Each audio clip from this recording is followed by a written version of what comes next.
of 3 to 4 months that we have given short window for ECBs and FCNRB deposits, but there have been other measures for equity as well as government bonds. So all put together, yeah, quite. And there were other measures, which were taken even earlier, whether it is in terms of the ECB liberalized ECB scheme that we brought in, and the measures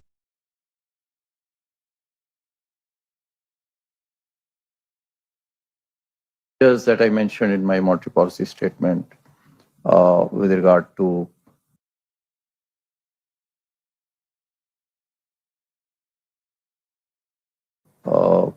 government initiatives in terms of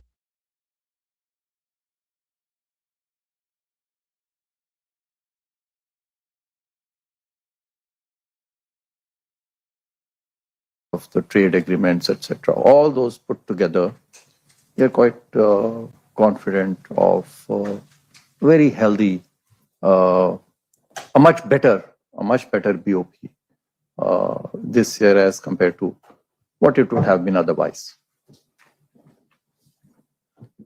Thank you, sir. We'll take some more questions from our left side before we come to the right.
It's not possible, nor is it desirable.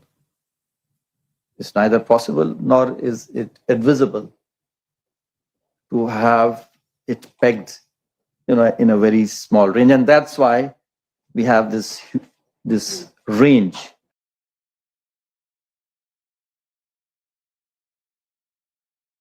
The range of 2 to 6% is primarily for this.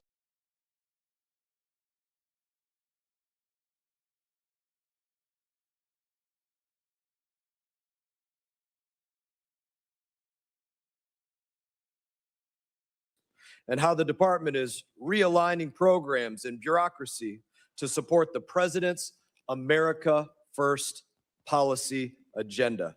I will now recognize myself for a very brief opening statement. Mr. Secretary, I appreciate you being here today. I know that members are eager to get to their questions, so I'll be very brief. We appreciate your attendance.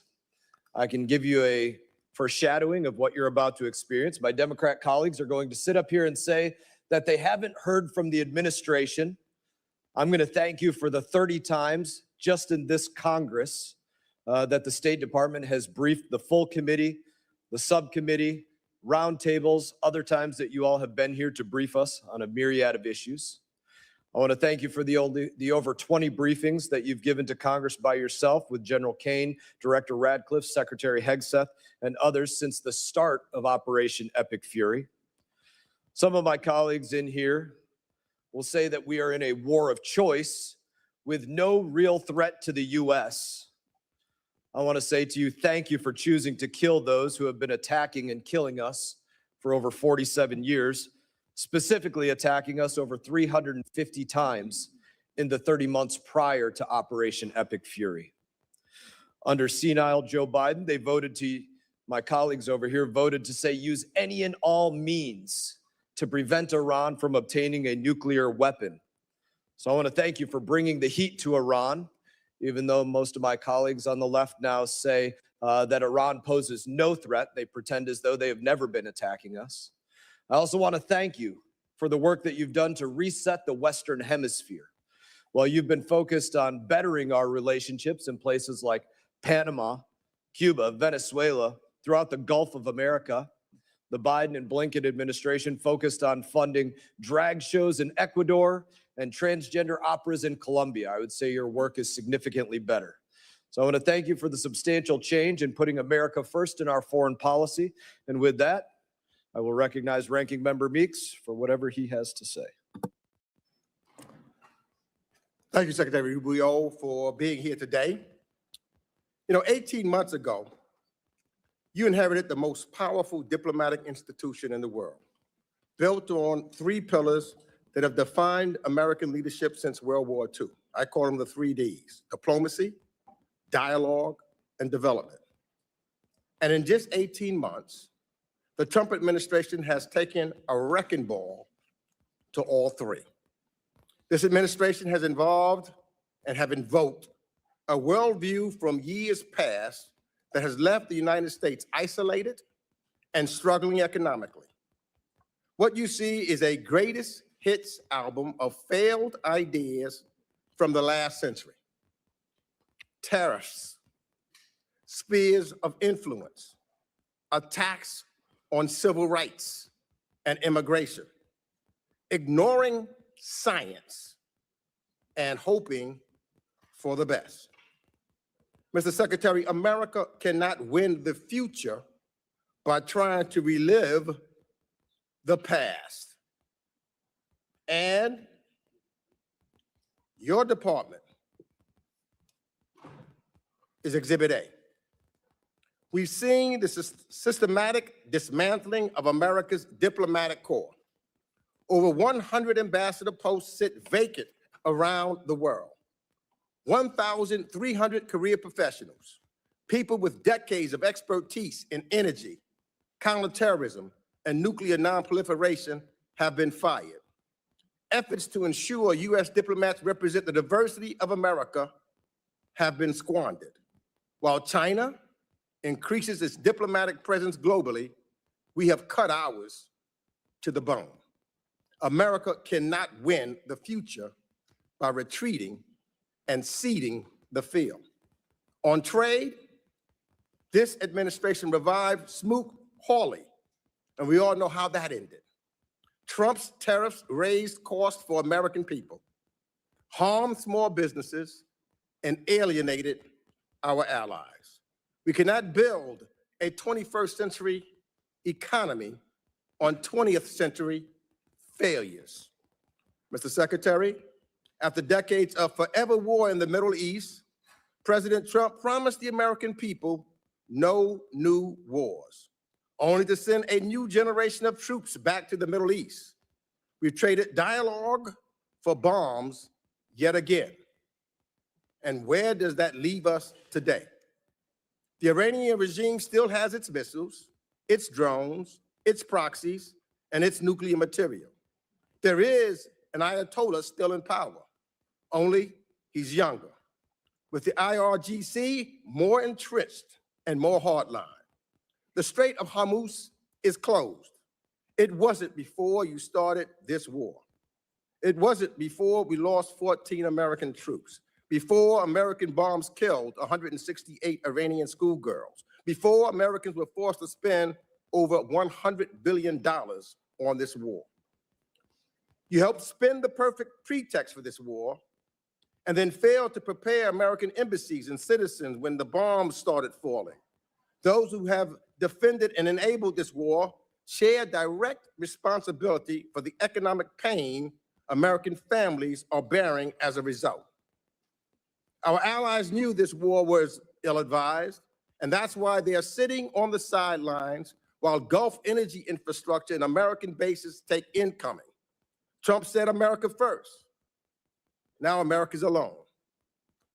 In our hemisphere, talk of reasserting dominance has meant illegally abducting foreign leaders, installing one autocrat in place of another, bombing boats without due process, and blockading civilian populations. That is not American leadership. Those are not American values. That is behavior we built the rules-based order to prevent. The Trump administration's attack on foreign aid and development efforts remain equally destructive and regressive. This administration's policies have directly contributed to famine in South Sudan and have undermined our ability to respond to the latest Ebola outbreak in real time. HIV rates are rising. Mr. Secretary, these cuts have resulted in the avoidable death of hundreds of thousands of children around the world. And we cannot protect Americans by ignoring science or forgetting what ignoring it cost us before. So, Mr. Secretary, on climate and energy, the story is the same. Ranking member's time has expired. Other members of the committee are reminding that opening statements may be submitted for the record. We're pleased to have Secretary of State Marco Rubio before us today. Your full statements will be made a part of the record. I'll ask you to keep your spoken remarks to 5 minutes in order to allow time for member questions. I now recognize Secretary Rubio for your opening statement. Thank you, Mr. Chairman. Thank you, Mr. Ranking Member, and all the members of the committee for having me. I have a written opening statement. I'll submit it. I'll try to cut the 5 minutes in half if I can. Let's just get right to the point. I think that I would characterize the last 16, 17 months at the State Department as two things: a history of tremendous successes combined with ongoing and difficult challenges. And we will always have ongoing and difficult challenges in the world. Let me walk through them one by one. India and Pakistan were on the verge of an all-out war. The State Department and I personally were involved in de-escalating that conflict and bringing it to an end, a war between two nuclear powers. Thailand and Cambodia were involved in a war. Cambodia, a country we haven't normally had close relations with in a very long time. The U.S., the president personally played a pivotal role, not once, but twice, restoring ceasefires and ending that conflict. Obviously, the war in Gaza was brought to an end. Not only that, but all the hostages that remained were released, both the bodies and those who were alive. Armenia and Azerbaijan, that conflict ended. Not only did it end, but it ended with an agreement that I signed the MOU on yesterday, creating a new prosperity route, the TRIP route, which will provide extraordinary opportunities for both countries, especially for Armenia, while respecting their sovereignty, to really benefit from that. The Shield of the Americas was stood up. That means over 14 countries in the hemisphere, 14 countries in the hemisphere have signed up to partner with us on counterterrorism, counter-narcotics, and security matters. And we believe that that number will grow over the next few months as elections change leaderships in various countries. We held a rare earths ministerial that was attended by over 30 some odd countries from around the world, all who were signing up for an American-led effort to ensure that critical supplies of rare earth minerals around the world are available for our emerging economies, and we don't remain overly dependent on China. We also announced the Pax Silica proposal, which is growing, but it's at 14 members now. These are 14 countries that are cooperating with one another to protect the supply chains critical to AI and AI development in the future. In Venezuela, we now have a functioning and open embassy. We have people traveling there for the first time. It's not where it needs to be, but it is a long ways from where it was 5 months ago, and poses not nearly the threat it once posed to America's national security. We're not satisfied with where it is, but we've come a long way. We're certainly better off than we were 5 months ago.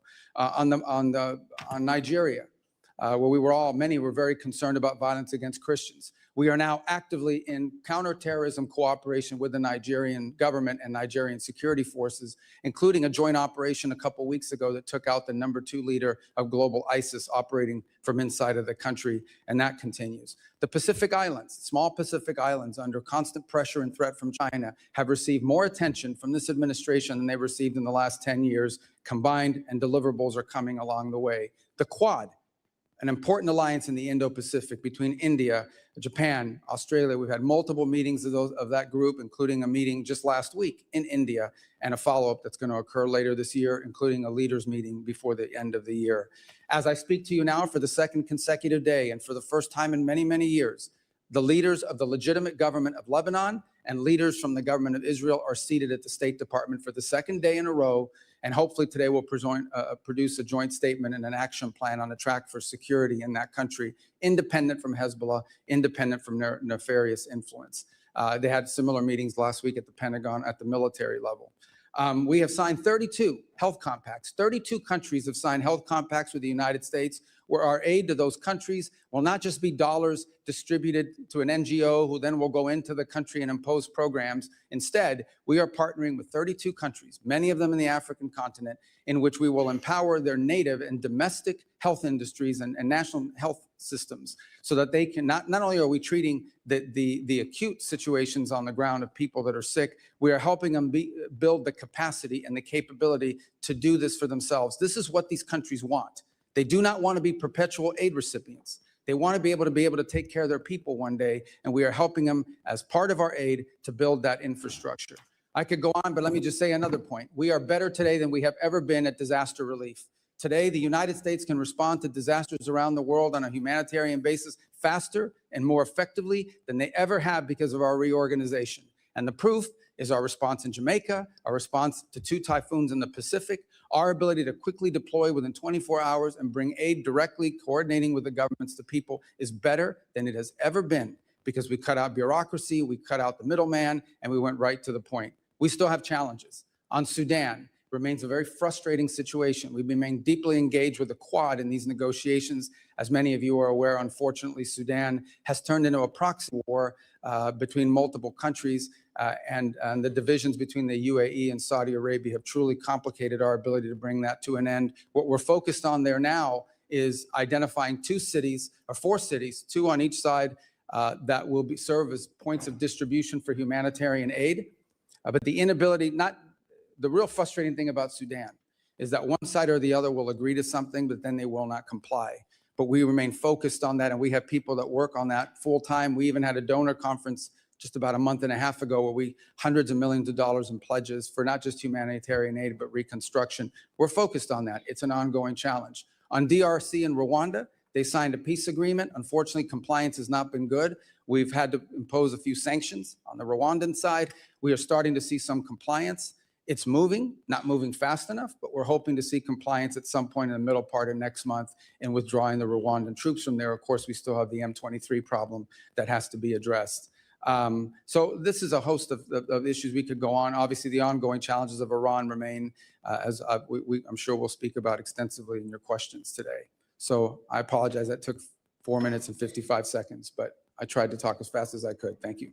Thank you, Secretary Rubio. I now recognize Ranking Member Meeks for 5 minutes of questions.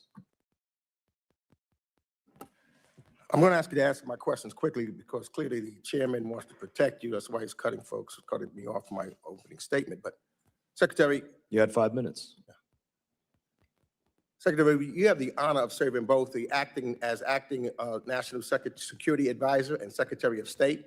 In these roles, you've played a central role in advising the president as commander-in-chief to launch a war against Iran, and the impacts of this choice have been significant on our allies and partners who immediately have targeted by retaliatory strikes, as well as for Americans here at home.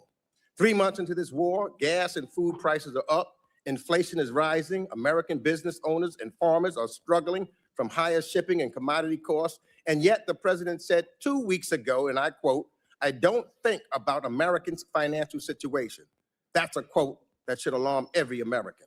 Americans are also rightfully concerned that while they struggle with affordability due to the war in Iran, the president of the United States is busy day trading on it. He disclosed purchases of stocks in energy and defense companies in the first quarter of this year that were made just as those companies' profits were soaring from the war in Iran. On March 23rd, the same day he reversed his threat to strike Iranian energy, infrastructure, and energy stocks rose. He brought stocks then in Phillips 66, Exxon, and Chevron. Secretary, I have a few questions, and again, given the amount of time that I have, I will ask you to give me yes and no answers. Did you warn President Trump before the war in Iran began that this conflict would drive up costs on gas, food, travel, and shipment? Yeah, I'll warn you right now, I don't do yes or no answers. Yeah, So well, these I are only have complex 5 questions. minutes. I know when Well, you so was do the I. senator, you know I about never this did yes or business, no answers and I to know you're people. trying to go out so that you can run out my 5 minutes. That's a simple I'm trying to question. run out your 5 minutes. You're running out your 5 minutes. Did you- I don't do yes or no question. You want to ask me a question? I'll answer I'm your answering. question. You answer my question my way. It's my time. Did you? Did I what? Yes or no? Did you warn President Trump The president before was the fully, Iran war began that this conflict would drive up cost on gas, food, travel, and shit? The president, Yes or no? the president and the full administration was aware that there would be consequences to action, but the consequences Let of me Iran move having on. a nuclear weapon were worse. Did you warn him? Did you warn him that launching a war in Iran could result in the regime placing a chokehold on the Strait of Hormuz? All the risk factors were understood, but the most important risk I factor just was want to know if Iran you did cannot your have a job. nuclear Did you weapon. warn him? Iran If you cannot have did a warn him, nuclear say weapon. yes. It's simple.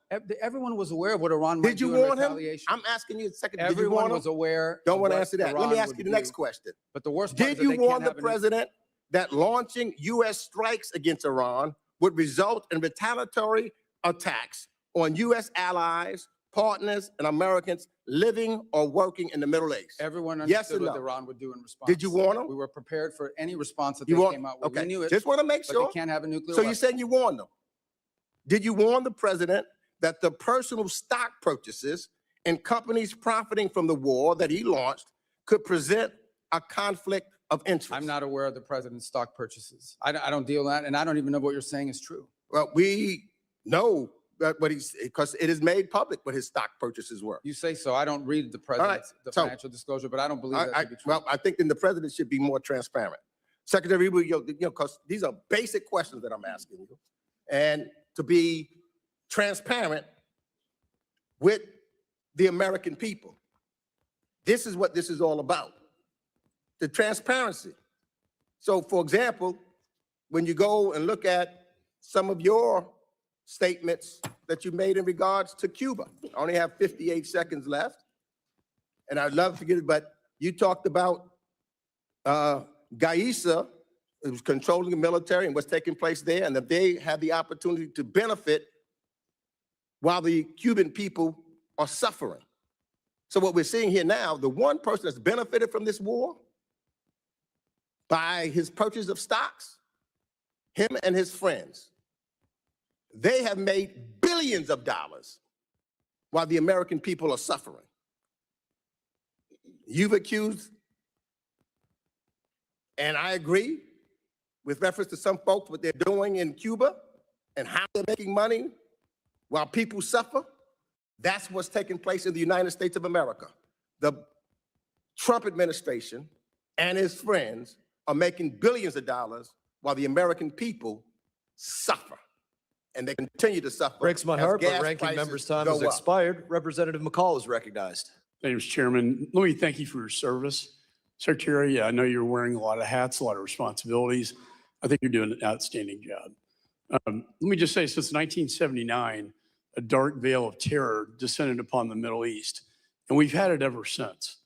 And every president since that time has said that a nuclear Iran is not acceptable.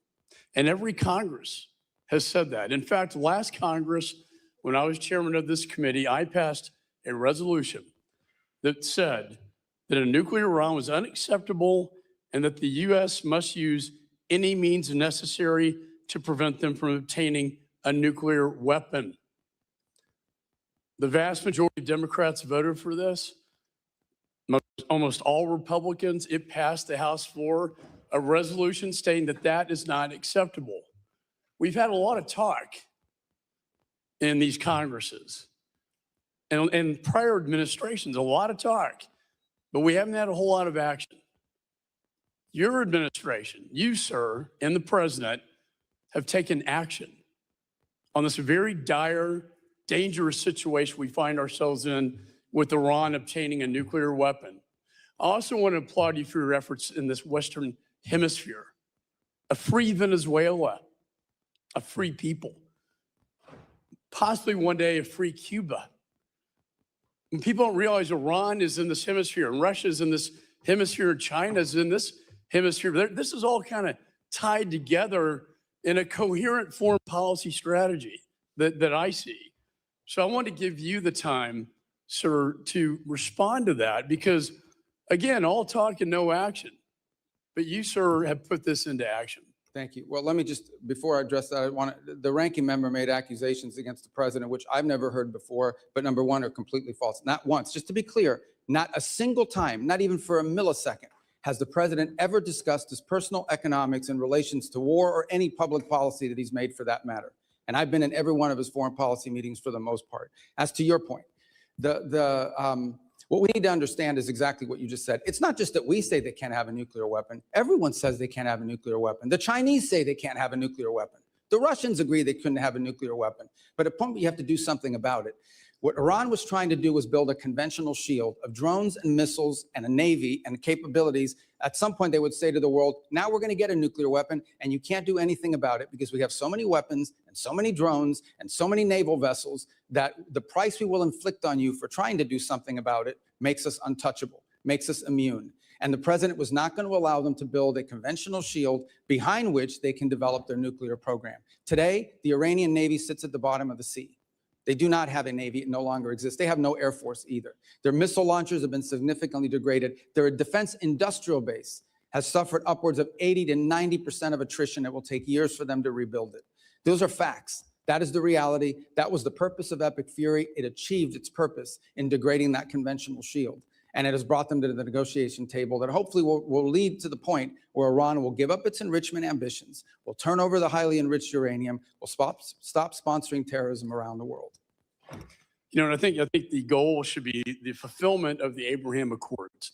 We know why October 7th happened, because Israel and Saudi were getting very, very close, and in Iran's perspective, dangerously close to a normalization agreement. And what did Iran do? They lit up their proxies. They lit up their proxies to stop that from happening. I do foresee a free Iran. I do foresee a free Venezuela and a free Cuba, but you have to start somewhere. And I think we're taking the steps so that future generations will thank us for these actions.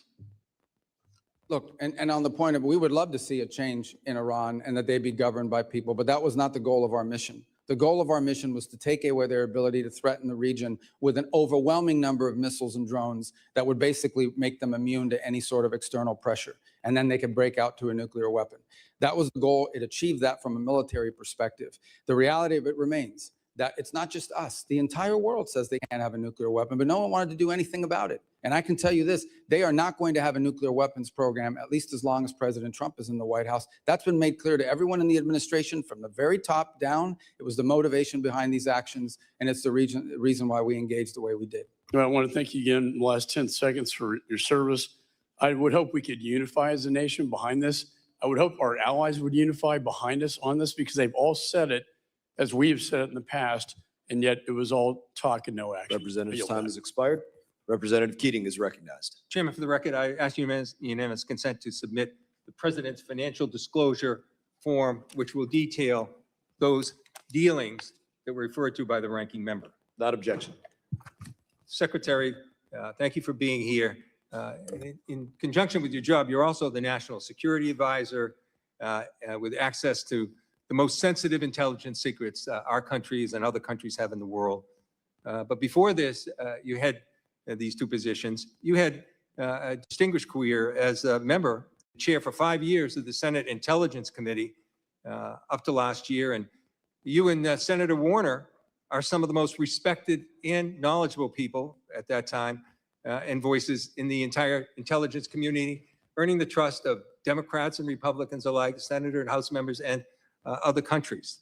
So with all your Intelligence Committee experience, and now as Secretary of State and National Security Advisor, and all those years of experience, have you ever, specifically in the context of the intelligence community, heard the name Bill Pulte? In the context of intelligence? That's what I said. No. No, I have Never heard his name. Okay, thank you for answering that. Well, never even heard his name. Given all your years of experience and your position now, never heard the name. For the record, Bill Pulte is the person Donald Trump has chosen for the acting director of national intelligence with no experience in the intelligence field, whose misuse, widely reported, of confidential information led to the prosecution of the president's political enemies, is now the person in charge of the nation's most closely guarded intelligence when he couldn't even conduct themselves appropriately as the federal housing finance director. Now, Secretary, have you ever heard of the name Ira Zahari? Who's that? You've never heard the name Ira Zahari I mean, it doesn't ring a bell off the top. in the context of security? Well, let me tell you. Mr. Zahari pleaded guilty for breaking into the Capitol on January 6th through a broken window, wielding a metal rod as a weapon. And Donald Trump appointed him to a team at the Pentagon focused on irregular warfare and, of all things, counterterrorism. That's ironic, given that he participated in one of the most significant incidents of domestic terror in our country's history. I think it's shameful, the people that are being appointed, and I think it's also shameful, some of the people that have been fired. Now, I want to move to Iran because given your nuclear and intelligence background, which is extensive and appreciated and respected, I'm sure you're aware that Ukraine, the country at the time with the third largest nuclear arsenal, peacefully turned over their nuclear weapons in conjunction with the Budapest Memorandum and in exchange for the U.S. commitment to defend Ukraine if it ever came under threat. The U.S. gave their word to Ukraine they would defend them. And I found this amazing. In your opening remarks, as you took us all over the world, and you mentioned 15 different incidents where you have interceded, 15, the top 15. Not once did you mention Ukraine when you were prioritizing the achievement that's there. Now, let me go on. Try to stay under Let me 5 go minutes. on. Oh, you tried to stay. Yeah, please. Well, I It's can not answer funny. that. It's not funny, Secretary. Now, What's not in funny is Iran that- now, Well, you don't. in this Iran you now, can't even I answer reclaim questions my here. time. I reclaim my time, Mr. Chairman. You He's guys make these interrupting me. statements and no one He can is respond. interrupting me. I'm doing it. I'm asking you to reclaim those seconds back. No. Now in Iran, what goes around comes around, Mr. Chairman. Now in Iran, the Trump administration issues a general license to Russia, providing billions in oil profits every month, several billion every month, fueling Putin's war machine. You didn't mention that in your opening remarks. And then this is a war of aggression of Russia attacking Ukraine, which we gave our agreement. And this is to a country that's assisting us in Iran, Ukraine, and helping a country with a war machine that are aiding Iran against us and putting our service members in jeopardy. Look, we have an opportunity as members just today to vote on the Ukraine Support Act. I hope we do it. And I am confident that we have bipartisan support. But I hope this administration would act on its own. They could do things themselves that you didn't mention, like rescind these general licenses, complete a bilateral drone agreement with Ukraine, provide direct military assistance that has access to the Ukraine, implement comprehensive sanctions packages, Representative's condemn time has the expired. aggression. Representative Thank you, Smith Mr. of New Chairman, for Jersey taking is up recognized. my time and squandering it. That's not how a chairman should act. Representative Smith, you're recognized. Thank you, Mr. Chairman. Mr. Secretary, if you need a moment to respond to. Well, I also didn't mention Cuba because I literally hand wrote what I was going to say to you guys, and I told you I was to submit the written for the record. And I think everybody understands Cuba's a priority for me. Just on the Ukraine front, I'll address it now if it's okay with your time that I could do so. I think it's well documented that we've been very involved in trying to get the two sides to the table. We've invested a lot of time in it. Unfortunately, so to this point, neither side has been willing to make concessions, particularly on the Russian side, necessary in order to bring peace about. We remain ready to play any role we can in that context of bringing a peace about, because we think the war in Ukraine, devastating war, has no military solution. It can only be solved through a diplomatic route, and it's been unfruitful. I would characterize it as the ongoing challenges. That said, let's be clear, we are not, to be fair and to be frank, we are not impartial mediators in that war. Okay, we don't provide weapons to Russia. We only provide weapons to Ukraine. We don't impose sanctions on Ukraine. We only impose sanctions on Russia. So we have clearly taken a side. We continue to sell weapons to Ukraine, by the way, through the Pearl program, unimpeded by what's happened in the Middle East or anywhere else. And look, we'd love to see that come to a negotiated settlement. As of right now, the prospects don't look great that either side is prepared to make the concessions necessary in order to reach an agreement. But we stand ready. And we've engaged and invested a tremendous amount of high-level time on that conflict over the last year. I think it's a source of frustration for the world. Hopefully this year will bring better news. I don't have any news for you on that front today, but we are ready, as I've expressed Both sides repeatedly were ready to step in and play whatever positive role we can to bring that devastating and escalating war to an end. Secretary, thank you very much. And just let me say, Claire and Sebastian Lai and all of us are deeply grateful to you and the president for everything you tried to do to get Jimmy Lai out. Obviously, it's an ongoing concern, and I know you will continue to push for that. But I know you did everything. The ball was in Xi Jinping's court, and he unfortunately erred on the side of continued incarceration of that great human rights defender. But thank you for that. Let me say on the Iran deal, I remember sitting right here and on the floor of the House talking about how egregiously flawed the deal was 10 years ago when the Ayatollah was able to get the language dealing with ballistic missiles out of it because he said it would be stupid, his words, and then they built ballistic missiles like never before.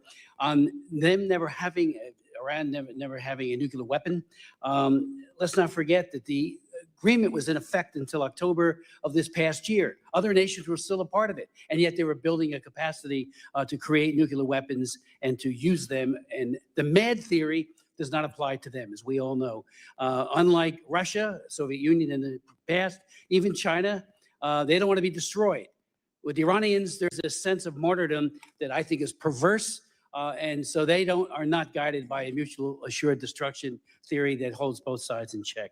Let me just say too on the Nigeria, thank you for what you've done there with not just CPC, but the most recent taking out of some of the worst terrorists who are slaughtering Christians, and the numbers continue. But I know you're engaging very, very aggressively there.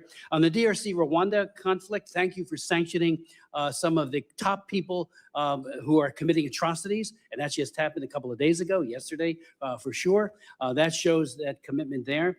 And on even the Armenian Azerbaijan, I've been working on Nagorno-Karabakh, Azerbaijan and Armenia for 30 years. They often called Nagorno-Karabakh the frozen conflict because nothing would ever happen. You guys stepped in, and the president stepped in and got a peace treaty. I mean, I've met with Aliyev in Baku on 2 occasions. He was totally unwilling to admit to the human rights abuses that he was engaging in, especially as it relates to Nagorno-Karabakh and the Armenians. You've come up with a solution. Thank you for that. And anything you want to speak to on the DRC or Rwandan or any of these issues, appreciate everything you're doing for this country. There's a full plate of horrible things happening, and we're so grateful you're at the helm. Please. Oh, well, I just on DRC Rwanda, I would say, because just to elaborate on that a little further, as you know, we had an agreement signed and the compliance was not good in that regard. But to be fair, and I know that some other people disagree with this assessment, but we believe it's pretty accurate on the Rwandan side. And so we initiated some sanctions, targeted sanctions on Rwanda. They've come to the table. They've made some commitments. They are complying with the commitments, maybe not at the rate or speed that we'd like them to, but there's been some compliance on pulling back of troops. But we'll watch very closely, of course, is we don't want to see Rwandan troops change uniform into M23 uniforms and claim that they've pulled out. We got to watch that very carefully. And we also have to deal with the M23 issue there. But those are both DRC, Rwanda, and Sudan are 2 areas we remain very engaged in trying to find a solution to. Representative's time has expired. Representative Castro, you are recognized. Thank you, Mr. Chairman. Thank you, Mr. Secretary, for coming in today and for your testimony. I want to start with Iran. I'm hopeful that the President and the administration are able to reach an agreement that ends the war and also reopens the Strait of Hormuz. If there's a deal subject to congressional review under INARA, I'll approach it with a fair mind, and I hope that all of us will as well. I just ask that you keep the committee briefed on the details of that agreement, and I believe that it's in America's interest that this war end, and I sincerely mean that. We are at war alongside Israel against Iran. Iran has struck Israeli nuclear facilities at Dimona, and American service members are deployed throughout the region, as you know. Congress needs to understand the full risks of the conflict, including the nuclear risks. On May 4th, I wrote to you with 29 colleagues asking for details about these risks and Israeli nuclear weapons. On June 1st, your Bureau of Legislative Affairs responded and said, quote, "We refer you to the government of Israel for your questions about Israel's capabilities." I have to say, Mr. Secretary, that's a very bizarre response. 30 of us wrote to you and to the State Department asking our government for an answer, an assessment about a foreign nation's nuclear capabilities. In your opening statement, you referred to India and Pakistan as nuclear nations. We've also spoken in different sessions, both in closed and open sessions, you know, as a U.S. Senator, former U.S. Senator, about the nuclear capabilities of other nations, Iran, China, Russia, France, the UK, both adversaries and allies. And so I wanted to ask you the question today, will you tell us, the Congress and the American people, whether Israel in fact possesses nuclear weapons? You know that that's a question that they've never acknowledged to have a nuclear program. People can have, as you know, an open source and other reporting suspicions about what they possess. If we're speaking frankly, I think most of the world assesses that they do, but they've never acknowledged that publicly. And as a feature of our foreign policy, for a variety of reasons, we don't discuss it in that way either. Well, I guess a few things. This is the first time, especially for an extended period, that we are at war with an ally, Israel, against Iran. And we have service members deployed. And we don't, if they in fact possess nuclear weapons, and you're right, in open source reporting that has come across, we don't know what their red lines are for using those nuclear weapons. And so I guess I'm shocked that our government wouldn't make an effort to know, to understand, and then to give our oversight body the information that we need to make decisions about the war as well. That's a fair observation, and I would answer that if perhaps you make that request and you're open to it being answered in a different setting other than a public letter. Classified setting? A classified setting? Yes, and both classified and sensitive. And if we could, I think you would get a better response to your question if the context in which it was answered were framed differently than a public letter for a variety of reasons. If we're being mature and grown up here, I mean, foreign policy, and I know that you are, and from the tone of your question, it's clear that it's a serious question. These things require delicate balancing acts between different equities, but I think you can get probably a more fulsome answer if we were to be able to respond to that inquiry in a different context, if that makes sense. Mr. Secretary, I'll certainly take you up on that, and I appreciate your answer. Thank you for that. I have another question on Lebanon. The president and you are working to end this war with Iran, and according to reporting at least, one of the main sticking points is Israel's continuing military campaign in Lebanon against Hezbollah, which the president has called on Israel to stop. The president confirmed last night, in fact, that he in fact told Israeli Prime Minister Netanyahu to stop the war in Lebanon. My worry is that Israel's insistence on continuing this war against Hezbollah will jeopardize the president's efforts and the American government's efforts to reach an agreement with Iran. And so my question is, do you agree that Israel should stop its military campaign in Lebanon and support the president's negotiations for a peace agreement with Iran? I'd love to answer that question. It's going to take more than the 42 seconds, and I know I've seen already that people get pretty pissed off here when their time gets eaten up. But if I can answer that question, maybe the next person will let me continue, because that's a really important question. So let me just start by saying this. Let me walk you through this. We had an agreement. Hezbollah reached out 2 weeks ago and basically said, about 10 days ago, and basically said, we will not launch missiles into Israeli territory if they stop attacking into Beirut. That was the agreement, I think 5 p.m. 2 Saturdays ago. At 6 p.m., they launched missiles. Then they came back and said, well, we made a mistake. We thought it started tomorrow, not Saturday. Then they went again and violated it again on Sunday. But also Israel has been bombing and launching throughout. Is that Well, there's correct? two separate things. Actually, Israel has not conducted massive operations in Beirut for some time. What you see them operating is in the south. And what they are, what we've always said, and it's part of the joint statement, we've always said is Israel has a right to act in its defense. So as an example. Well, but so then why did the president have to tell Israel to stop Time has anything? expired. Representative Wilson is recognized. Thank you, Mr. Chairman. Indeed, Mr. Secretary, I want to thank you and recognize that we appreciate the U.S.-Israel alliance, and we appreciate very much the response that's being done against 1,100 missile attacks that have come out of Lebanon, as you've just identified correctly, and they need to know that, and how they don't know that, I don't know. But any attacks that are done by Israel are in response, not initiated. With that in mind, you are serving at a historic time with success of dictators on the run. Dictator Assad of Syria has fled to Moscow. Dictator Maduro of Venezuela is incarcerated in Manhattan. Dictator Khomeini of Iran has been eliminated, joining the 40,000 Iranians he murdered this year. As chairman myself of the Helsinki Commission for Security and Cooperation in Europe, you have achieved unprecedented unity in Latin America, supporting the liberation of Venezuela and soon Cuba. You have achieved historic unity across the Middle East of all countries supporting American efforts, except for the Republic of Georgia, to oppose Iran and its nuclear capabilities. And in Europe, NATO and the EU are united as never before, promoting defense increases for peace through strength to indeed promote Ukraine victory over war criminal Putin. With that in mind, another region is the South Caucasus, which is critical of the opportunity for the Trump route that you've achieved with Prime Minister Pashinyan of Armenia and President Aliyev of Azerbaijan. What a great achievement that is. With that in mind, though, the pro-Iranian regime and the Chinese Communist Party supported Georgian Dream government, which is illegitimate, threatens American access. There was a rigged election in Georgia. With that in mind, they're facilitating the Islamic Revolutionary Guard and evading sanctions to Tehran. What do you believe should be done to address the rapidly expanding radicalization promoted by the Georgian Dream government in the Republic of Georgia? Let me, if I may, I want to answer the Georgia question. You do Can I all the steal above. 30 seconds of your time to finish Oh, the hey, answer all to the Representative above. Castro? So on Georgia, you're right. Everything you just outlined is our pre-existing concern. Since that time, they have made some steps indicating to us that they want to improve their relations with the United States. We've outlined to them what that would take and what that would require. We've received some positive responses. And so our hope is that we can see a change of trajectory in the case of Georgia from where it is today.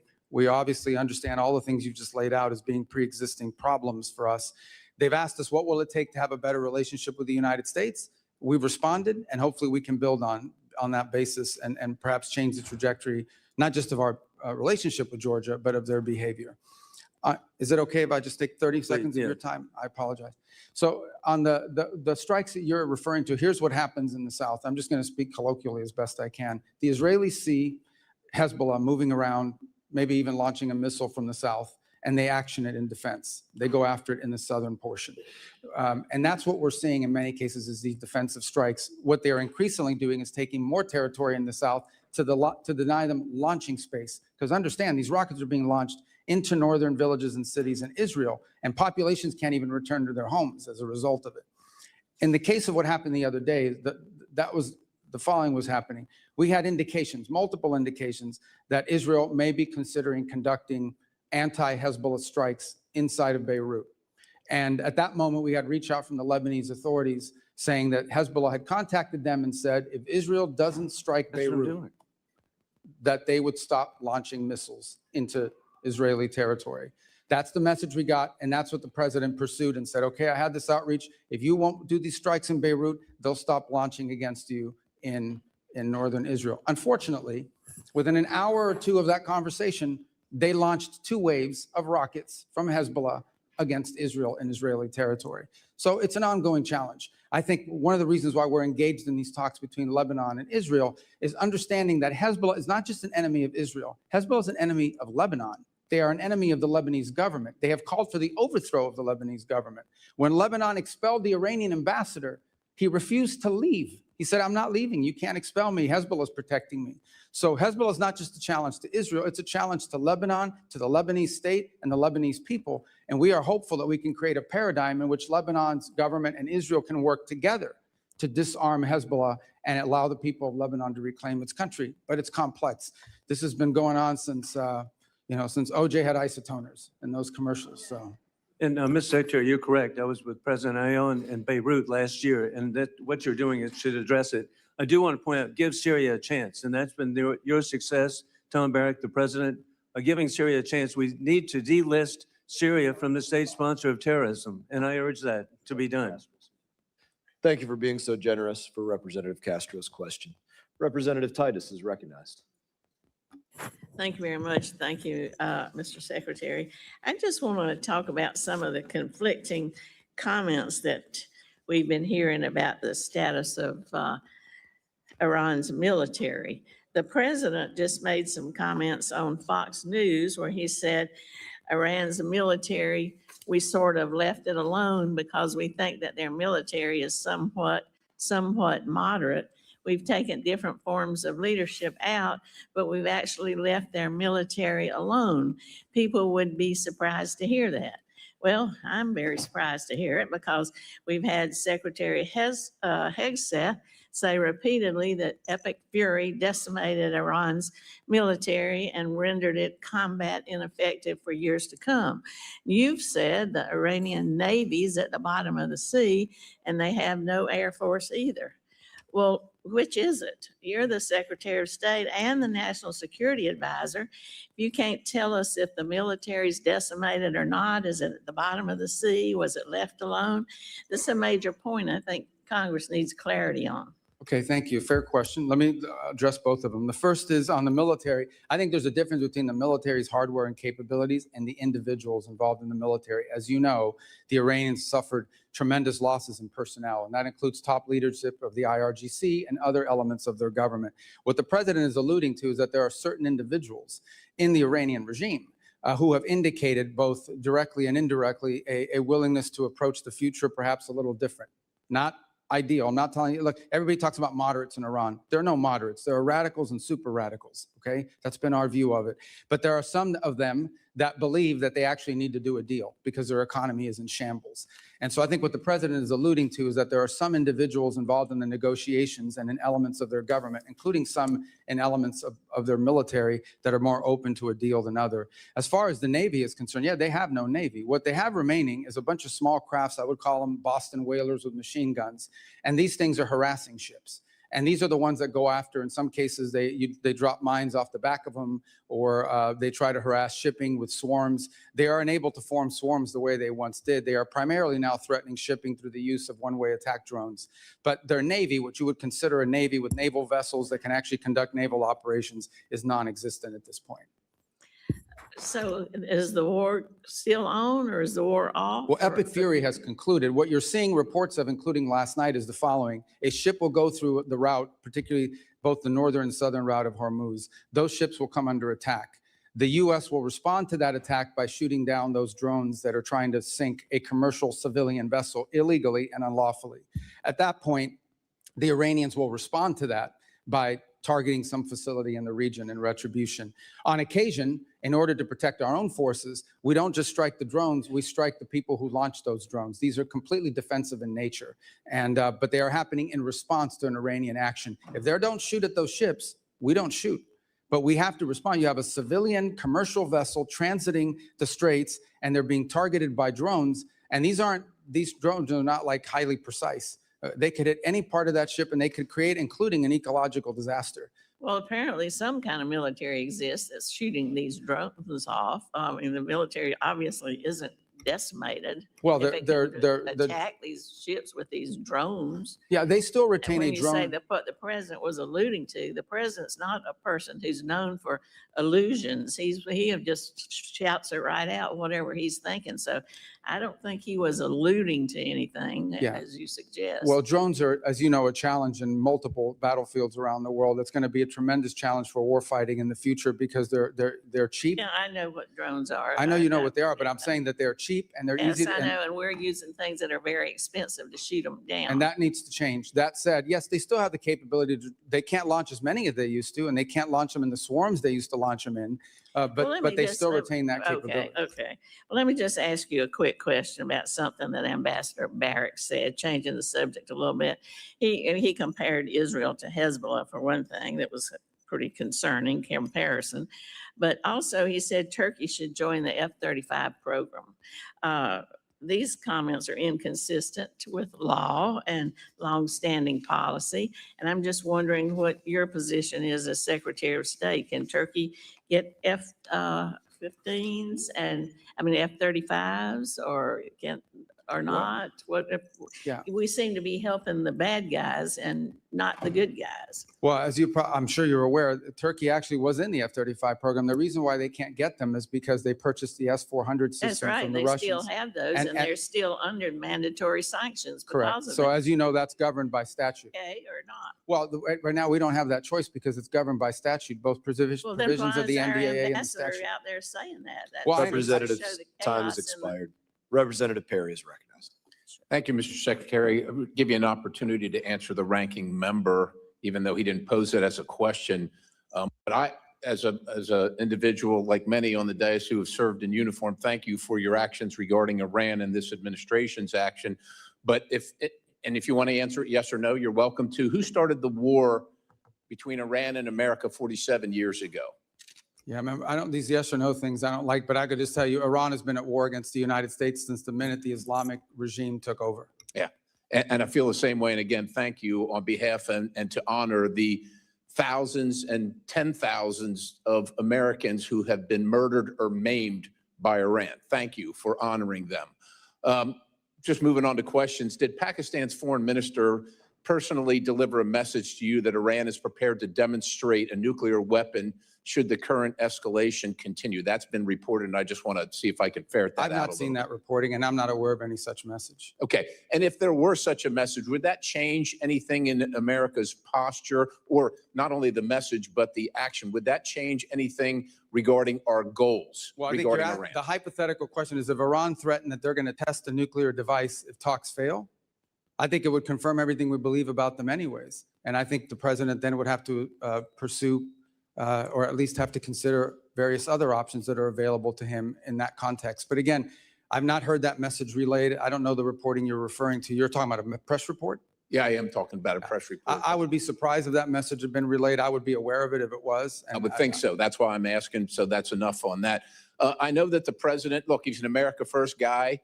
He's concerned about every single American citizen, regardless of their party affiliation or their ideology and affordability. The president is concerned about those things. And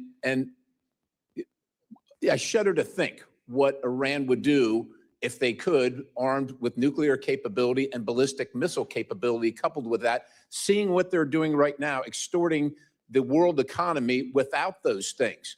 So with that in mind, it's been reported that the UAE is building a pipeline to the Gulf of Oman, which would bypass the Strait of Hormuz, essentially doubling their capacity, which would, of course, lower the price and the risk of global fuel transport or oil transport. Do you understand or do you recognize and know what the timeline and for a proposed timeline for completion of that pipeline is? Yeah, I'm aware of those efforts. They actually pre-exist the conflict in terms of a desire to do so. These things, I can't tell you specifically. I'm not a pipeline building expert, Right. but I can tell you it certainly is going to take more than a week or a year. I mean, these are complex. I think the broader point, which your question touches on, is I do think you're going to see a reshifting of where the world gets its energy from in the aftermath of this conflict. You're already beginning to see some of it now. I think you're going to see the United States be a bigger energy provider to the Indo-Pacific. We have the capability to do so, but it's going to take some time to build that capability. So I think you're going to see more of that. And I think you're going to see the establishment of more of these alternative routes as a result of this. Remember, only about 20% of global oil goes through the Straits of Hormuz, but it is about 80 to 85% of the oil that goes to the Indo-Pacific. So in those particular countries, I think you're going to most definitely see them buying more from other places, including the United States. And that's going to lower the cost for everybody, which is great. Secretary, just moving on, you're of Cuban descent, of Colombian descent. Can you describe, and Cuba has been a sore. Are you really Colombian? I didn't know that. Yes, Oh, wow. indeed. But Cuba has been sowing the seeds of discord in our hemisphere, inviting China, Russia, North Korea, all manner of communist, oligarch, bad actors into the hemisphere. If you can describe, generally speaking, what the policy where we're headed with Cuba as the United States of America? Where are we headed, and what do you envision being success, and how do we measure that? In 56 seconds, I will tell you what we want for the people of Cuba is to be able to live in a normal country. You're here. I want them to live in a country that looks like the Dominican Republic, like Jamaica, like the Bahamas, like any of these other places where people can own their own business, people can vote for their own leaders. By the way, that's not my desire. That's the policy of the United States. That's enshrined in statute. Here's the problem. And we're willing to do this through a diplomatic means. The problem we have is that country's not controlled by a government. That country's controlled by a military conglomerate that basically controls 70% of the nation's GDP, and none of the profits of that conglomerate goes into the public treasury. None of that money goes to build bridges and roads or to reinvest into their energy infrastructure. All of it goes to build more hotels for tourists that aren't coming and to line the pockets of the people that are involved. So that has to change. My question, I think we all can envision what we want Cuba to look like, and it doesn't have to happen from overnight. Okay, we understand they're not going to go from being what they are now to turning into Belgium or Switzerland in one day to the next. It takes time in these processes. I just don't believe, frankly, at this point, given everything we've seen, that the people in charge of that conglomerate and of that government are capable of making these reforms, at least not yet. Their mindset isn't there. Their incentives aren't there. They have spent, 60-something years waiting us out and holding on. And I think they can still get away with it, and they can't, and they won't be able to. Time has expired. Representative Liu is recognized. Thank you, Secretary Rubio, for being here today. You have been at multiple meetings with President Trump. In a moment, I'm going to show you a video of one of these meetings. It is from last December. It's a cabinet meeting. I'm going to ask you to focus on President Trump, and you will see that he is sleeping while you are talking. Oh, my God. Please show the video. Products they make and what American farmers grow and produce has a fair shot to be sold around the world. On issue after issue, that's been the case. You talk about foreign aid reforms. This is not our money. This is taxpayer money. Secretary Rubio, have Not you sleeping. been at more than one meeting where President Trump has fallen asleep? That's false. That's false. I've never seen him fall asleep. On the contrary, the guy doesn't sleep, which is a big problem because he calls me at 2 a.m. He calls me at 5 a.m. And, I like to sleep a little bit, maybe not 12 hours, but at least 6. So he works. The other day he was at the Oval Office until Secretary Rubio. 12:30 p.m. 12:30 a.m. I don't know what you're talking about. Secretary Rubio, I'm going to show you in a moment a video that shows you just lied to Congress. Oh, okay. So this is a video of a cabinet meeting literally from last month where Donald Trump is sleeping while you are talking. Please show this video. Coalition of countries that line up behind the peace deal, behind the border peace, and it's still every day is a challenge, but it's been driven personally by the president. It's the reason why we're involved in this whole Ukraine-Russia conflict. That's not our war. It's not the president's war. This war started, it never would have happened if you'd been president. But this war is going on, and the president is trying to end it. You are literally talking about issues of war and peace, and Donald Trump is sleeping right next to you. No, he's not. If Donald Trump cannot stay awake at these important meetings where the cameras are rolling, imagine what he's like when the cameras are not there. So I'm going to ask you, have you been at classified meetings where Donald Trump has fallen asleep or had trouble staying awake? I've never been at any meeting where, and the things you're showing me now, he was not falling asleep. And So- I think so it's you're outrageous lying that I'm before the again. Foreign You're Affairs lying Committee of the United States consistently House of Representatives to asking questions about Congress. sleep. You're This is a lying to joke. Congress, Secretary Rubio. So I'm going to show you another video in a moment. The You show me all president's the videos you inability to stay awake on the job has caused other countries to perceive him differently. They mock him.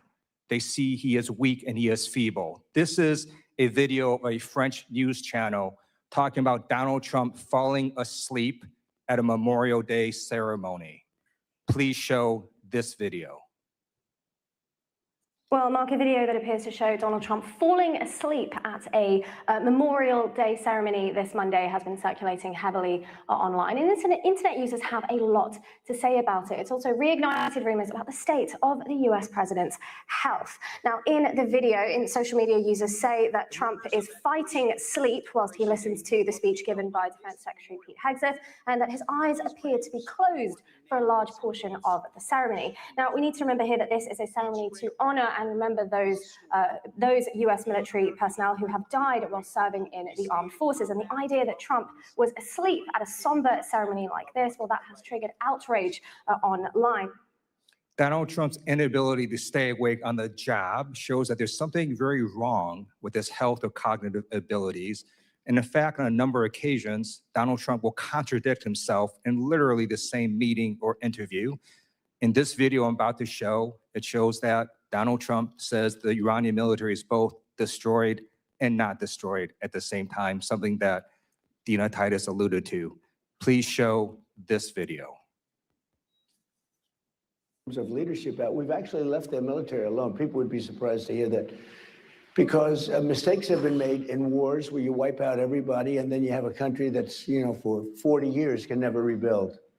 You look at what happened with Iraq. We just Iran is in a very bad position. They have no military. All they have is good talk, and they have a fake press. So Secretary Rubio, instead of holding North Korean-style cabinet meetings where everyone goes around the room kissing Donald Trump's ass, I'm going to ask you to come clean with the American people and the White House as well. There's something wrong with Donald Trump's health or cognitive abilities. There's a reason he keeps going to the hospital and they keep giving him cognitive tests. We have not seen the president in 8 days. The American people deserve the truth. I Okay. yield back. I don't even know how to respond to that, other than to tell you that it's absurd and ridiculous. And I can't believe we're in a Foreign Affairs Committee meeting in front of the House, an important time in American foreign policy. Just keep lying, answering Secretary Rubio. questions Just keep from a lying. so-called, supposedly someone who thinks he's a medical expert when he's not. The truth of the matter is we had a cognitively impaired president in office a few years ago. That's a cognitively impaired president, but I don't like to talk about that because it weakens America. This president we have, this is a guy that literally doesn't sleep. He works day and night, long hours, every single day. I don't know if you haven't seen him in 8 days. I saw him yesterday. I didn't see him yesterday because I was in Congress the day before. I talked to him at all hours of the day and night. He works inhumane hours. Okay, I've been on foreign trips with the president that he doesn't sleep in the whole flight. And everyone else is sleeping on the plane, and he's, wandering the hallways looking for someone to wake up and talk to that people are. So I don't know what you're referring to, but he has an incredible amount of energy. I'm just telling you, you may not like his policies. You may not like his policies, you may not like the decisions he's made, but I assure you, this is not a president that sleeps or is cognitively impaired in any way, shape, or form, and in fact is incredibly active, much more so in many cases than much younger people that are around him. Those are facts. I see it every day. You're not going to agree because you have another narrative that you want to push, but those are the facts. I just showed you Representative 3 Issa is videos of recognized. him sleeping. Secretary Representative Rubio. Issa is recognized. Thanks for waking me up, Mr. Chairman. Mr. Secretary, if you'd gone to sleep during those videos, I would not have blamed you. I too have received those calls at all hours of the day and night. I'm, like you, aware that the president works harder than any other person here in Washington. But moving along, a number of things have been said that I find just incredible. First of all, the whole question on whether or not we support Lebanon and whether or not we support Israel. Is there any real contradiction between what Israel is trying to accomplish and what your aid to the Lebanese armed forces over decades is trying to accomplish? Contradiction? Is there any No. light between those two efforts? They're aligned. What we would like to see is a Lebanese armed forces with the strength and the capability to disarm Hezbollah and reclaim the entirety of the country on behalf. The country should only have one armed forces. It shouldn't have an armed political party, which is what Hezbollah is, and then the LAF, the Lebanese Armed Forces. So and the Lebanese want that too. And that's what we work very closely with them on, and that's what our engagement with the Lebanese is about. And Mr. Secretary, just for the record, in one of the last times I was in Israel, I asked Prime Minister Netanyahu if we should cut off aid, as some have said, to Lebanon. He said, to Lebanese armed forces, he said, no, give them more. Give them what they need to take back their country. So I do believe that we couldn't be more aligned with the efforts of Israel and the present government of Lebanon. Moving along, you did a great job of going around the world and outlining the mess that was left to you as you pick each of them up. One that you didn't touch on that I'm concerned about is actually a democratic one, which is the democracy of South Korea has taken a strong bent to the left, opening up more avenues toward China and, in fact, beginning to oppress many of our companies, including Meta, Coupon, and others. Can you tell us what can be done and what this committee should do with countries who, through democratic means, are beginning to become anti-U.S.? Right. So there are a couple points I would make. The first is that, and this is the unique aspect of dealing with democracies, and we see it in our hemisphere quite often. Sometimes in a democratic country, they will elect leaders that are friendlier to U.S. national interests, such as what we have now in Japan. And sometimes they will elect leaders that have a different perspective. We respect the sovereign choice of the people of that country. That's a legitimate election. That's who they chose. In those instances in which a democracy and their elected leaders are taking positions that run contrary to the national interests of the United States, it doesn't mean we want to overthrow the government or get rid of the government because it's a democratic government. It simply means we have to engage them in the fact that they are doing things that are irritants to our national interests. You point to some of our companies. Our companies aren't just facing challenges and, I would say targeting in South Korea. They're facing it throughout Europe. And the European Union, as an example, is targeting our technology companies and conducting what we believe is unfair. So I think this becomes a feature of our engagement with South Korea, even as we have things that we're strategically aligned on. These are areas we've expressed and I think have, frankly, impacted our ability to conclude a trade agreement with them because of some of their behavior towards American companies. Iran obviously was going to dominate a part of today, and I'd like to close my questioning with a question for you. In 1979, if my math is correct, you were 8 years old when they took our embassy and then lied about it, claimed it was students doing it. That's 47 years ago, has been said many times. Is it fair to say that President Trump, no matter what the people on the other side of the aisle want to say, is not in the 60th or 70th day of action, but in fact in the 47th year of an ongoing war with Iran that has spread to Yemen, to Lebanon, and even to South and Central America? I think I would start, well, absolutely. First of all, with Hezbollah. Hezbollah is an agent of the Iranians, and they've carried out terrorist operations around the world, including the recent anniversary of what they did in Argentina, the Jewish Center. But let's not forget those IEDs that were used to maim and kill our troops in Iraq were all innovated by Soleimani and the IRGC, which strongly supported that. Let's not forget that we have these Iranian proxy militias operating inside of Iraq that as recently as 2 months ago kidnapped an American journalist. And let's not forget that there are people that are both charged and convicted in the United States for participating in Iranian assassination plots against the president and against other former and current government leaders. So we've been facing this from Iran for 47 years in a variety of ways, some more open than others. Thank you. And Mr. Chairman, I ask unanimous consent that the Wall Street Journal article entitled "South Korea Takes a Hard Left Turn Against America" be placed in the record. So ordered. Thank you. I yield Without back. objection. Representative Jacobs is recognized. Thank you, Mr. Chairman. Mr. Secretary, good to see you. I'd like to talk about the war in Iran. Yesterday, in your Senate testimony, you told Senator Booker that the war in Iran is over. This is news to me. It's also news to my 2,500 constituents, Marines, San Diego Marines in the Middle East off the coast of Iran, the other of my constituents who are deployed there, and the thousands more of my constituents who have 48-hour deployment notices whose families are still very concerned. But okay, I will take you at your word. If the war is over, I have a simple question. Who won? First of all, Epic Fury is over, which is what you would consider the war. That operation is So you agree concluded. it's a war then? No, those are hostilities. They called it a war. I'm Okay. just responding to the Senator Mr. Booker's Secretary, question. you can change the name of the operation. It doesn't change the fact that the strait is still closed and my service Yeah, but members that's and not- all of our service members are still in I know, but harm's that's way. not The what you war asked me. is not over. But I'm agreeing with you. Okay, fine. We're taking you at your word. The war is over. Who won? Well, first of all, you're not taking me at my word. It's a fact. We're no longer conducting sustained strikes inside of Iran to degrade their military because Epic Fury is over. The second point is on the question of who won, I can tell you this. We defined victory as destroying their defense industrial base, significantly reducing the number of missile launchers that they possess, significantly reducing their stockpile of drones. And we achieved all of those in addition to destroying what they had left of an Air Force and wiping out their entire conventional Navy. Those are all gone. So I consider that victory, and we did too, and that was the purpose of Epic Fury. Okay, well, good. Based on the metrics that you just said, okay, there's actually, our intelligence community has said that Iran is reconstituting its military industrial base faster than we had predicted. And analysts assess it still holds roughly 70% of its missile stockpile and 70% of its mobile launchers. The Strait of Hormuz was open before the war. It is now closed. We have lost 14 brave American service members. Over 400 are injured.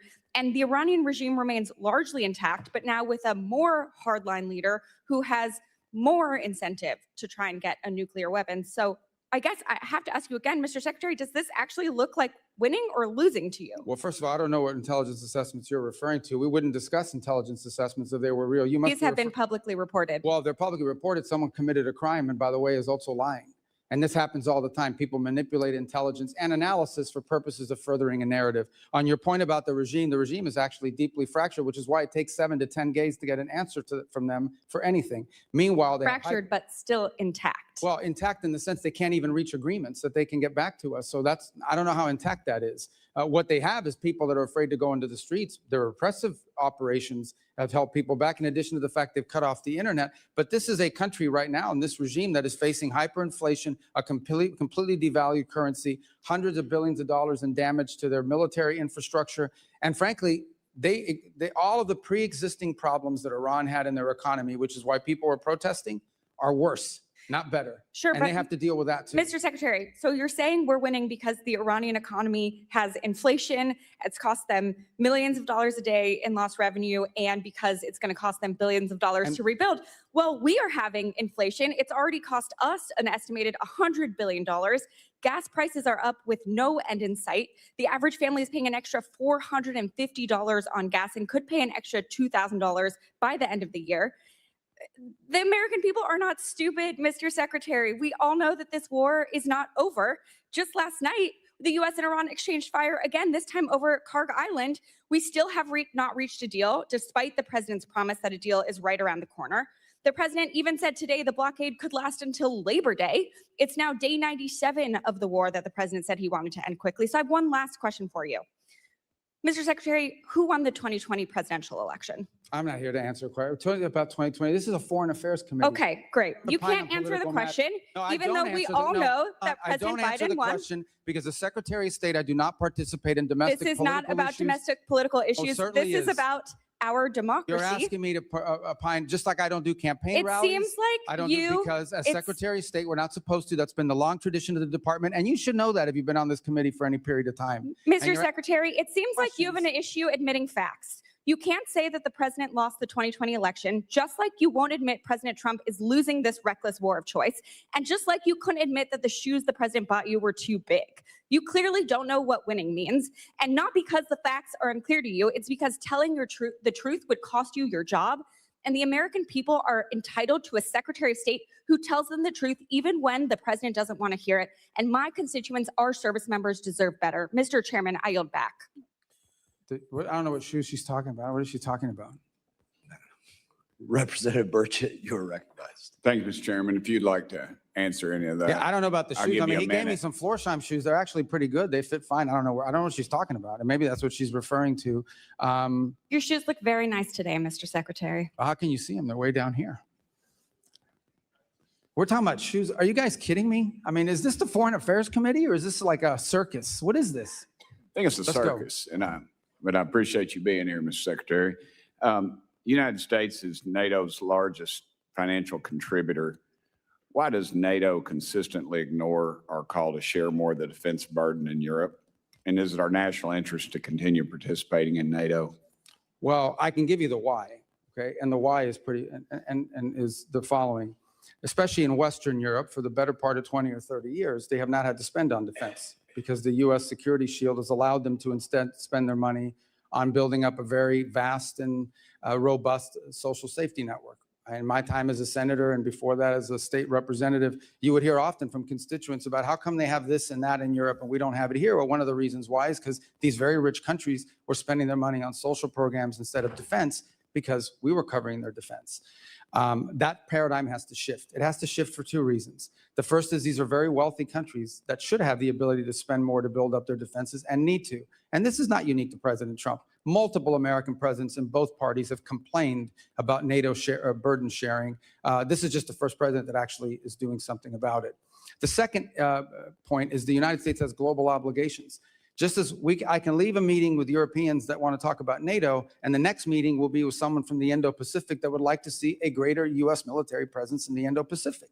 And then you can talk to Gulf partners that want to make sure we're still committed to defending and being involved there. And then you can go to Africa and talk to countries that want to see our cooperation on counterterrorism. And then you can go to the Western Hemisphere where they want us to do more with them as well and pay more attention. So the U.S. has global obligations. And while we have vast resources, we do not have unlimited resources. We have to allocate them. And that will include constantly re-examining what our force posture looks like in Europe in comparison to other theaters and potential contingencies around the world. Thank you, Mr. Secretary. I also wanted to thank you in the White House for supporting the bill that I've been pushing to defund the Taliban. You're very kind to me to meet with me, and I appreciate that very much, and the president's support as well. As you know, we're the UN's largest financial contributor, but it consistently pushes liberal policies like abortion and gender ideology in spite of our opposition. And every time there's a new council or whatever, and it's always our enemies that seem to be on there. Why is the U.S. still a member of the United Nations?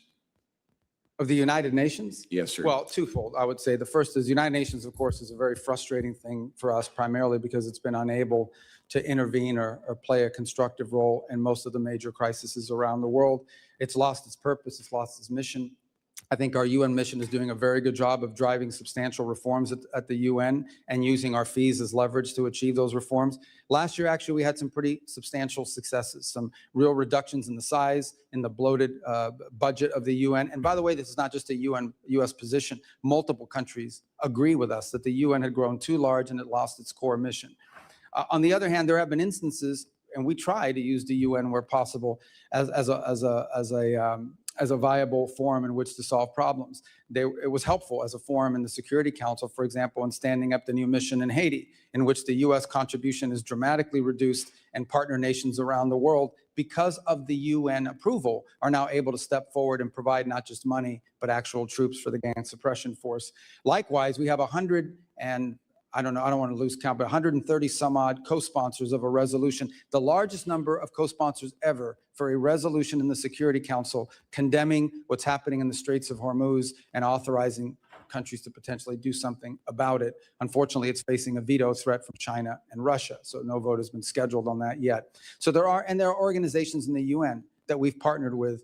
We've been able to partner with them on making contributions to humanitarian relief around the world. And we actually struck a pretty good deal with them in which we can ensure that that money is going to be spent in a way that furthers our national interest, not go to fund the NGO industrial complex, but also provide aid, critical aid to areas that badly need it. So there's been some utility with some of it, but the UN is in need of continued dramatic reform, and we intend to continue to use our fees that that they claim we owe as leverage for that.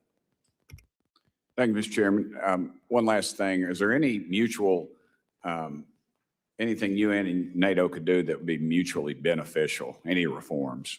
But I'm sorry? Any reforms that the UN and NATO could do that would be mutually beneficial? Well, with NATO, it's a much deeper conversation that involves basing rights that have been denied to us by a handful of countries. And I think this is just it's going to feature prominently in the meeting in Turkey, as it did last week in the meeting with the foreign ministers. On the UN, I can provide you the list of the reforms we are asking for. They've imposed last year more reforms than ever before, but there are a few more that need to happen. And I can share that list with you and with the whole committee. Representative Stanton is recognized. Thank you, Mr. Chairman. Thank you very much, Mr. Chairman. Mr. Secretary, I do want to talk to you about the blurring of lines between public service and private enrichment at the highest levels of this administration's foreign policy leadership. President Trump has placed Steve Witkoff and Jared Kushner in charge of addressing some of the world's most intractable conflicts, including the war between Russia and Ukraine and cleaning up the president's self-made mess of war of choice in Iran. Let me start with Mr. Witkoff, Trump's special envoy to the Middle East. He co-founded the cryptocurrency venture firm World Liberty Financial alongside President Trump and President Trump's children. Days before President Trump's inauguration, a firm controlled by a member of the royal family of the United Arab Emirates, Sheikh Taknoun, bought a 49% stake in the company. That was a $500 million investment. 31 million of that went straight to the Witkoff family. Witkoff was still a financial stakeholder in World Liberty as he was simultaneously leading high-level U.S. government negotiations in his role as special envoy. One of those negotiations was over the export of America's most advanced AI chips to the UAE, negotiations personally attended by Sheikh Taknoun. In the spring, another company chaired by Sheikh Taknoun, MGX, deposited $2 billion in World Liberty Financial's stablecoin, the single largest investment in the crypto company ever. Weeks later, the chip deal was announced despite national security concerns. Secretary Rubio, do you believe that Mr. Witkoff has an unacceptable conflict of interest? I have never seen any evidence that he's made any decisions or advocated for any position that's to his personal benefit. On the contrary, and again, I can't speak to all the things you're saying now because that's not, Mr. Witkoff is an employee of the White House and he undergoes the ethics vetting and the procedures for disclosure that are appropriate to them, not to the State Department. But I would just add, I want to be fair, okay? I've never seen the guy ever say anything to me that makes me think this is personal rather than, the only thing he's ever done is spend his own money. Yeah. I know he has spent his own money at great personal expense to fly around the world on his own airplane, not on the government bill. He has, done it, but everything out of his own pocket. Are you in many concerned cases. about the appearance of a conflict of interest in Mr. Witkoff? I've never seen anything that leads me to have that concern. Again, you've cited a bunch of things. I'm just not aware of those but I'm just telling you, my personal interactions with Mr. Witkoff are of a person who just thinks he's serving the country and is happy to do so, not out of any personal gain, but because he wants to serve the country. As Secretary of State, who's in charge of the foreign affairs of the United States, have you spoken to President Trump about any concerns about conflict of interest with Mr. Witkoff? I haven't had to. I've not seen any. Let's talk about Jared Kushner. His private equity firm, Affinity Partners, has raised more than $6 billion since it was founded in 2021, including $1.2 billion just over the last year. Mr. Secretary, are you aware of how much of that $6 billion has been raised from foreign nationals? I don't know anything about And the answer is 99%. These include sovereign wealth funds operated by Saudi Arabia, UAE, and Qatar. The Saudi Sovereign Wealth Fund is the largest investor in Affinity Partners. In fact, Crown Prince Mohammed bin Salman personally recommended that Saudi Arabia invest in Affinity Partners. The Crown Prince has also personally urged President Trump in multiple phone calls to continue the ongoing war of choice in Iran. Let's put it another way. The man who bankrolled Kushner's business venture is the same man who is lobbying for the war Kushner is tasked with ending. Mr. Secretary, same question. Are you concerned about any conflict of interest by Jared Kushner, the president's son-in-law? Again, in Jared's case, Jared is a private citizen who's been advising and participating in this voluntarily. He's not compensated for it or in any way. But I've never seen from either Steve or Jared on the contrary. All I've ever seen them do is put tremendous amount of time and energy into trying to solve problems, like the amount of time they put into Gaza and the Board of Peace and all of that process. I think, Secretary, let me I believe reclaim my they've done time. it out of the kindness and goodness of their heart. They think they're serving the country. The goodness of their heart. Mr. Secretary, what Jared Kushner pressure. said on 60 Minutes on this very issue, when asked about it, he says, what people call conflict of interest, Steve and I call experience and trusted relationships that they have throughout the world. Reclaiming my time, let's recap. The two men tasked with resolving this country's most sensitive national security issues, including meeting with Iranian negotiators, are profiting off the same countries that they are engaging with. One thing we know for sure, while the Ukraine peace talks are going nowhere and the war of Iran has no end in sight, Witkoff and Kushner are making out like bandits. Meanwhile, a gallon of gas is still hovering about $4.67 in Phoenix, Arizona, that I represent, up nearly 40% from just 18 months ago. The American people are paying more for gas, for groceries, for everything. They're footing the bill while representatives of our government are cashing in. I yield back. Representative Jackson is recognized. Thank you, Mr. Chairman. And thank you, Secretary Rubio, for being here today. Thank you for your work to execute an America First foreign policy that is making America safer, stronger, and more prosperous. From confronting the corruption of the Maduro regime to negotiations with Iran to stabilize the Middle East, you have played a crucial part in spearheading the administration's Peace Through Strength initiative. Secretary Rubio, I want to reiterate what you wrote in your opening statement, that American leadership should always be on behalf of American interest. Thanks to President Trump's historic foreign policy initiatives, the USA has no longer sit idly by as other nations take advantage of American funds and military support. My question, global commerce and diplomacy rely on coordinated strategies with allies to combat illicit trade and support U.S. exporters. To support the Trump administration's efforts to enhance U.S. national security while advancing strategic American investments, I recently introduced the Strategic Export Controls and Border Security Enhancement Act. This bill would codify the State Department's Office of Export Controls and Border Security to strengthen the operational capabilities of allied countries to better protect U.S. critical technologies from diversion and misuse by our foreign adversaries. Secretary Rubio, how is this office being utilized to prevent the illicit trafficking of sensitive and dual-use technologies? And how do you see this office being used to advance America First diplomacy moving forward? Yeah, I think at the core of what you're trying to get to with your bill, and we're trying to get through with our sources, with our resources, is as follows, and that is that you will say you can't sell a certain product, or a certain product can't be exported because it it provides, it would be the detriment of the national interest of the United States. But it's prohibited for one country, but it's not prohibited for some other country. They will then set up a company in a third country and use that to evade the sanctions. In essence, you know, you will find a company, let's say it was a sanction against a transfer of technology to a Chinese company that's linked to their military. But they will then figure out a way to set up a company in a third country, in a country that's not barred for export. And they will use that vehicle and that route in order to be able to export a valuable technology. And so what we're trying to get at through our efforts is identifying those countries where that is happening and those companies that are being used for that purpose. And I think your bill, though I haven't read it, sounds like what it would do is it would codify this effort so that it exists beyond this administration. Well, thank you. I appreciate that, and I'm anxious to partner with you from a legislative standpoint on that. So if there's anything in the bill when you do see it that you would recommend, please let me know.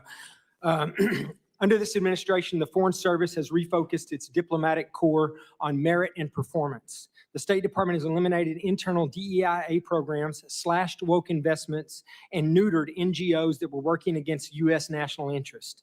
We finally have got away from trying to force other governments to adopt the crazy woke social agenda of the failed Biden administration, the same agenda still being promoted by many of the progressive Democrats on this committee, unfortunately.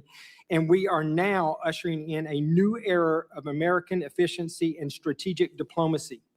Mr. Secretary, how can this committee continue to provide the State Department with the tools in the upcoming Foreign Service Act reauthorization to advance President Trump's American First agenda and continue this progress? I mean, I think codifying these policies are important so that they exist for the long term. And I want to just say one thing when it comes to the issues that people use the term diversity.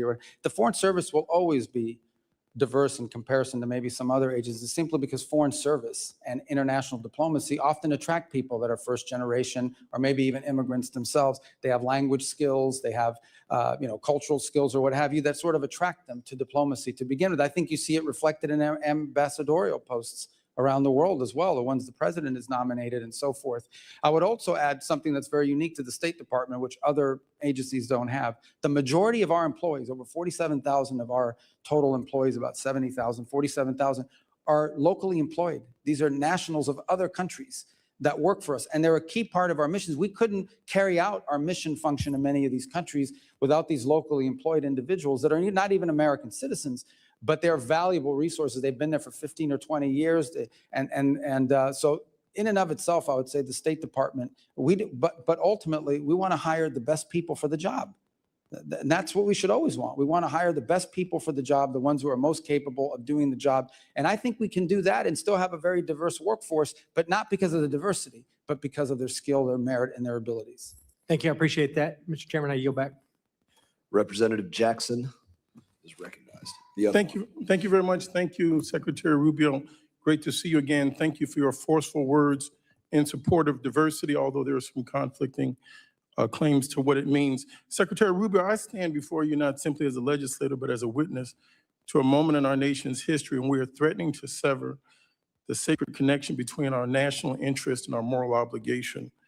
This is a budget hearing, of course, but more than numbers on a page, we have to wrestle with the meaning of what those numbers mean to the lives of real people in real places, whose very existence is bound in no small way to the decisions that we make in this room.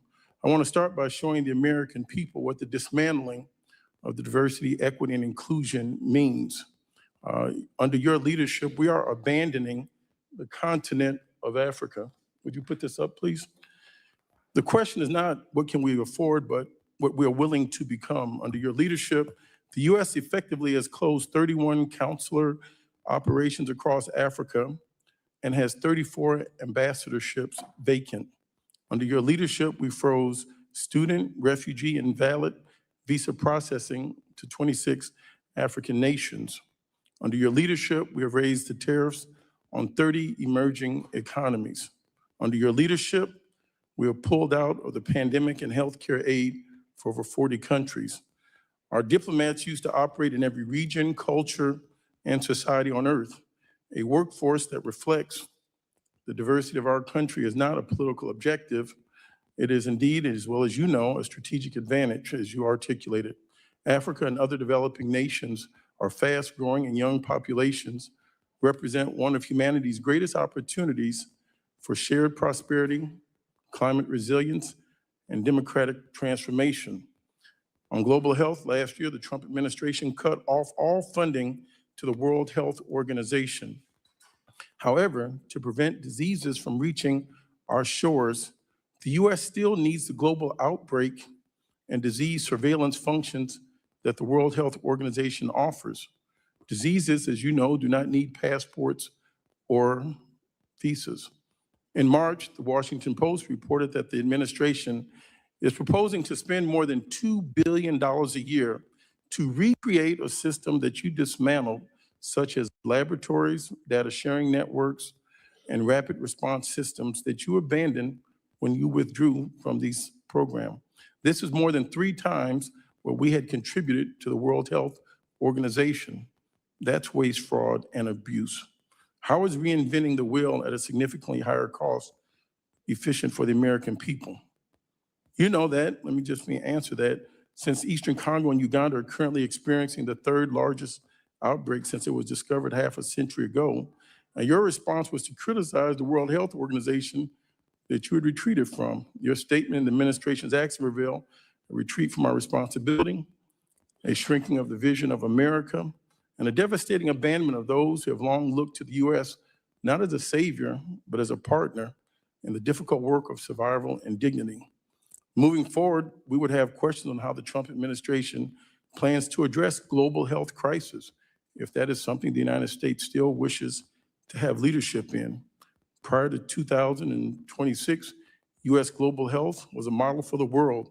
Its initiatives helped contain more than 250 diseases across more than 40 countries. But DOGE and this administration have not told the truth. They told the American people these cuts were necessary. Because I can assure you there is nothing necessary about denying medicine when people are suffering. There's nothing justified in weakening initiatives like PEPFAR and the Global Fund. I'll give you some time, which have stood as shining examples of what this country can achieve when it chooses compassion over indifference.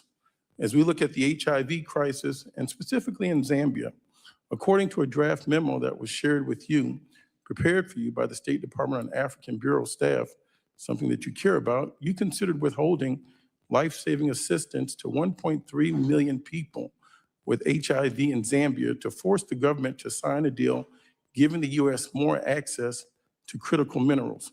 Do you consider it acceptable to use life-saving HIV/AIDS treatment as leverage for economic advantage?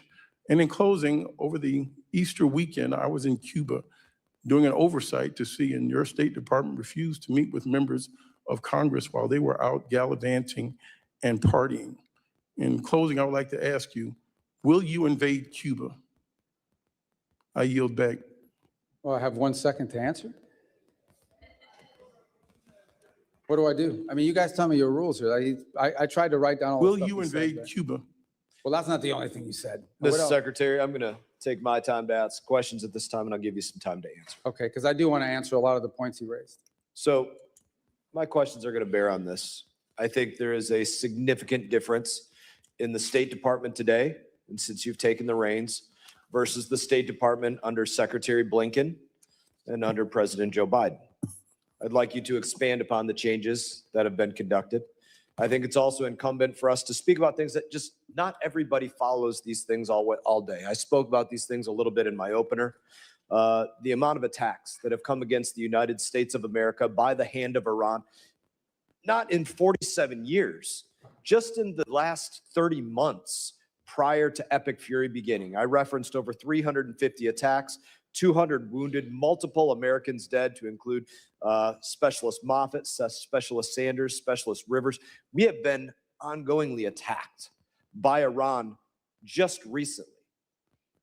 And the United States has largely done nothing about it. I think one of the things that's changed about us is that we are not going to be an America that gets attacked and pretends it never happened, ignores it, does nothing. That was a way of the past. So, Secretary Rubio, I'd love for you to discuss this and discuss the questions that were asked previously, and you have 3 minutes and 45 seconds to do so. Okay, good. And I actually think they dovetail because there's a couple points. First of all, it's just absolutely false that we've abandoned the continent of Africa. As I've highlighted multiple times here, on the diplomacy front. We are deeply engaged in the DRC and Rwanda peace negotiations. In fact, if it wasn't for us, there wouldn't be any negotiations. We are deeply involved in the Quad effort with Sudan that involves the UAE on one side, Saudi Arabia on the other, and it's deeply complicated that we actually have helped host donor conferences. So we are very involved in all of those issues. As I pointed out earlier, we've been working very cooperatively with the government of Nigeria to go after a common threat, terrorists that want to aim at us but are threatening the nation state there now.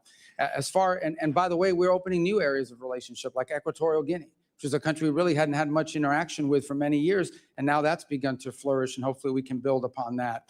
In the case of the consular services, we've consolidated consular operations all over the world. And one of the reasons why is you can do it more efficiently. There are areas where literally the number of either visas that are not accepted or even applicants do not justify having a full-time station. We've done this repeatedly, not just under this administration, but previous administrations have done that. And so consolidation of consular services is not unique to the African continent. We've seen it in Mexico, where we're going to close one consulate because the cost-benefit analysis doesn't add up. On the World Health Organization, they basically covered for China during the COVID pandemic. Openly covered for China, refused to disclose the reality of what was happening soon enough, and didn't put the blame quickly enough on where it belonged. But not just the blame, it didn't allow researchers to be able to begin the work of, it took longer than it should have to develop a vaccine and other things because of their attitude towards that. And we have deep problems with the way the World Health Organization seems to play politics on behalf of some countries, and we pointed that out. Now, let me talk about a couple other things you raised. The Global Fund. The Global Fund is very happy. You should call them. They're very happy with us. They put out multiple statements about the work we're doing with that. We are fully challenging his compliant. assertions, Chairman. It's my time. No, but I'm just telling you, the Global Fund, we are, for example, there's a 33% cap on what we give. The rest has to come from other donors. We are at that level right now. And if donors give more, we'll give more. We're committed to that. They're very happy with what we have worked out with the Global Fund.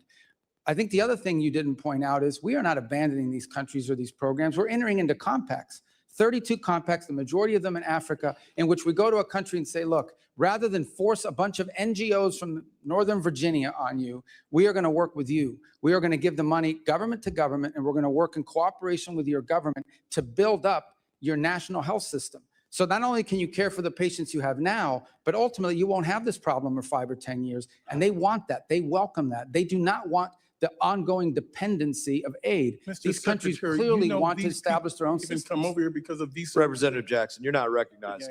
I know, but on Zambia, look, we're not threatening them with anything. They just don't want to sign a compact. But you do raise an interesting point, not specific to Zambia, but broadly. Okay, there are a lot of countries we give a bunch of money to. You sit there and you say, okay, we donate $50, $80 million a year to this country. We do all the aid for that country. But all of the contracts, all of the rare earth minerals, all of the financial benefits, all of the commercial deals are with China. So explain to me, how is that good for the American people that we are in a country that we take care of all of their problems, but then all the economic benefits flow to China or some other country? That has to be talked about. How can I justify to the American people that we flood a country with American aid, but all of the commercial benefits in that country go to China or someone else over us? That is a legitimate thing to discuss with every country in the world that we give a lot of aid to. That is the reason why aid should not be separated from policy, because it has to reflect our national interest. Thank you, Secretary Rubio. Representative Kamlager-Dove. So, Mr. Secretary, 5 months ago, you essentially became the new overlord of Venezuela, taking control of the country's oil revenues and giving foreign companies access to its oil and minerals. But you have provided no real transparency about where the money is going and who is benefiting from this arrangement. I want to now talk a little bit about Mauricio Claver-Carrón. So, Mr. Secretary, you've known Mr. Claver-Carrón for many years, correct? I don't know how many years, but sure. Okay. We know that he was special envoy to Latin America. He's also a former lobbyist who supported your presidential campaign, I think in 2016. And now he runs a private equity firm that is seeking $1 billion in investments in Latin America. Apparently, he is seen as your right-hand man on Venezuela, but he's not a federal employee and he's not bound by rules about financial disclosures or conflict of interest. According to the Washington Post, he acts like a kingmaker in Venezuela, helping to determine which private companies get contracts and access.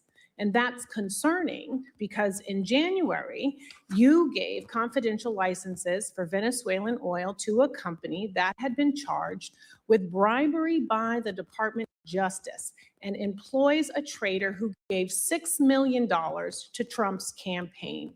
Some have said that Mauricio is the Jared Kushner of Latin America, but Mauricio has said that Jared Kushner is the Mauricio of the Middle East. So who is Mauricio, and why is he riding on private jets to Caracas with executives from firms trying to get contracts? And why is he texting Delcy Rodriguez on the regular? Who is he working for? Okay. I'm gonna allow you to respond. I'm setting this up because it looks unseemly that essentially you are taking Venezuelan oil money and sending it through a network of campaign donors, corrupt politicians, That's and false. lobbyists. And we can't get any documentation on that. We don't have any receipts. So the question is anyone from the administration directly or indirectly benefiting from the contracts being doled out in Venezuela? Is this where I get to answer? Yes. Okay, perfect. Number one is the number of people. Mauricio is one of many people that are involved in what's happening in Venezuela. There's not a day that goes by that we don't have someone who's interested in what's happening in Venezuela for a variety of reasons. Nor is he the only person in the United States that directly contacts Delcy Rodriguez and others. There is a stampede of people that want to be involved in Venezuela. Mauricio is one of many, but by the way, not involved in Venezuela. I am not knowledgeable or know of any financial links he has to anybody in Venezuela. So I'm going to reclaim my time, Mr. Secretary, Well, but I'm but- glad that you said that because you have said these things. You have shared these talking points before. They're not But talking points, they're the it is hard to truth. take your word for it when this is the most corrupt administration in American history. Well, that's We're your talking opinion. pardons for sale. We're talking about no bid contracts to those on Trump's family and friends plan. We're talking about a $1.8 billion slush fund. And I think that's corruption. The American people think that's corruption. They want to know if you think that's corruption. Okay. Number two, this goes right to the point of transparency. You're absolutely wrong about the way the money flows. It's pretty straightforward, and I'll share. So I'm going to have to reclaim So my when- time again well, because then, so the what kind of question about process is this? They get to corruption- ask the questions and you don't get to question about- answer? It's my time. The question I don't know about about you. When is corruption it is my really time? important. So why am I because here if I don't you get to answer can't your call questions out- or your defamatory statements? Reclaiming my time, Reclaim. Mr. I want Chair. you to, but I want to reclaim. Well, do I get time? This Because you is make my these time, Mr. defamatory Chair. statements and no one can talk here. If This is you crazy. can't call out corruption in this country, then how can you call it out in another Well, I can't say country? anything because you That won't is let me the speak. question. It is about credibility and your credibility. And your credibility meter is on empty right now. This See, oil. these guys who just get to talk and I don't get to Who answer? determines the barrels of oil that get Why- sold? How but you many won't of let them? me At answer your what question. I price have an does it answer get for your sold? question. Where is it going? Oh, I get it. will They let have to you. use their time for me to answer The your onus question. is on you to The prove joke. that there is no corruption happening. Well, how do I That is prove it if your you don't let me talk? responsibility as the Secretary of State. And you know what? Normally we would have access to that data. That's the You do. You transparency. just don't know where But to look. you're not showing us any receipt. Well, then show us. Well, Do but you you won't. commit? Do you commit to coming back here with whoever the person is who is monitoring the sales of the oil? Bring them before this committee. Can I Show the reclaim my receipts. time? Have the documentation. You don't have this time yet. I am talking about your credibility and evidence, not your talking points, because talking points are never a replacement for transparency I agree, and but that's what you're documentation. saying. You're saying talking And points we without have an not- answer. We are 5 months into this and no audits. Zero visibility into the 100% contracts that are false. awarded. 100% Zero false. Unfortunately, transparency about where the Representative's time money has is expired. going. Representative Salazar is recognized. And giving contracts with no transparency Can I is borrow your exactly time the to reason why answer? you shut down USAID. So practice what you preach. I yield my Oh, time. she gets to scream now too? Scream Chairman, and can we shout. take down her words? I'll give you some time. I'll give Yeah. you some of my time. Let me just, Okay. just But God, change what the kind of thing energy. is this? What is this? You get asked questions for 5 minutes and you don't get time to answer? It's not a hearing. I think you said clown Like a show dunk before. tank? I What don't, is I don't this? have to tell you. I don't. I'll I've give even you used ti- their time. How can I answer the question? They don't even give me time. I've had to use their time to answer your questions. Yes. All right, whatever. All right. So I don't need to tell you that in my community, the city that I represent, the city of Miami, you're one of the most illustrious representatives, and that we're very proud of you, not only the Cuban Americans, but the Hispanic Americans in my Why is she community. leaving? I'm So going to answer her questions. I will. Oh, she's going, okay, I got it. Well, thank you for coming. All right, so we're going to talk about, I just want to, give you time to answer and then talk about Venezuela and talk about Cuba. So let's go back to Venezuela. Let's start with that. You said that stabilization, recovery, and transition. Those are the three steps that the State Department was going to implement in Venezuela. I believe that transition is the free and fair elections. The Venezuelan has a very robust opposition forces. We have Maria Corina Machado. So the big question here is that in order to avoid any type of misunderstandings like the one that we were hearing from my illustrious colleague, is that we should have free and fair elections that will bring rule of law, and the rule of law will then be able to bring in a lot of investments from the United States with transparency. Why can we not start right now the process of sending the message that we are going to establish, let's say next year, at the end of next year, a free and fair election sponsored with the United States or by the United States? Yeah, thank you. Well, it all ties together, so I'm going to try to use the. It all ties together, Okay. correct. So let me first say about the oil stuff, which is a bunch, I don't even remember half the stuff that was being screamed at me because most of it not entirely is false. Here's what happens. When there are sales of oil from Venezuela, they used to, sell it at a discount because of sanctions, and they had to do all kinds of evasive matters. Now they're able to sell it at market price to great benefit to the Venezuelan people. That money and those proceeds are deposited in a treasury blocked account at Citibank. That account, by the way, is audited by KPMG. KPMG has been hired and paid by the Venezuelan government out of those funds to audit every single expenditure. There is a list that's been agreed to by both sides, the Venezuelan side and the US side, on what the allowable expenditures are for. So for example, they've used 250. I need to go to 3 other countries, so I'm not sure what the chairman wants to do, but I understand that you're answering her question. Oh, but this is but it's tied to your point because All right. they'll be able to do the other ones quickly thereafter. Again, I know this is outrageous because I have to use your time to answer That's questions. when correct, she but I leaves. need to serve the community. I need to Okay. ask you about other countries. So Well, then bottom tell me. line is the money that's spent in Venezuela is audited by KPMG. It only goes to certain determined points, and it doesn't go to the individual benefit of anybody. Those are just false, So outrageous when can we pivot to free and fair elections? So the second point is on the transition phase, which is the third phase. The second is Correct. stabilization and recovery. Part of the recovery phase is creating the conditions for a free and independent press. You need to have independent press in order to have free and fair elections. We've seen an uptick in that activity. It's not 100% there, but it needs to continue to grow. You need to give space for the political parties to organize and to mobilize, because you can't participate in an election if you haven't had the time to do so. And you need a new electoral commission. We've said that repeatedly. And when That are we needs to happen. starting? Well, we'd like to see it as soon as possible, but the reality, just remember, it's been 5 months, not 5 years, Correct. not 50 months, 5 months. 5 months is not a long time for a country that had gone through what that country went through. But clearly, we need to have a new electoral committee, and ultimately, Venezuela's future is free and fair multi-party elections. Correct. Let's go to Cuba. We know that your office is talking to the Castro family, and you're sending the message that the game is over, that they need to open up the democratic game. We know that, all right? So the question is, what's delaying that process? Well, it's not that it's delaying the process. We've had conversations. We have diplomatic engagements with the Cubans consistently over time, over multiple reasons, and for many reasons over the years. In fact, the CENTCOM was just down at the fence line in Guantanamo, not CENTCOM, SOUTHCOM, over the weekend as well. Our message to them has been very clear. If they want a path in which they can recover their country and But we save it. understand that they are not Well, that- understanding that. So correct. then what's next? So what can we do in order to make them understand that the game is over? Well, we're not going to allow them to benefit from the game that they've been playing, in which they're stealing money from the Cuban people to the benefit of this conglomerate at the expense of the people of Cuba. What we are offering to do is distribute $100 million in humanitarian aid But to a they're not non-governmental accepting. organization. Well, now they say they've accepted it, but they're But it creating has to do through impediments. the Catholic Church, and they're not willing And to do others, that Samaritan Purse, we have a whole host Representative of Stone's organizations that are prepared to do it. Representative Costa is recognized. Thank you very much, Chairman and Mr. Secretary of State. Appreciate your presence. A lot of area to cover, but I'm concerned about America's presence and the international arena that we live in today. Ronald Reagan once described America as being the shining city upon the hill, one that other countries sought to emulate. You're familiar with that quote. I'm worried that our smart power that underpins our global standing, gives us credibility, clout, and coherence, is today in a democratic recession. That's my view. And I think American leadership is more important than ever before, and I think it's lacking. And do you agree that our smart power remains an important tool of our U.S. statecraft? Well, absolutely. And Well, but we're vacating the field. 2/3 of our ambassadorships or posts are empty. Our alliances, we hit our friends with tariffs, berate our partners for not supporting a war that they were not ever brought into in Iran, and only later walk back the plans to withdraw troops from our European allies.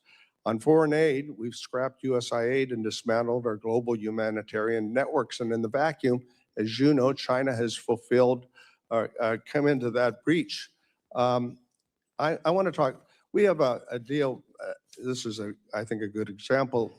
You've not granted final approval on $14 billion arms deal for Taiwan, which I want to emphasize was a sale, not a gift. Do you think that protecting Taiwan is still important? it is. We gave them we had an $11 billion sale, the single largest in history, just in December. But it's not a gift, it's a sale. And why are we December. why are we withholding the $14 billion? We're not withholding. It's just under review still. It has, but we just executed one in All right. December, which was Let's more than move Biden on. did in 4 years. Let's move on to NATO. You know, the president's described as a paper tiger, and he's made no hidden about his disparaging comments about our allies, which I think are dangerous. And undermines the longest, the strongest alliance that we've had post-World War II. Do you think that NATO is a paper tiger? The big what, I'm sorry? Do you think NATO is a paper? I think NATO's in need of deep reform, and part of the Well, reason- but I mean, that reform's taking place. I mean, we can talk about it, and you ought to be able to take some credit for this. Look at Poland's up to 5.0, their GDP for defense. Poland's not the problem. Well, a lot of Eastern, but we're working on this and we're making progress. Would you not agree? I don't agree. I think we're You making don't agree that progress. we're making progress? Well, I agree we're making progress with some countries, but others are saying their 5% or even their 3.5% includes, for example, pensions to veterans. That's not defense spending. Well, of course not. But I mean, I don't think that the confidence and the support that used to be a part of that transatlantic partnership is still there today. And you go to Europe and I go to Europe and we sense that in the people that we talk to. Let's move over to Ukraine. I've spent a lot of time and engagement there. I know you have. You talked about it earlier today. 4 years ago, it was seen about good versus evil, right? Russia's invasion of a country that was unprovoked. And there was strong bipartisan perception that that was the case. A year ago, the president indicated that that Ukraine had no cards to play anymore. I think that President Putin, today, modern Russia is a syndicate masquerading as a country with a mob boss called Putin. He bombs hospitals, schools, churches, kidnaps over 20,000 Ukrainian children. And yes, we have leverage, but we're backing out of our economic commitment there, our military commitment. And, but yet, we see these brave Ukrainian people standing up for their sovereignty and actually taking a whole new page out of warfare in terms of something that we could learn from. When is the president and the administration going to use the leverage that we have over Russia? We have, and unfortunately, the talks have not yet borne fruit. But I want to disagree on something. So we continue to sell weapons through the Pearl program, which has been a great success. That's an ongoing program with Ukraine, and we continue to have massive number of sanctions on Russia as we speak. The problem has been, We've put sanctions on and off again. No, most of the sanctions are still on. The only one that's been waived for a limited period of time in order to provide more oil to the global market and stabilize prices is oil. And those are time determined. These are 60-day waivers. These are not. Intention to re-engage in the efforts to form a ceasefire and a peace agreement? Oh, we're prepared to do so. Unfortunately, those efforts proved less than fruitful. We spent a year on it last year, but we're prepared to do it as soon as they're prepared to do it. That offer, we've made it repeatedly. We're ready to go. We're prepared to play that role. Continued, but thank you very much for your time. Representative Huizenga is recognized. Thank you, Mr. Chairman. Secretary Rubio, good to be with you. And while we're addressing all the important issues like your shoes, I just want to formally invite you to DJ my next event. I would recommend maybe DJ Overlord be your new nickname. I apologize for many of my colleagues here because you're right. They're not giving you the opportunity to answer extremely important questions. I'm going to hit a number of issues very quickly. Coidoy prison in Venezuela. I believe yesterday you were quoted as saying that it had been closed down. I've got some close friends, contacts there that believe that there are still 25 prisoners that are still there. So I don't ask you necessarily to address it, but I'd love for you to take a look at that and get Just to be clear, the interim government has said they intend to close it, and we will hold them to their promise. Please do, and make that as rapid as possible. Along the lines of where Dr. Jackson was talking, Ronnie Jackson, one way we've maintained our lead regarding the AI arms race is cutting off China's access to essential chip-making tools made in America and by our allies. Unfortunately, the Netherlands and Japan continue to sell their critical tools, while here in the U.S. we maintain stricter controls. Those exemptions continue to be exploited by the allies today. Do you agree that export controls on chip-making equipment play a critical role in constraining the CCP's AI and military ambitions, and that allies should not be allowed to exploit exemptions to those controls? Correct, and that features prominently in all of our engagements with the countries you just mentioned. All right. Shifting gears, last November, President Trump hosted all 5 Central Asian presidents. I happen to chair the South and Central Asia subcommittee for the C5+1 summit. That was a historic movement. And what I would like to know is, do you recommend that Congress send a strong signal to the U.S.'s commitment to Central Asia by repealing the Cold War era Jackson-Vanik Amendment, which only serves to chill U.S. investment in the region? Absolutely, we want that repeal. We think it would be helpful. And what would be the positive steps? What are those I think it next would steps? signal that these impediments that have existed in the past and being able to deal with these countries commercially are being removed. So this came up in my confirmation hearing, and I don't know what the holdup has been, because every committee I go to, they ask me why. Everybody seems to agree they want to get rid of it, but no one gets rid of it. So you should. And by the way, we intend to have a C5+1 meeting that I'll be attending at some point this year in the region. Wonderful, and they will be thrilled to have that. And then you recently, you recently returned from visiting India.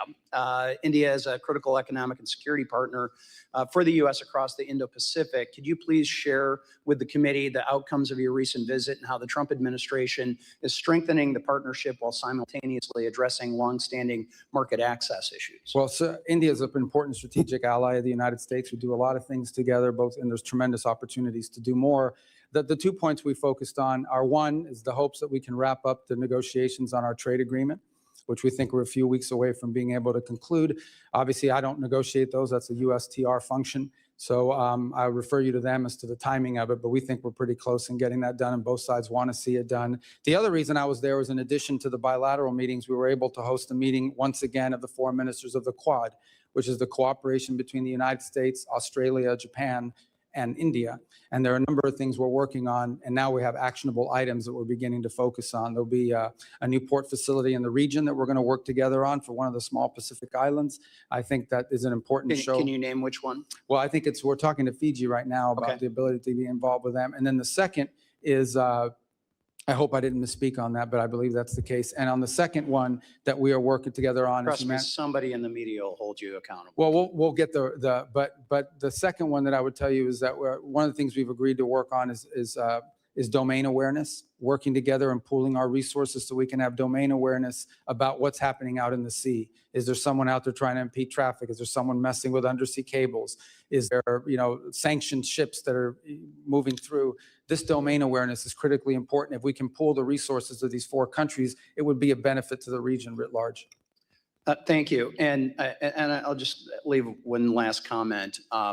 It's been my observation going back to whether it's Russia, Iran, other places that have been bad actors. Sanctions are only as good as your willingness to enforce them. And we are finally seeing this administration, with your advocacy and others, and Treasury, to enforce those sanctions. Anthony Blinken sat there where you are not that long ago, and I had to remind him he had a problem on his hands because I'm vice chair of the Financial Services Committee. There's a number of Financial Services Committee members who are on this committee. We actually write the sanctions, and he basically would come in and say, don't worry your pretty little head about all these confusing sanctiony things. We got a handle on it. You finally do. Thank you. Representative Almo. Secretary Rubio, welcome back. I want to start where we left off last year. You told me, quote, we're going to do more food aid than any country on the planet times 10. That was your promise. but the facts tell a different story. America might still be the world's largest food aid donor, but we certainly don't provide 10 times more food aid than our peers. In fact, under your watch, America's food aid contributions have been cut by more than half to roughly $2 billion. It should be very clear that America's strength has never come solely from our might. It comes from our alliances, our credibility, and our values. You didn't just eliminate programs, created vacuums. Vacuums where violence and instability are rising, that extremist groups are filling, that competitors like China are exploiting, and vacuums that are making Americans less safe and less prosperous. And you heard Americans here at home with your policy decisions. Shuttering USAID wiped out more than 23,000 American jobs, while Donald Trump and his billionaire buddies got rich off of corrupt deals. Peanut farmers in Texas and sugar farmers in your home state of Florida lost market access because of your cuts. So Secretary Rubio, before slashing food aid programs, did you conduct any analysis whatsoever on how many American jobs would be lost, how many farms would be hurt, and how much damage would be done to local economies and small businesses? Well, because we know all of those will still be part of the new programs we've created and are creating. But the second point I would make, American foreign aid programs are not a jobs program, although they employ Americans and we want it to be helpful to Americans. And that's why So you're okay hurting the farmers in your home state? The World Food for Peace program, for example, now we've transferred it to the Agriculture Department. They're in a better position. Well, you're to be talking able about a to execute on hypothetical it. future where you fix past mistakes, but farmers have been These aren't past struggling over mistakes. the That's last where it year. belonged in the first place because it's helpful. The farmers have more direct input there than they would at the State Department. As to your point about us cutting aid, not only are we we donate more than the next 4 countries combined. We do more than anybody else. But we went down and there are consequences. Look, from where I sit. But why so are we in charge of feeding everybody? This is not about charity. This is about our economy and values. I didn't say that you got to do it all, but you can't cut when you know without analysis that bad things are going to happen. We replaced. We have new programs that are actually working better. Well, It's getting food to Mr. people Secretary, faster. if I may, from where I sit, you, Donald Trump, Elon Musk, you got together, you made these cuts blindly because you did not say that you conducted any analysis. You just said we cut because we have a hypothetical future that we are trying to create, which is not a serious plan. And that's not regard for the economic damage to our farmers, to our small businesses here at home who are feeling that pain. And moreover, you've had lives lost. And I want to get to that point. I want to introduce you to Mary Sunday. She is behind me. And after your food aid cuts decimated the World Food Program's ability to feed the Kenyan refugee camp she lived in, Mary's 7-month-old daughter, Santina, died of malnutrition. This is the only photo Santina's parents have of their daughter. Before Santina died, you looked me in the eye in this room and you said, no children are dying on my watch. She was a child. She had a name, a family, a future ahead. Now she's gone. She is one of over 500,000 children who died last year after your administration pulled the plug. Yesterday, I heard your testimony. You said you're seeking outcomes with foreign aid programs, but the outcome that I see is dead kids. So, Mr. Secretary, I want to ask you again, and with a real direct answer, please. Were you lying to Congress when you claimed no children were dying on your watch, or did you simply never bother to calculate the human cost of your decisions? That number you're throwing around is a false number.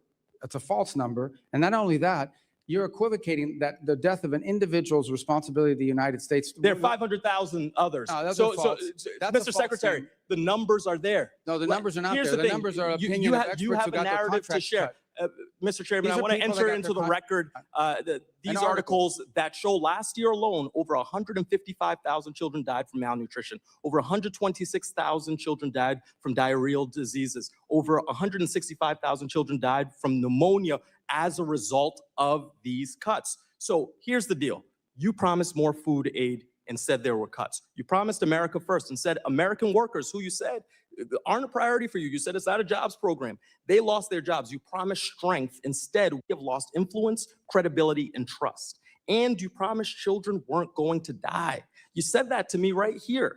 You promised peace as well. Instead, your illegal war of choice with Iran is driving up fuel prices and grocery costs while putting millions more at risk of hunger worldwide. This is not about charity. This is about values. So whether it's negligence or ideology, the result under your watch is the same. Weaker alliances, higher costs, dead children, and a less secure America. result is so you spend more money than- my time is expiring. So I'm going to take these seconds to say, what are you going to do to clean up the mess that you Representative's created? time has expired. Representative Davidson is recognized. Thank you, Chairman. Mr. Secretary, thank you so much for your faithful service to our country. Your leadership as Secretary of State provides confidence at home and abroad. And I would like to highlight that your personal testimony at Charlie Kirk's memorial service and your remarks at this year's Munich Security Conference resonate with me and with many of my constituents. So thank you. I only have time for a few quick topics. So first, thank you for leading one of the most thoughtful national security strategies I've seen in the post-Cold War era. I thought last year's national security strategy was well done. And the national security strategy opposes, quote, the cynical manipulation of our immigration system to build up voting blocs loyal to foreign interests within our country. The State Department has also made it clear that we object to the UN's efforts to advocate and facilitate replacement migration across the United States and broader across Western countries. Immigration was a driving issue behind President Trump and Republican electoral victories, and I commend your department for making this a priority. Could you please highlight your approach beginning at our own borders and extend it especially through the Western Hemisphere to addressing this as part of the national security strategy? In terms of migration? Yes. Yeah. Look, mass migration is a national security threat to any country that experiences it. It's bad for the transit countries too, by the way, because it fuels and feeds these transnational groups that traffic not just in human beings, they traffic in drugs, they traffic in weapons and anything else you can imagine. So I think one of the biggest threats specific to the Western Hemisphere, but be true throughout the world, is these transnational, they call them criminal groups, they're really transnational terrorist groups that among many of the things they do is traffic in human beings. So mass migration is not good for any country that has to absorb it, and Europe is now facing the consequences of that, but mass migration is also not good for the migrant because they're abused along the way, and it's destructive and disruptive to all the countries in the region that have to experience it. So today we do not have a mass migration event. And every country along that route in Central America is grateful for it because that's less money and that they have to spend and less resources that are being taxed and less of a burden that they're having to carry. Thank you for that. And frankly, thank you for demonstrating that we just needed leadership to apply the laws to secure our own borders with this administration. I'm a former infantry officer. The oath our military swears is similar to the oath we swear in the House or the Senate or for cabinet members. It's just important to defend our Constitution. You know, generally we say, first define the mission, second authorize the mission, and then execute the mission. So I'd like to call your attention to the 2001 AUMF. It was, I think, the 01 AUMF and the 02 AUMF that I thought brought justice to Qasem Soleimani. As you highlighted previously in dialogue today, you know, the IEDs and efforts of the Quds Force killed many Americans in Iraq. And he's, you know, Iran has been the biggest state sponsor of terror.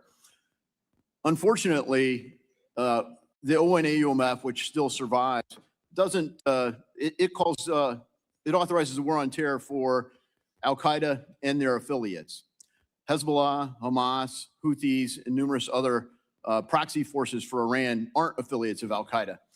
Would your administration support a modernization of an authorization of military force so that we could have a full authorization to provide full authority for our military to carry out these operations? Yeah, twofold. The first is we haven't asked for one. Obviously, anything that allows or provides congressional support for the president's efforts to take on Hezbollah, Hamas, the threats they pose to the United States and ultimately Iran, it would be a positive, but we haven't asked for it. We believe every operation that's been conducted is well within the law as it exists. Well, Article 1 gives Congress a duty to do something about authorizing force. And I've tried the whole 10 years I've been here to modernize it. So maybe next year will be the magic year. But I think it'd be due that we actually authorize these things because our military needs it. They need to know that the American people have their backs. And particularly when you look at people like the seditious six making threats to our military, I don't want them to have a second thought ever about their cover for the authority for the things we ask them to engage in. Because frankly, the problem in the post 9/11 era hasn't been whether there's a just cause. It's been whether we've given our military everything they need to achieve it. They've been tactically brilliant and operationally brilliant, and I'd say that's true even in Iran. But they haven't strategically been able to succeed, and part of that's because the United States hasn't been united behind it. And I guess towards that end, you've stated missions here. We're clearly not united as a country in Iran. So briefly, you know, what authorization do you need to carry out further operations in Iran? Well, that's contemplated now. They're all within the president's powers, in our view, under the Constitution to address imminent and emerging threats against the interests of the United States. If those circumstances were to change, we would obviously engage Congress in that conversation. We would always welcome congressional support. We'd like congressional support. But that's not going to stand in the way of the president addressing an immediate threat to the United States or an emerging threat to the United States that requires him as commander-in-chief to protect our people and our country. Well, the cause is just. and I yield. Representative Mfume is recognized. Thank you, Mr. Chairman. Mr. Secretary, good afternoon. I was going to say good morning, but it's starting to run past us. We all obviously sit here in America in what has been known as the greatest deliberative body in this democracy. And in a nation that is the strongest, the wealthiest, the most powerful, the most influential nation that the world has ever seen. America's military might has no rival. However, America's moral obligation continues to be called into question. And I want to talk a little differently about something that doesn't get the attention that it should get. And I want to associate myself with the remarks from my colleague from Rhode Island. Globally, over 122 million people are forcibly displaced all over the globe due to conflict, due to persecution, due to human rights violations. They are in the Sudan, they're in Syria, they're in the Ukraine, they're in Myanmar, they're in the Congo, and they are in Gaza. And so I want to take the time that I have to talk about Gaza, since no one seems to want to talk about it anymore, now that there is a tentative ceasefire. But there's also a number of children, teenagers, seniors, and others that are living in Walla. They have no real medical care that is sufficient for their needs. They are displaced because of this humanitarian crisis that we see. And for months, the issue was that Hamas was not allowing people in. Well, that's not the case right now. And we see what was supposed to have been tens of trucks going in each day down to a trickle, not carrying food, but carrying a lot of commercial supplies.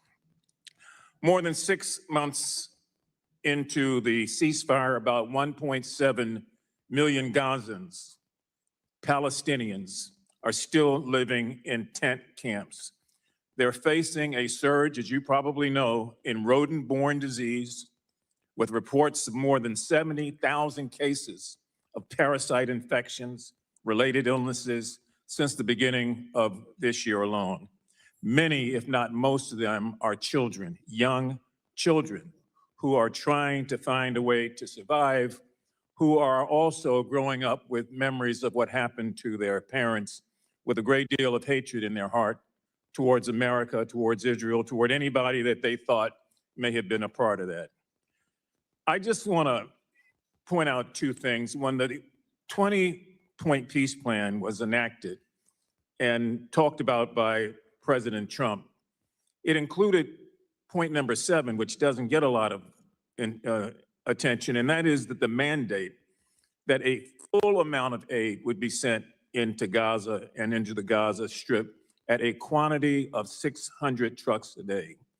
It also included another point, point 8, that entry and distribution of this aid would proceed without any interference from any outside or internal force. So if we are in fact the strongest, the powerful, the most wealthy, the most influential nation on the face of the earth, it would seem to me that while we are doing all these other things around the globe, Mr. Secretary, that we ought to have a humane reaction and response to what we helped to create there.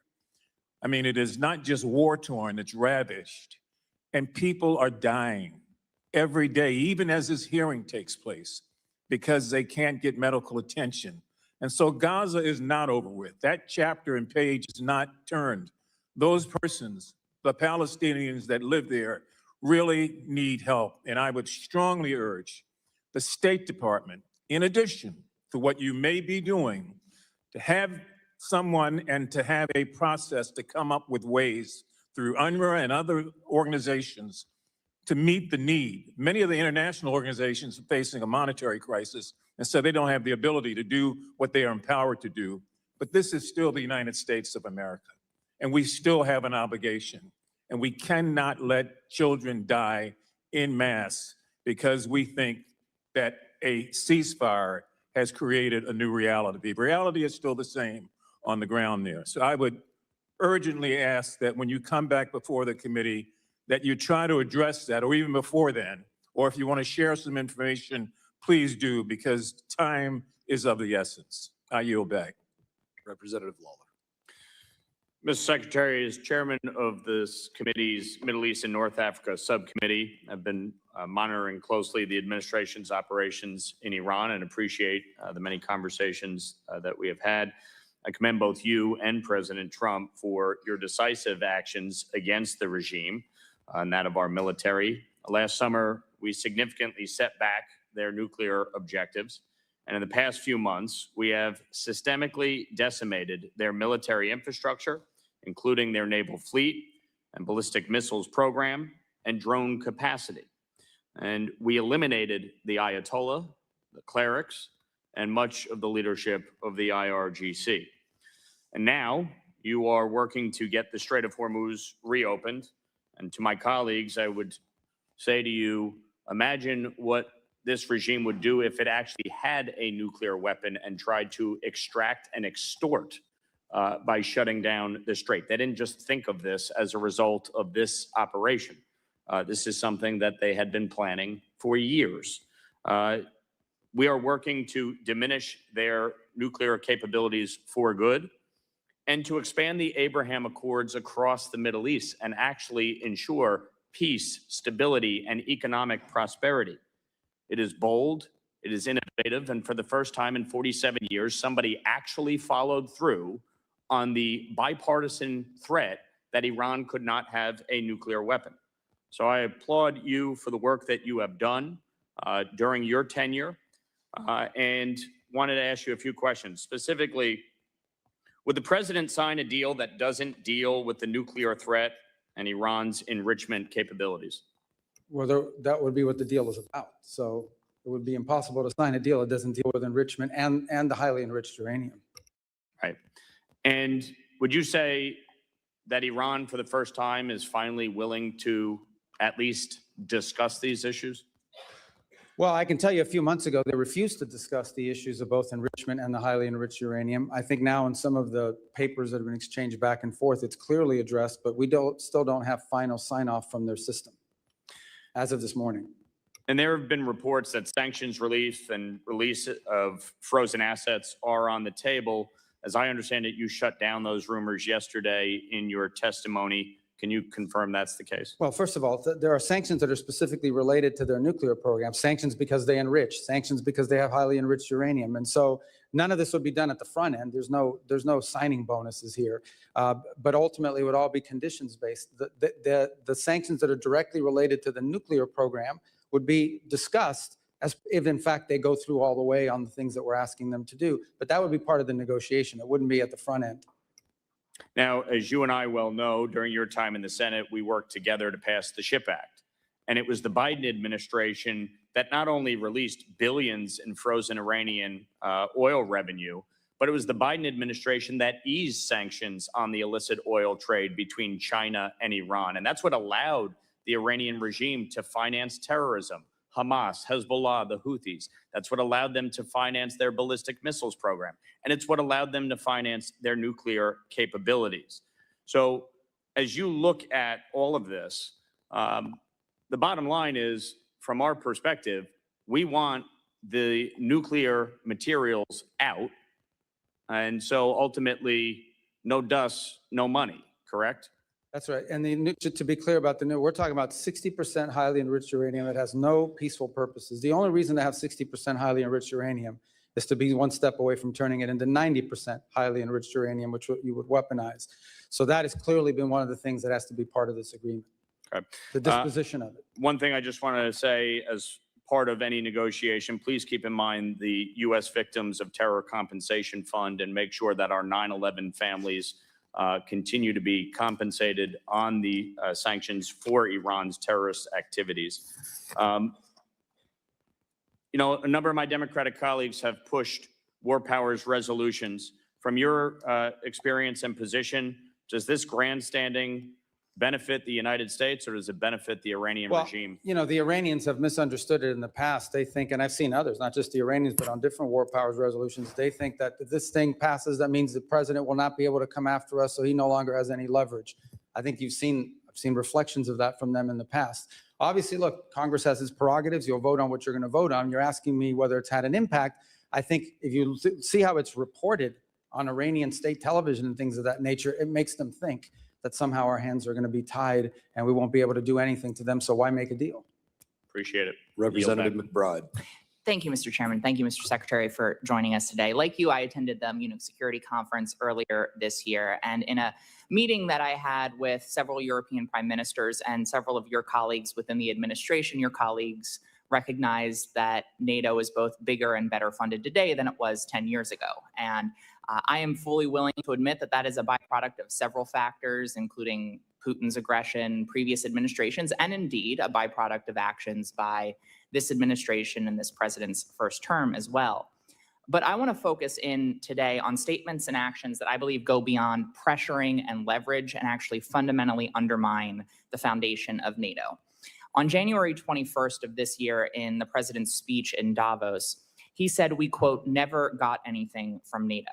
2 months later, the president said on Truth Social, speaking of NATO, they will do nothing for us. Mr. Secretary, do you share the president's assessment that we, quote, never got anything from NATO? Well, I think what the president was speaking to at that moment, and was what I'll speak to you about now, is one of the reasons why I've been such a strong supporter of NATO is because they allow us to use these bases, because it allows us in a time of contingency, like the one in Germany and others. And for the first time, we see NATO countries denying us the use of their bases, which undermines the purpose of our involvement. These statements, including the one we never got anything from NATO, happened before the war in Iran, which falls outside of the Article 5 invocation. It falls outside of a war of defense. Do you share the president's assessment that we, quote, never got anything from NATO? I share the president's assessment that on issues that are a priority to the United States. I'll take that as you disagree with his assessment that we never got anything from NATO, because, Mr. Secretary, let me reclaiming my time, Mr. Chairman. Mr. Secretary, I'm asking very specifically about a specific quote. I'm not asking whether NATO can be better or reformed. I'm asking if we never got anything from NATO. And I want to specifically ask you, Mr. Secretary. Well, why are you asking me if I can't answer? You're not answering the question that I'm asking. You're answering a different question about whether NATO can be better or reformed. And so I'm going to move on, Mr. Secretary. Are you aware that the only time Article 5 has ever been invoked is after 9/11 in defense of the United States? Of course I'm aware of that. Okay. Yeah. And are you aware that more than 1,000 Europeans died in the subsequent war on terror that was invoked after? They participated in the Middle East, correct. And I assume you're aware that the NATO ally that lost more service members per capita is Denmark? Denmark, I thought it was that the UK had suffered more. More per capita. Okay, gotcha. Okay. And I assume you're aware that Greenland is indeed part of Denmark? For now. Okay. Well, I want to focus in on Greenland. I joined the bipartisan bicameral trip to Copenhagen as the administration that you're a part of sought to seize Greenland. In the president's speech at Davos, he said, referring to Greenland, quote, you need ownership to defend it. Mr. Secretary, does the United States need to own land within NATO to defend it? And the truth be told, we are actually involved in conversations with Greenland and Denmark on the use of Greenland for collective defense for all of us. It's a key part of missile defense, but we're involved in those talks right now. So I think we're in a good place on it now. But I don't want to put stuff out there in the public record that would undermine the conversations we're having with them on it. So specifically, I'm not asking about whether we're going to do more within Greenland for our collective defense. I think all of us share that goal, including Denmark and Greenlandic people. But does the United States need to own land within NATO to defend it? That's what the president said, and that was the justification for those statements and the attempt to seize Greenland several months ago. The president's view is that it's a lot easier to defend it when you have control and complete control of it. We are obviously having conversations with both Denmark and Greenland. They're ongoing on a monthly basis now. I think we'll have pretty good news on it So at some point. I take that as you disagree with the literal words of the President of the United States. And I want to put I a think he's finer right. If we point. owned it, it would be easier to defend it. but That's there not would what be he said. another- He said you need to own it to defend it, which fundamentally undermines the central tenet of Article 5 of NATO, which states that the parties agree that an armed attack against one or more of them in Europe or North America shall be considered an attack against all of them. And if such an armed attack occurs, each of them will assist the party or parties attacked. So sitting here with, I'm sure, many leaders across Europe within NATO and many leaders beyond, including Vladimir Putin, potentially watching the words and listening to the words that you are saying, can you reassure our NATO allies and make it clear to Vladimir Putin that if a NATO ally is attacked and Article 5 is invoked, that we will defend them? The United States is still in the NATO alliance, and we'll be there in Turkey to talk about all these topics. The president himself will be attending the next NATO meeting of heads of state, where all these points will be made clear. We're still in NATO, but NATO needs significant changes, and the president has made that clear. And He's very disappointed in NATO. Representative Self is recognized. Thank you, Mr. Chairman. Thank you, Mr. Secretary, for being here. I want to continue on NATO, but first of all, would you like 30 seconds to respond to the last questioning? Well, thank you. The bottom line is the United States, look, with the NATO, I've been a strong supporter personally in the Senate and otherwise in NATO, and I still see the utility in it. The problem with NATO, as I want to point out, is those bases that we have in the region is one of the reasons I used to argue why NATO was so important, is it allowed the U.S. to project power and have power in case of contingencies. And we had a contingency, and we had countries in NATO that said, no, you can't use our bases, particularly Spain. Now, I want to be fair. There were other countries that have been extraordinarily cooperative in what they've helped us to do, some publicly and some privately. But I think the president's irritation with NATO is that in a time of conflict and crisis where the United States had a need, you had members of this alliance who are constantly asking us to get involved in European matters, like Ukraine and things of this nature, who in our time were actually telling us, no, your tankers can't use our airbase. No, you can't use it to refuel. No, you can't use it for logistical support. And he's very what kind of alliance is that? I think the other thing that's concerning is that apart from NATO, you have this European effort to stand up some sort of a military force, some of which may trigger actions that would then lead to an Article 5 invocation. That's a separate topic, but one that also needs to be discussed. So I think the next meeting of NATO in Turkey in July is probably the most important meeting in NATO's history, because there's some things here that need to be cleared up and fixed. Thank you, Mr. Secretary. I chair the European subcommittee on this committee. I was in Europe for 8 years on active duty to include European Command and NATO-shaped military headquarters. I want to point, you gave us a really masterful review of the global situation early in your spoken remarks. I want to ask you to comment on another part of Europe that we've not talked about that I consider very fragile, and that's the Balkans, particularly the Western Balkans. I just completed a trip through Bosnia, Herzegovina, Serbia, and Kosovo. I talked to government officials. I talked to opposition members, students, obviously the country teams, KFOR, NGOs, talked to everybody I could talk to. It's extremely fragile right now. Thank you for the ambassadors that were recently nominated for that region. I noticed that Kosovo did not have an ambassador nominated, and I would ask for your support there. We have 4 NATO allies that are also blocking Kosovo's entry into NATO. Obviously, we have the intractable issue between Serbia and Kosovo. Serbia considers Kosovo a province. Most of the world recognizes Kosovo as a sovereign nation. We have the change in the high rep coming in Bosnia-Herzegovina. This is an extremely fragile area of Europe, and I would ask for you to support Kosovo's membership in NATO with those 4 countries at the meeting in Turkey that you just mentioned.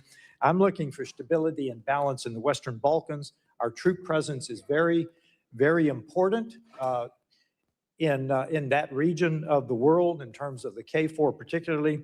And I know we're looking for a high rep, and I just ask for any comments you have on the Western Balkans. I consider them fragile. Well, as you know, the pre-existing high rep has resigned, and so there's a new candidate that we'll be supporting. He's an Italian gentleman that we think would do a good job of helping provide some stability to that position. Beyond that, we remain engaged on this topic, as you've pointed out, and have so done privately as well. The last thing we want to see is any sort of conflict in there, any sort of partition, division, things of this nature, and that would create further conflict. I can't speak to expansion of NATO. I'll be frank with you, based on my last meetings with the foreign ministers, and obviously perhaps Secretary Hegseth has additional comments on this point, but at least what I perceived is that, right now, generally speaking, NATO is so focused on some of these other issues that have been raised here today that expansion, particularly in the case of Kosovo, but other topics, isn't really on the forefront of some of the agenda of these countries. But that doesn't mean it will never happen. It just means it's not really given these other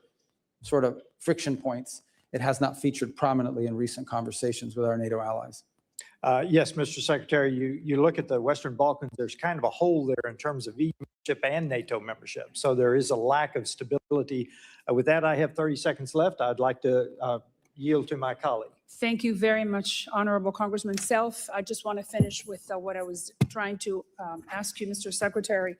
Let's go to Colombia.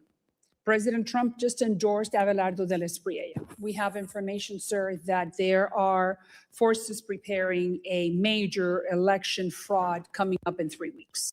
My question to you is very clear. We need to send a message to the Colombians that they need to have free and fair elections. So are we prepared to say that whomever participates in that type of fraud process during the presidential election, can we sanction them with OFAC sanctions, canceling United States visas for them or for their family members? Look, I can't make that. I would say to you that we are going to be very forceful in ensuring that there is a free and fair election in Colombia and do everything within our power to ensure that that happens. Specifically, time has expired. Representative Dean is enforcement. recognized. OFAC. Thank you, Chairman, and Ranking Member Meeks. Welcome, Secretary Rubio. I want to take a moment to echo the sentiments expressed by the ranking member and my Democratic colleagues about this administration. Under your leadership, we are going backwards. We're losing our moral standing. We're alienating our allies. Our status as the indispensable nation is in question. I had hoped that President Trump would have used you more. I had hoped he would have used diplomatic tools more instead of family deal makers. A prime example of where we have lost ground is the destruction of USAID and the U.S. foreign assistance apparatus. Secretary Rubio, I agree with your stated intention to spend foreign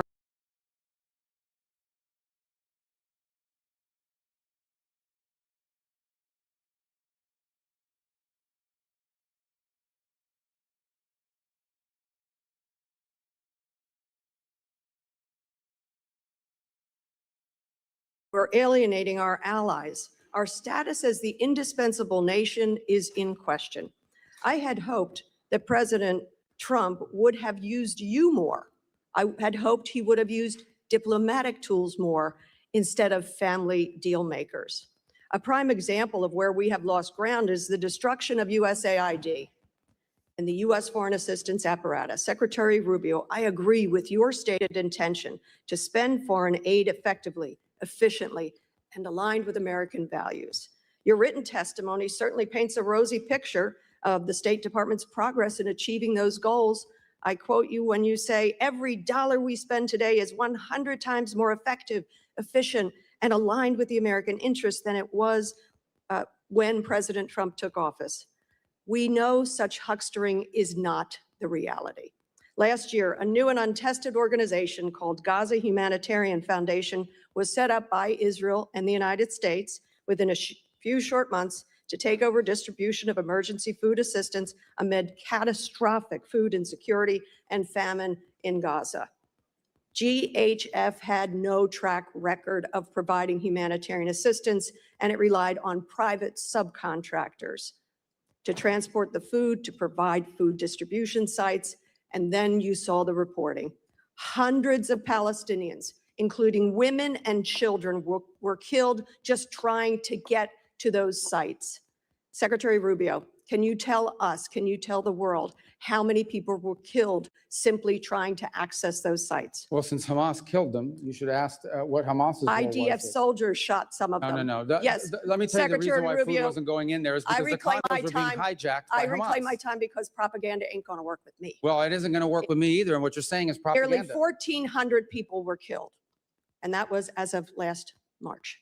Secretary Rubio, why did the State Department approve the $30 million to GHF at a time when other well-tested agencies were there and able to provide distribution? Well, because one of those were in cahoots with Hamas. And we saw an incredible Again, amount of the aid flow into Hamas's hands. Reclaiming my time, the aid was Here we held go with the up at reclaiming the our border time thing. by Israel, You and guys you got to know fix it. your rules here. You can't even answer a question. You're not following the rules. You're very familiar with how this works. No, The I time don't. I is- never served in the House. time This is a weird rule. the Will you time ask is a question mine. and I can't answer? Would you please add time to the clock? Nope. He's a comedy show over there. I'd say on the This left. is serious stuff. I agree. That's why I Mr. shouldn't have to answer a question Mr. about Rubio, shoes. according to public reporting, 9 counterterrorism and anti-fraud safeguards were waived to approve this. I wonder who specifically made the decision. I wonder, were you aware of this decision? I'm not asking you a question. And was there any written justification? I don't want an answer. You know why? Because now GHF is closed. It was abysmal. It was a legacy of disaster. Nothing about our investment, our taxpayers' investment seems to have been effective or efficient or in the interest of the American people. I would call that waste, fraud, and abuse. Moving on. I'm a member of the Appropriations Committee. I'm concerned that you're flouting Congress's constitutional power of the purse when it comes to foreign aid.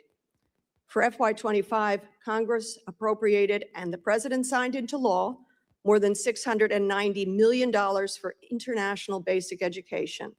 I don't need to tell you that investing in basic education is critical for empowering children, creating economic opportunity. It's also had a long time bipartisan support. You personally, as a senator, supported authorizing legislation, the READ Act. How much of this funding has been spent so far? I don't have that figure in front of me, but I can Can tell you you get we're it not going to for fund us? puppet shows. Can you get it for us? Yeah, I'll get it for you, but I'm going to Okay. tell you the number of puppet shows and all these other stupid things they were spending money on is going to be zero. Well, you supported the legislation. I didn't support Let a me end legislation by to have this. puppet shows. Mr. Rubio, Mr. Secretary, the Trump administration will be remembered for rubble and rot. I had hoped you would have been able to distinguish yourself above that rot.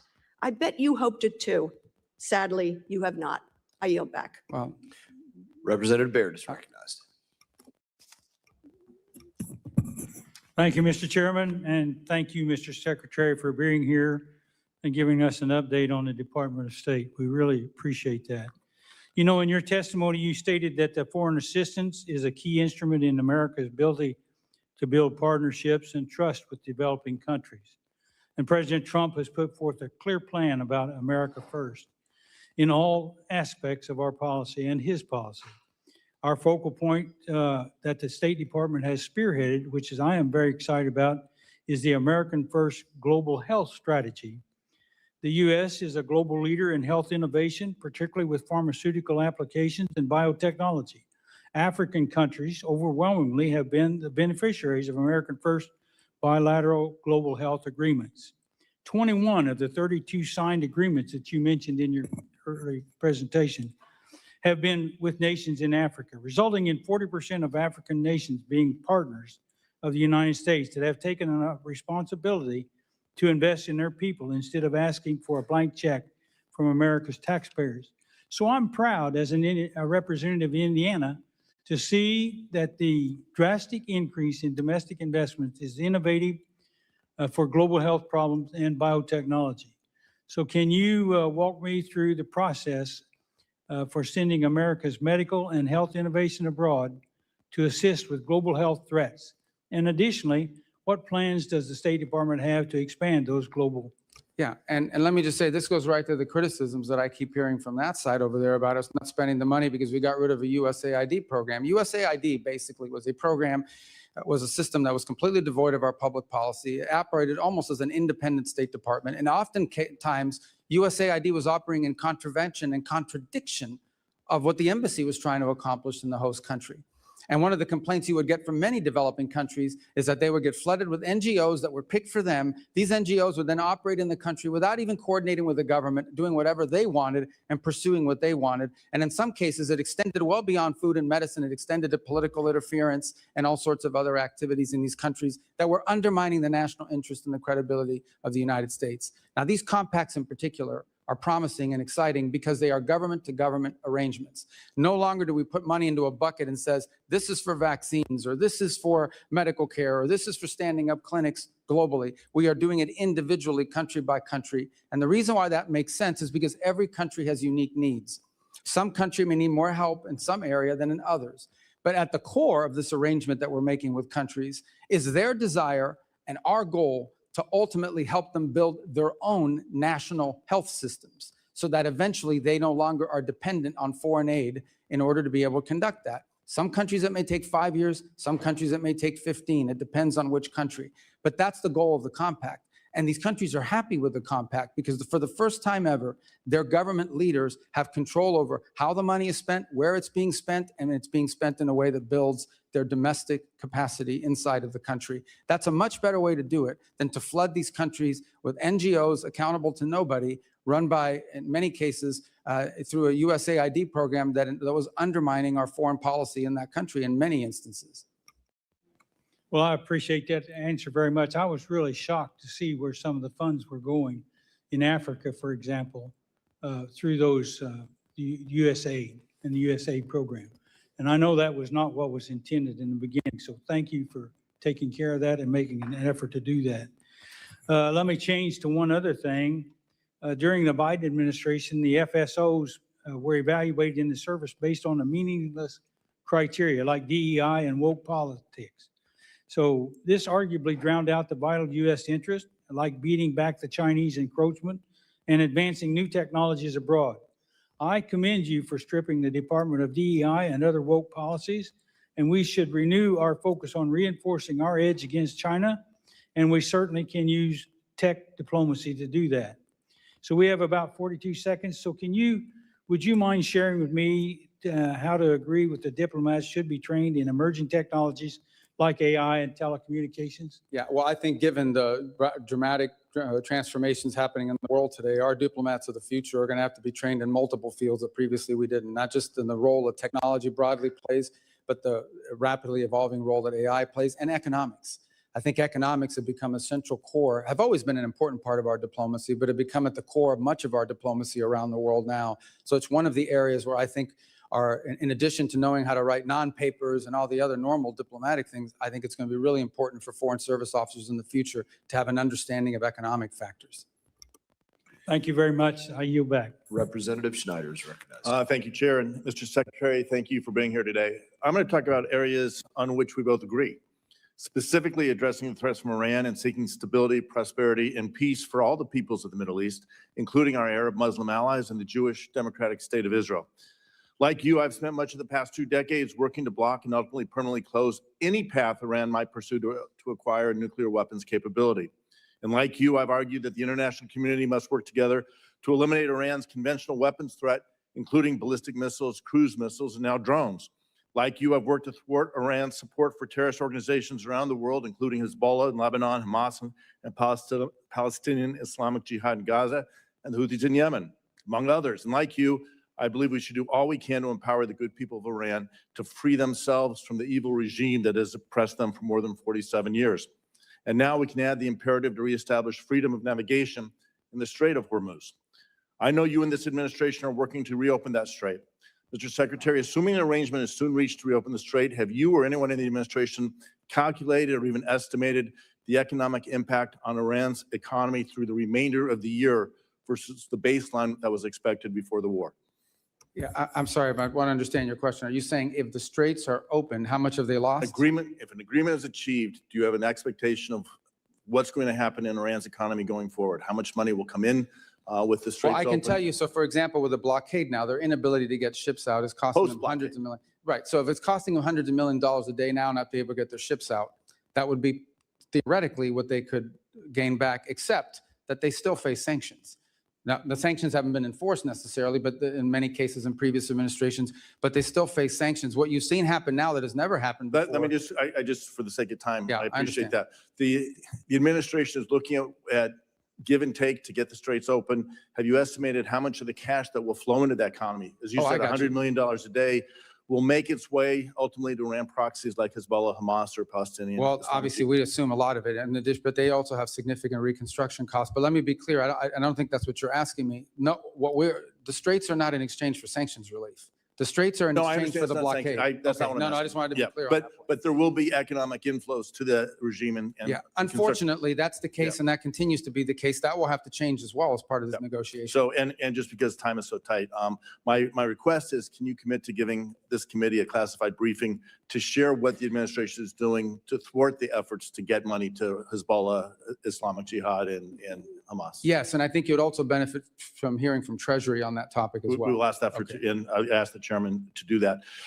Way back in May 8th, 2018, the Trump administration laid out a fact sheet making the case why it was leaving the JCPOA. I'm going to just go through some of the points and ask you to confirm that the administration's red lines are still the same. Quote, this is May 8th, 2018. There's a quote: the JCPOA failed to deal with the threat of Iran's missile program and did not include a strong enough mechanism for inspection and verification, end quote. Can you commit to this committee that any resulting deal will include a strong mechanism for inspections, ideally anytime, anywhere inspections and verification of Iran's missile program? Missile program? Yes. Well, the missile program is being discussed partially because Epic Fury destroyed much of it, but it still needs to be discussed because there's a delivery system for these. So that's been a part of the negotiations, correct? Again, quoting from the May 8th document, the JCPOA foolishly gave the Iranian regime a windfall of cash and access to international financial system for trade and investment, end quote. Can you commit to this committee that any resulting deal will not foolishly give the Iranian regime a windfall of cash and access to the international financial system for trade and investment? Yes, because they're not going to get any sanctions relief of any kind unless they get rid of enrichment and they get rid of the highly enriched uranium. Thank you. Third point, and I'm again quoting from the original document, the Iranian regime must never have an ICBM, cease developing any nuclear-capable missiles, and stop proliferating ballistic missiles to others, end quote. Can you commit to this committee that any resulting deal will cause Iran to cease developing its nuclear-capable missiles and stop proliferating ballistic missiles to others? We consider delivery systems to be a part of them having a nuclear weapon, which you said they'll never have. Right, and just because you have 40 seconds, again, quoting, quote, the Iranian regime must stop its threat to freedom of navigation, especially in the Persian Gulf and Red Sea. That was in 2018. Can you commit to the committee that any deal will cause Iran to stop its threats of freedom of navigation, especially in the Gulf? Now, if you're not commit to that, we won't even be able to enter negotiations until they do that. Okay. And finally, can you commit that any agreement this administration enters into will ensure Iran cannot develop a nuclear weapon? That's the whole goal here, absolutely. In that vein, and most importantly, can you commit to this committee that any documented agreement related to Iran's nuclear program will be brought before Congress as required by ANARA, which I believe you voted for? We will comply with ANARA. Thank you. I yield back. And thank you, Mr. Schneider, for letting me answer your questions. Representative Barr. I was efficient. This guy's. Mr. Secretary, thanks for the great job you're doing. Some Democrats are making the laughable claim that Iran is stronger today than they were before Epic Fury started because of the disruption in the Strait of Hormuz. You've seen the Trump derangement syndrome in the hearing today. Can you set the record straight on whether or not Iran is stronger today? Well, they have no Navy, they have no Air Force, they have no air defenses. They have they have massive destruction to the defense industrial base. They've lost a substantial percentage of their missile launchers and of their drone launchers as well. They're not benefiting from the straits being closed because the blockade is keeping them from hundreds of millions of dollars a day in revenue. They've had their ships seized in the Indo-Pacific. Their leadership is fractured. They have hyperinflation. Their currency is worthless, and they're having trouble making payroll. I guess other than that, they're doing well. Thank you. Do you believe that keeping the credible threat of kinetic military force on the table and the president's willingness to use such force is important to your diplomatic leverage? Yes, because unfortunately, we are dealing with a group of people that don't understand anything but that. And so the resolution that's on the floor in the U.S. House this week would do what to the U.S. leverage? I don't think technically it does anything. I think perceptionally it allows the Iranians to believe that somehow they don't have to make a deal because there's no threat of something bad happening to them if they don't. And just as a follow-up to my friend Congressman Schneider's line of questioning, can you describe the key differences between the terms of the deal that you all are negotiating with Iran today versus the terms of the JCPOA? What we're discussing now is what the negotiations will be about. And it will be about no enrichment, what they're going to do with their enrichment, and what they're going to do with the highly enriched uranium being removed and being disposed of. That wasn't a part of JCPOA. The other thing is the JCPOA was time limited. In fact, the prohibition on certain enrichment would have been expiring this very year. This very year would have been expiring. So JCPOA right now would be expiring, and they would be able to be in a position to then ramp up and do whatever they wanted in compliance with the JCPOA. So there are major differences even in the text of what we're discussing the negotiations are going to be about. But ultimately, any deal we do will be a good deal or it won't be a deal. And it'll be better than JCPOA. Absolutely. And I think that's a key point is that this idea that you could draw any analogy between what's happening now where the administration has totally obliterated the nuclear capabilities of Iran, plus their conventional capabilities. You're negotiating from a position of strength that the Obama and Biden administration was not negotiating from a position of strength at all, and provided upfront sanctions. We know what the result was.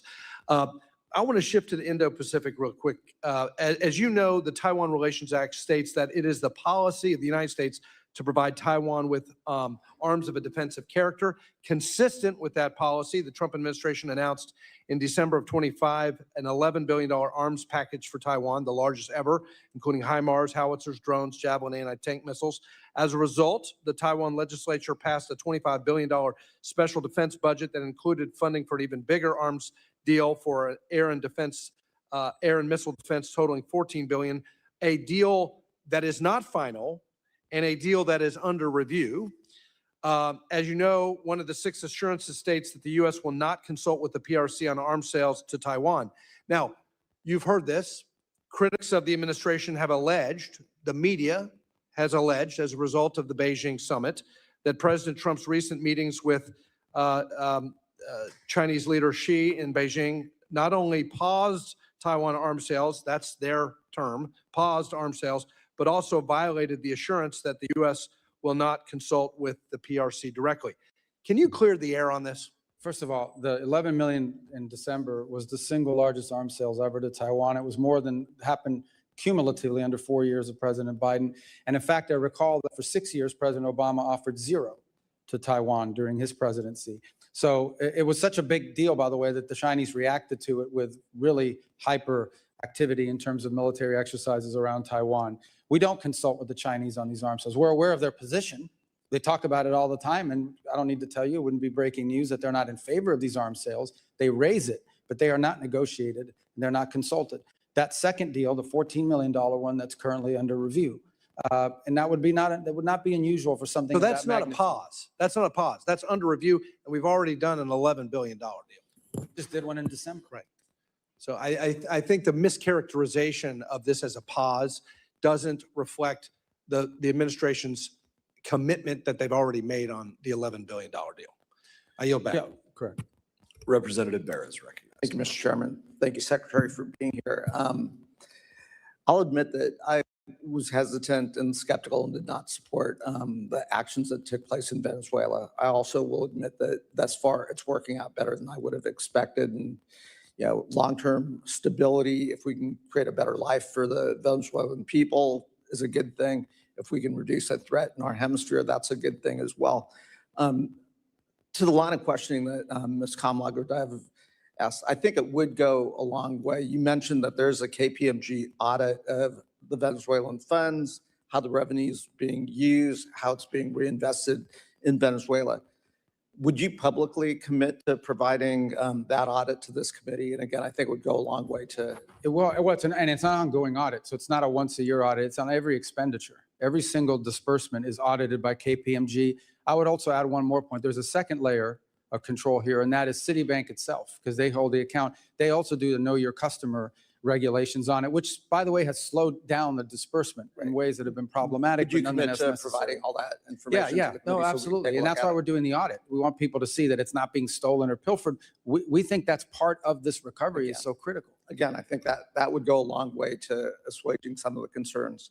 I'm going to follow, Mr. Barr is a co-chair with me on the Taiwan caucus, and some of his line of questioning. I was going to ask you yes or no questions, but I'll ask a series of questions I think that go along with his line of questioning.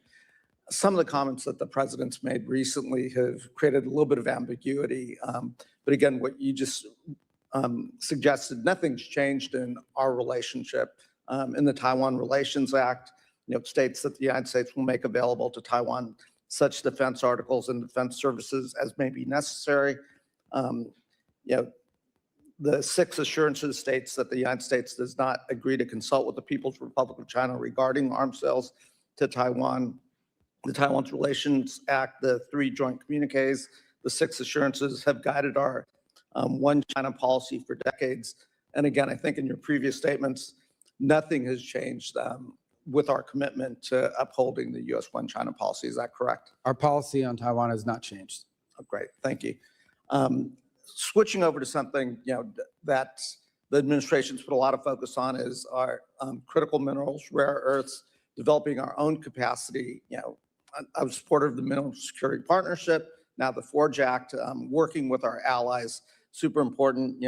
Work with Congresswoman Kim on the Dominance Act, which passed out of this committee, which I believe will be coming to the floor on suspension, hopefully on Monday. I think this is a strong bipartisan piece of legislation that supports a lot of the goals of the administration. It does, create redundancy and, not a reliance on China. It does help build refining capacity. It helps reinvigorate a workforce. There's a bipartisan companion bill in the Senate. I do think this would go a long way to achieving national security goals for the United States and is a good piece of legislation, and certainly would want you to take a look at that. I will. And to be more consistent on this topic, on the critical minerals, literally every engagement we have, every country in the world is now discovering they have critical minerals and rare earths, even though they're not that rare. That's the mining part of it. The second part of it, as you know, is the processing and refining. We need to have that capability built too. And we're trying to create these global alliances to do that so that we're not overly dependent on these one source, particularly China. Right. And third piece of questioning, I recently was in Korea meeting with the new Korean president. Lots of conversations taking place with the Koreans. One area we did talk about was, our commitment to being the nuclear deterrent for the peninsula and so forth. Has anything changed there? No, our posture there remains the same. And in fact, we have new partnerships that we're trying to, now we're not trying to trigger a crisis there. We're not trying to trigger a war or anything problematic, but at the mill to mill level, we have very strong relations with Korea. Great. Also, have been talking to Australians, paying close attention to AUKUS. Again, our commitments to AUKUS, to that partnership, which is critical to our geopolitical security in the region, that commitment stays firm. Correct. And not only that, with Australia is also part of the Quad that we have with Japan and India. They were at our meeting last week. We have a lot we're working on together with them and seek to expand it. Great. And you mentioned that the Quad expects to have a leaders summit. I know that's been delayed a couple times. Do we expect the leaders? We are hoping to be able to do one this year, maybe on the sidelines of another global gathering in the region, but nonetheless a meeting. Not a standalone, but as part of, where they're all going to be at the same time. It would be easier. We're working on getting that scheduled. Representative Fine. Well, thank you, Mr. Chairman.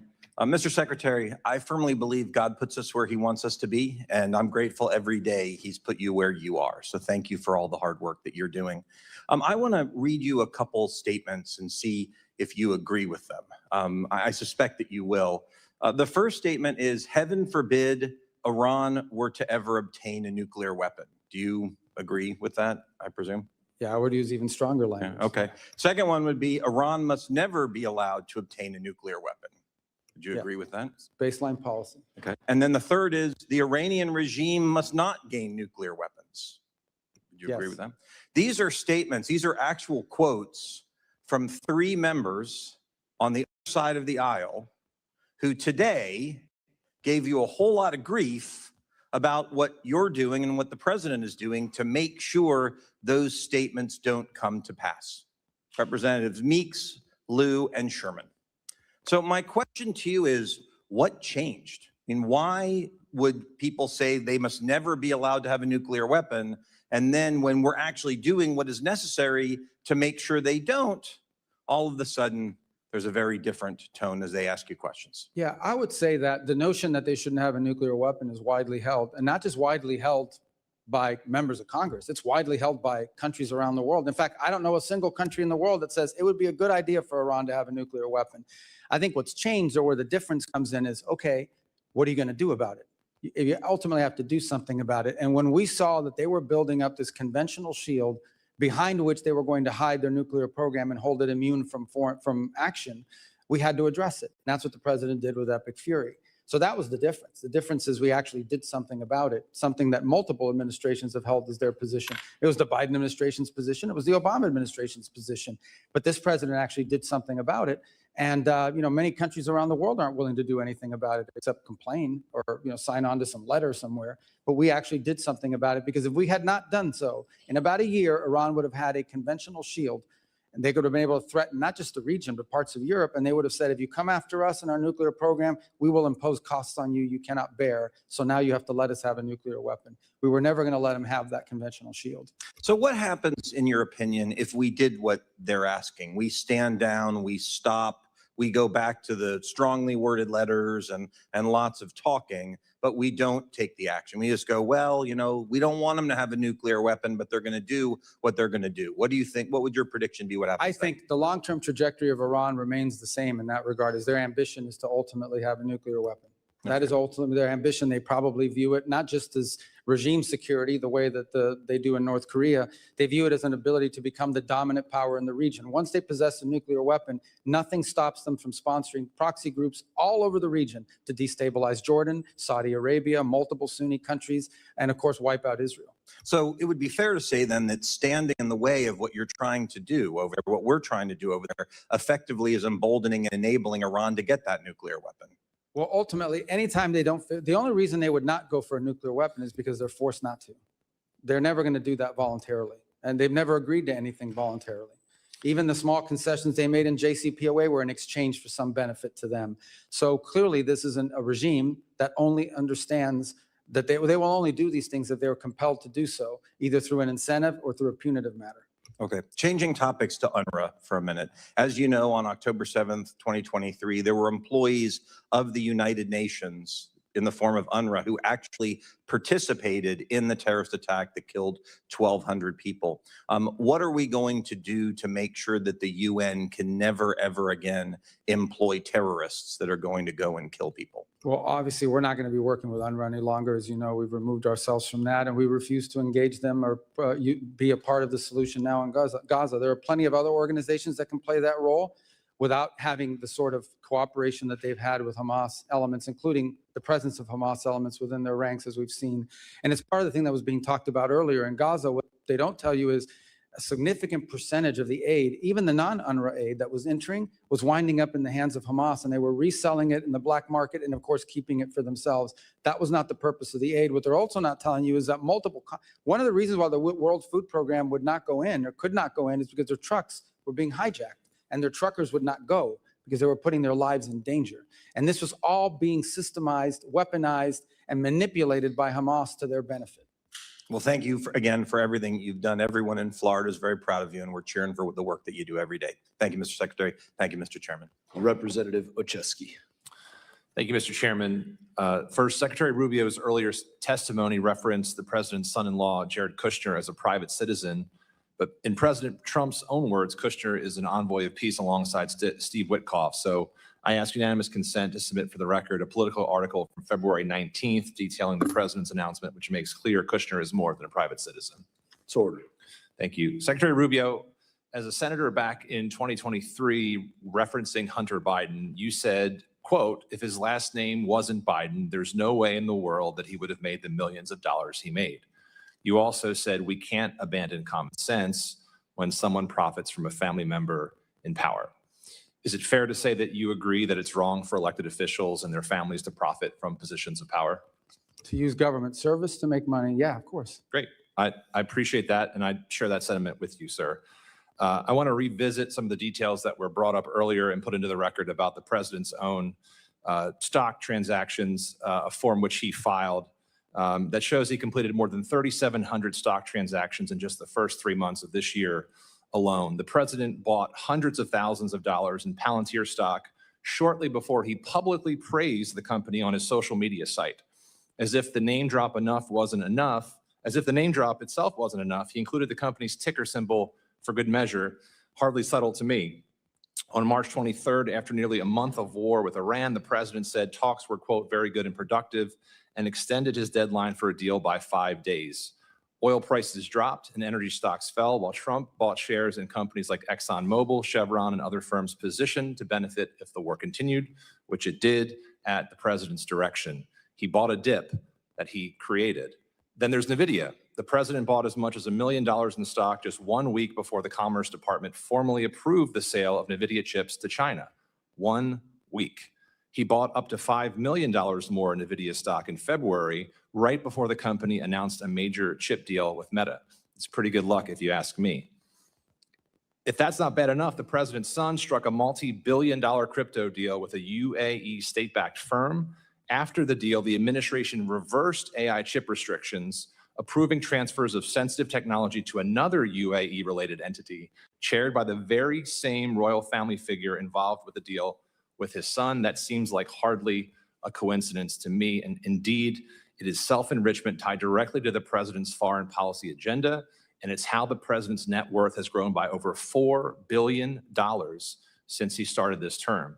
As the president gets rich, his wars and tariffs are crushing hardworking American families. And I think the American people see through the BS. This is the most corrupt administration in American history. So, Secretary Rubio, earlier today, you said you didn't know the facts about the president's financial dealings. I'm happy to share them if you want to see it specifically, but having run through that, now that you do know, would you agree? And do you have concerns about the fact this administration is in fact profiting from their position of power? Well, first of all, what I said is the information you guys were putting up, including on this board, first, that's not in my purview as in the Department of State. And these are things you're producing. I don't know if they're accurate or not. But let me just say this. I've been in every foreign policy and national security meeting for the most part this administration has had. Not once, not a single time have I ever seen even the hint or the indication that any of the decisions being made are for the financial gain of anyone in the administration. Those are my observations. That's what I can speak to. I have not once seen a directive on our foreign policy or our national security policy that in any way indicates that it's being done to the benefit of anyone personally. That's what I've seen as a firsthand witness. And that's what I can testify to today. With all due respect, Mr. Secretary, I may have to get you a new pair of glasses because the facts are right in front of you. And it seems like malpractice for the Secretary of State to not be able to see this president and his family enriching themselves by billions of dollars. So the only thing I can, from my perspective— No one has ever said in a meeting, let's go do this because it's going to help me make money. Of course he's not going to say that. But not even hint at it. Not even hint at it. Not even on the contrary. contrary. Don't have to hint at it. The facts speak for themselves, sir. They're in the record. They're in the forms the president put forward himself. It's in the billions of dollars he has put in his pocket. It is the timing of the deals and the announcements. And the only thing I can see is, my question to you as I conclude my time, Mr. Secretary, is what's changed in your perspective? Is it the party affiliation of the president, or is it your own political ambitions? I already told you at the outset, people don't make, and I've seen the president say this, people should not be making money off of their government service. He said that repeatedly. I've heard him say that, but not once. I want to reiterate this. There has not been a single decision that's been made that I have witnessed or been a part of that in any way indicate to me or to any reasonable mind that this was linked to some financial agreement or arrangement. And I think the facts clearly are differently, and I hope you take a look at them. And with that, I yield back, Mr. Chairman. Representative Kim.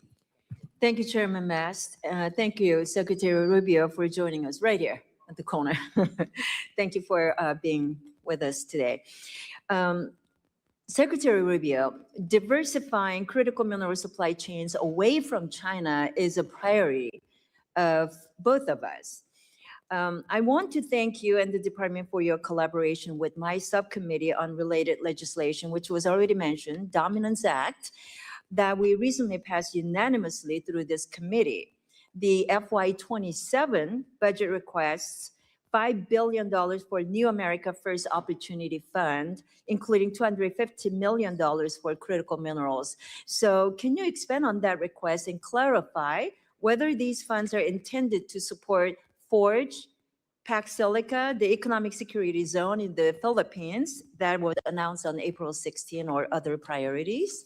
Yeah, all of the above. We want to have the flexibility to jump on these opportunities in a very nimble and effective way. We have a couple things going on at the same time. The first is, I would say, a feature of our bilateral engagement all over the world, and every one of our embassies you travel to, and many of you have traveled, you will see that critical minerals and supply chains feature prominently in all the diplomatic work that we're doing. And we're actually having countries approach us and say critical minerals should be a part of our agreement and our relationship because they want to see those resources used to the benefit of their people in a responsible way. The second thing is we hosted this ministerial we followed up on, in which we brought together dozens of countries from around the world who are all agreeing to this compact that we're going to cooperate with one another, not just for access to the minerals, but for access to the refining and processing capability that turns those minerals into useful parts of our supply chain. The third on Pac Silicas is very focused on the specific supply chain critical to the growth in AI and what you'll need in order to power AI in the 21st century. And when you point to the Philippines, that's a very creative opportunity in which there was this land that they control, that's in the government there has, actually used to have a military presence on it by the United States. And now that's going to be turned over as an innovation zone for this entire ecosystem. And we want to be nimble enough to be able to jump on these opportunities. Sometimes present themselves outside the regular, earmark process or the regular financing process, appropriations process of Congress. We don't want good opportunities to pass us by because our competitors around the world are much more nimble and able to move much quicker, and we've lost opportunities in the past because of that. Thank you very much. This is exactly why we appreciate working with the administration and the priorities in this breaking that critical mineral supply chain from China. So thank you. In February, the administration released its long-anticipated Maritime Action Plan that rightly focuses on reindustrializing American shipbuilding and reducing reliance on Chinese-built ships. The plan notes, but does not focus on the need to work with our international partners to address the short-term gaps in our shipping industry. My international counterparts have noted that absent a Ministry of Industry, they are unsure whom to engage on the U.S. side for international shipbuilding matters. So, Mr. Secretary, do you agree that the State Department should be the primary point of entry for these discussions? And if so, which office within the State Department should lead that? Well, I'm not prepared to claim that as belonging to us, but I certainly know that our Economic Bureau will play a key role in it. And maybe it's better positioned in commerce. Potentially, the Department of War will have a role to play in this as well, because some of this involves shipbuilding for our Navy. I can say that in the case of Finland, we're entering into that agreement on the icebreakers, which will help. They'll help us, and they're very good at the construction of that. I know with South Korea, there's been a part of our agreement with them is the ability to not just build ships here in the United States, but they may be able to build a few in South Korea as well that would be helpful to us. So we are looking to this. Unfortunately, what has happened in the world is that the capacity of other than China, very few countries have invested heavily in their shipbuilding for a long time. That's an industrial capacity that's been lost because they've been subsidizing their industry and producing it at such a high rate. So that's one more thing that we need to reindustrialize to the broader world and ultimately, hopefully, to the United States and our shipyards here as well. Thank you. Very quickly on the Taiwan arms sales, it's already been addressed many times, but given the growing PRC threats against Taiwan, there is a strong bipartisan consensus here in Congress that Taiwan must receive the defensive system it has already purchased and paid for without undue delay. So can you provide an update on the current status of these deliveries and the administration's plan to expedite them? Well, the first tranche, which was the single largest sale to Taiwan ever, was the $11 billion in December. That was approved and is moving. The second is, I think, the $14 billion one that is still under review. And it's under review for a variety of reasons that don't necessarily just include Taiwan. It includes the availability of the stocks in the short term. We have to balance that with our own procurement process. So it's a normal to review. It's a large sale. I mean, it's not small. It would be the biggest one ever. And I just remind everybody, the $11 billion we did in December, I believe, was more than was sold to Taiwan the entirety of the Biden presidency, and that just happened 5 months ago. Representative Moskowitz. Thank you. Thank you, Mr. Chairman. Thank you, Mr. Secretary, for being here today, and also thank you for staying until the end so all members can ask questions. A lot of secretaries don't do that, so thank you for doing that. Tell me that was an option. Take that up with the chairman. I want to talk, you went through a list of successes for the administration, one of which was the Shield of the Americas. And I know I thank the administration for creating the Shield of Americas and sending Kristi Noem out of the country. I want to focus on Iran for a second. I think when we talk about success, right, success is Iran is no longer pursuing nuclear weapons. Success is that the uranium they have is gone.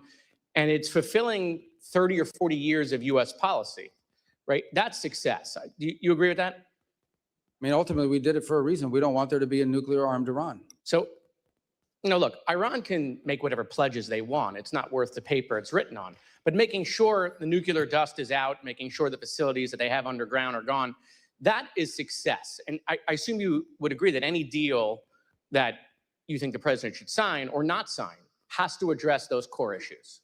Absolutely. So the removal of highly enriched uranium is an irreversible step. You remove it or you destroy it, it's not there anymore. On enrichment, those are limits, but if you're not inspecting it, they can always violate it. And as long as they have the equipment and the know-how, they could always violate it in the future as well. So that would have to be, that's the one that would have to be monitored. But the enrichment, you could verify immediately because you either have it or you don't. Yeah.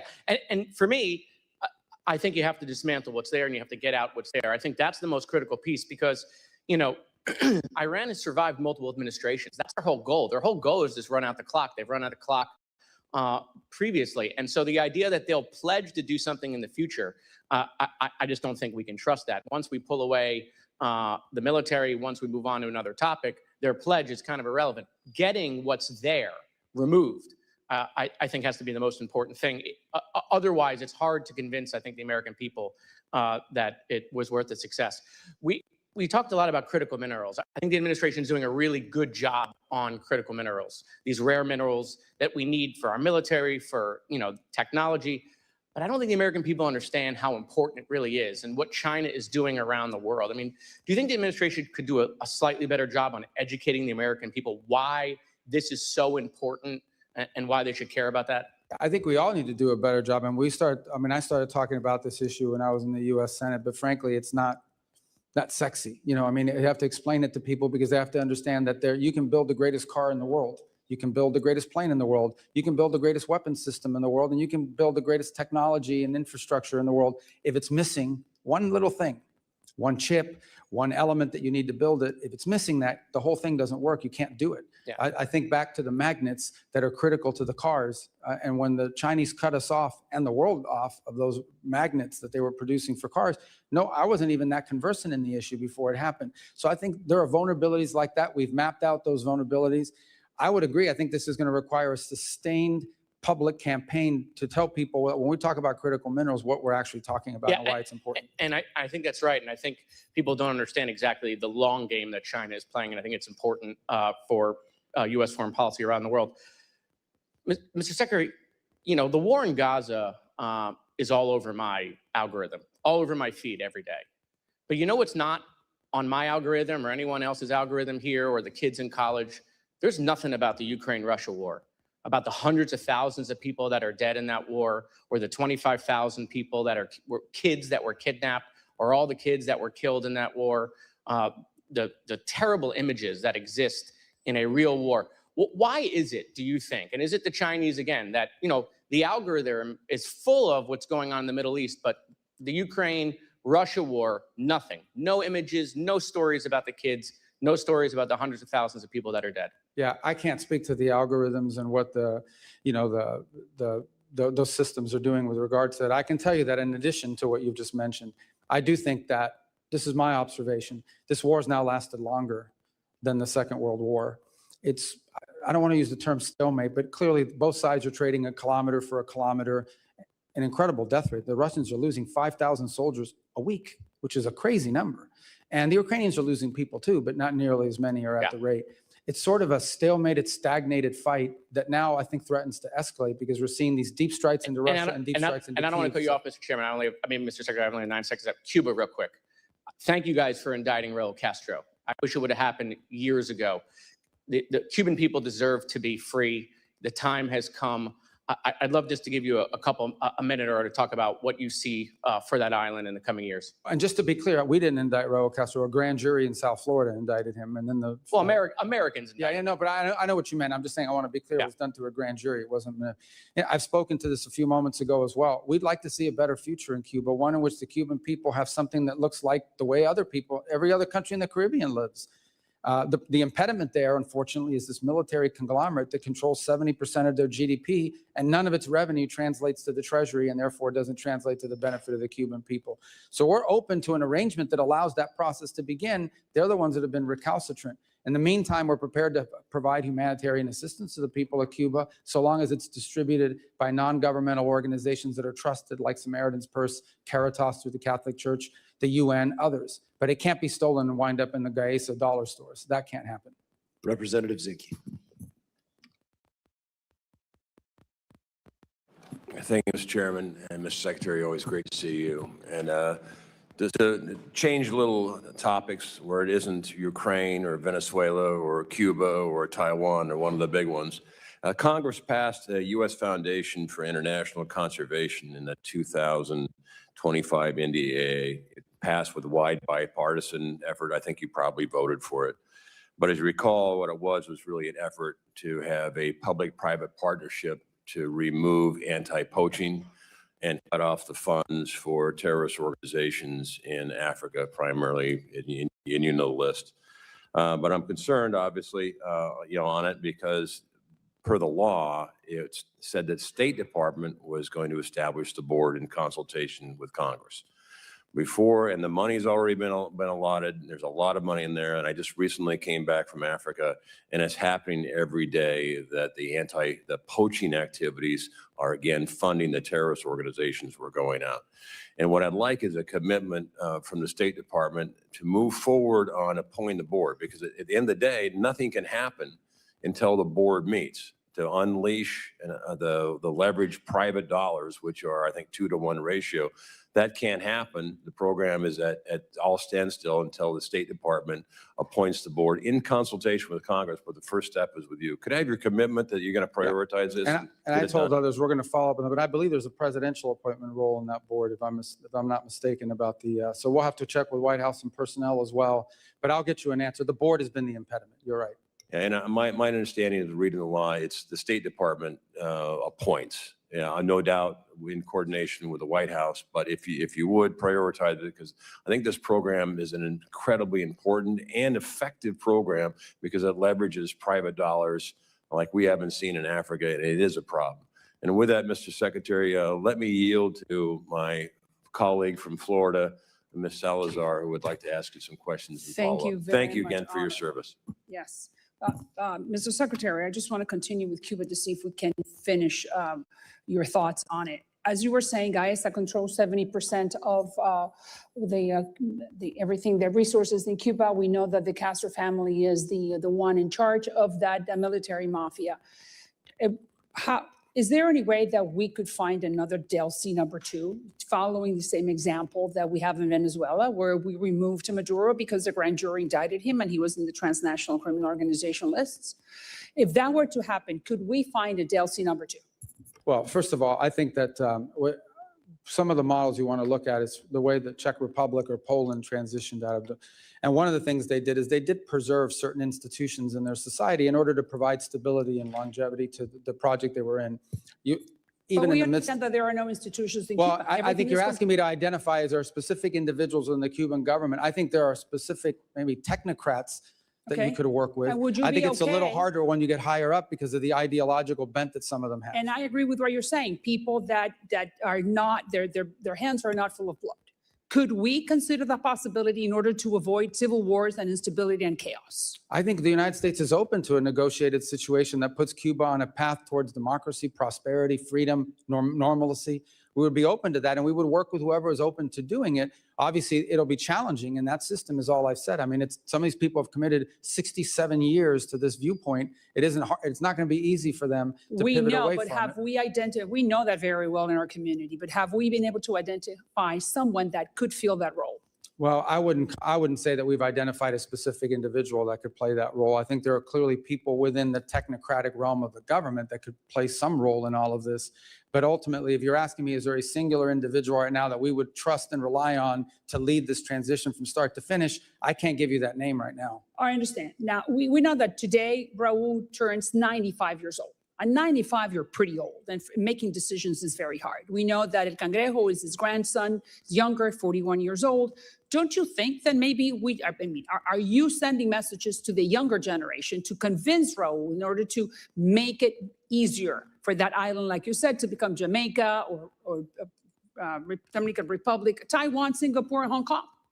Yeah, I think that there are clearly individuals within the apparatus of power in that country that understand that what they have now is not sustainable and needs to be fixed. But they don't have power, do they? They cannot make decisions. Even if they have power, they don't know how to do it, or they don't have enough power, because so much of it has to be consensus built internally. But there are clearly people that are aware that what they have now is not sustainable. Thank you, Mr. Secretary. Representative Johnson. Thank you so much, Mr. Chairman. Mr. Secretary, thank you for being here. I know that my colleagues have addressed the Iran and affordability of energy prices with you during this hearing already.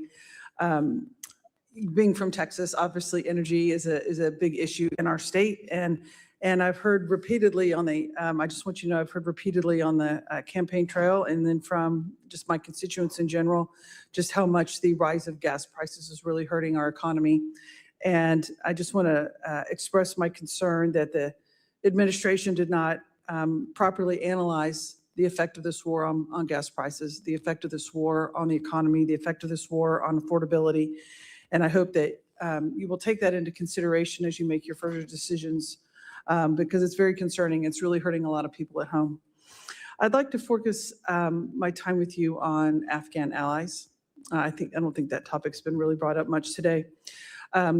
The Trump administration continues to treat our Afghan allies with dishonor, in my opinion.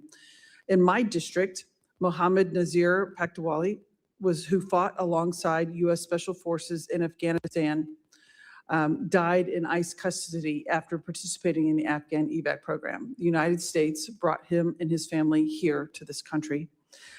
He was wrongfully detained and was, as a 41-year-old man, was dead 24 hours later. I'm very concerned what's happening with our Afghan allies and what we're doing in this country. Under your leadership, U.S. State Department dismantled the Office of Coordinator for Afghan Relocation Efforts and halted the visa processing for Afghan allies, abandoning thousands of our allies that are here. In my opinion, it's dishonorable, it's damaging.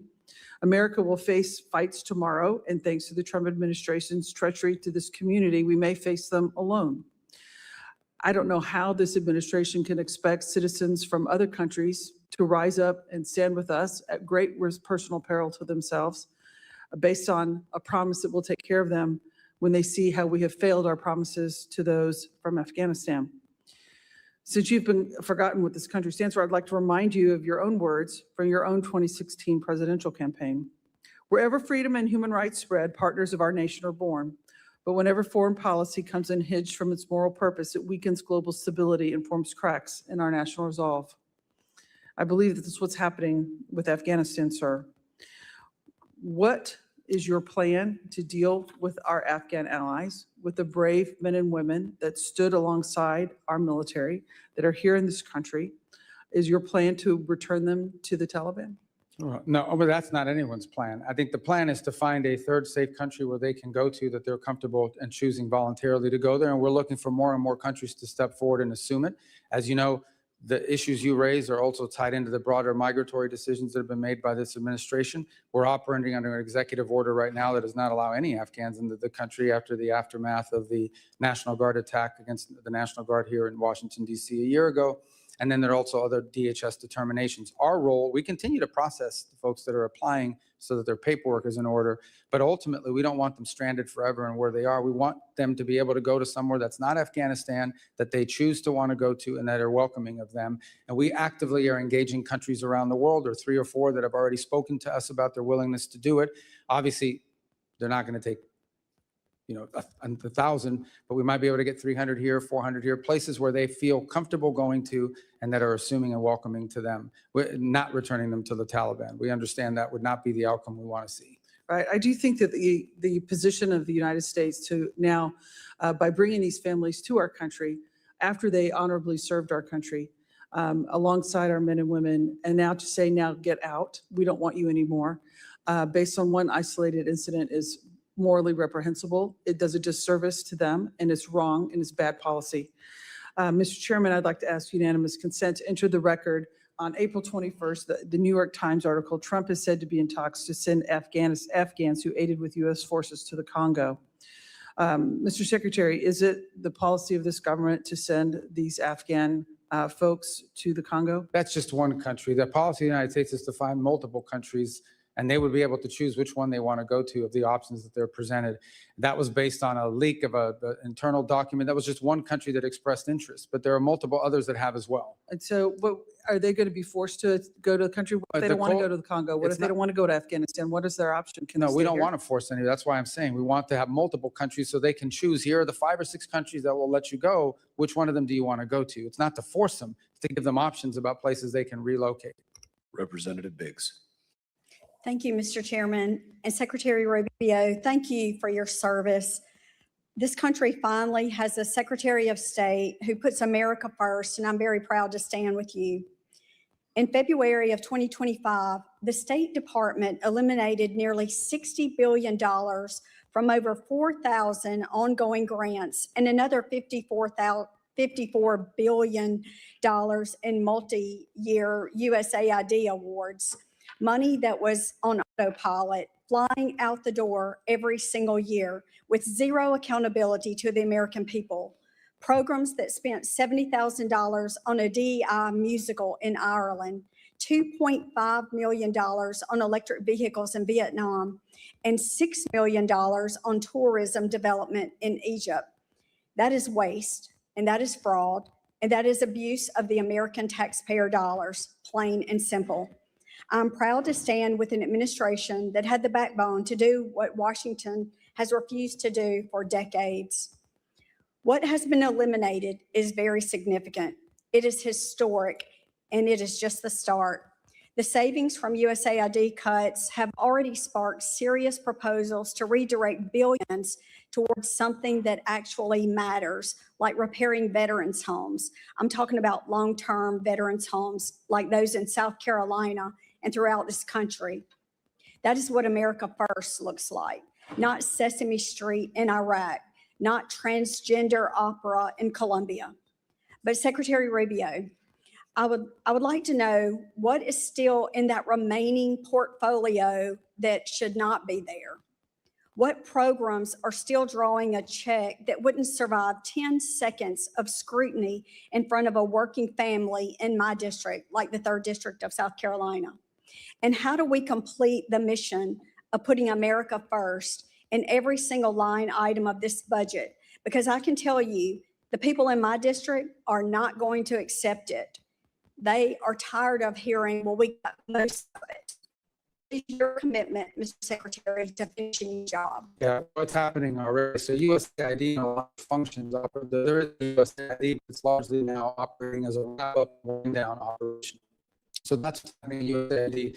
We took all the programs that were worth preserving and all the programs that were worth doing, and they're all under the State Department now. So you have the State Department conducting foreign aid and foreign assistance within the context of the criteria that we've created, and those are outlined as budget requests.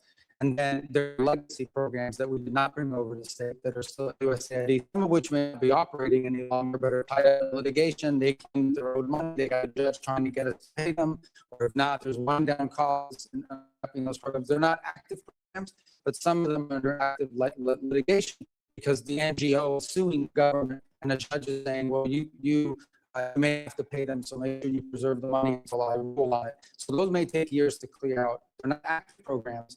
They're involved in litigation, but those are under the USAID portfolio, not under state. I'm no longer am the acting official at USAID, and that's being run through the Office of Management Budget. Well, thank you so much. I appreciate the work and the efforts that you're doing, and I know our taxpayers in my district do. And that, Mr. Chairman, I yield back.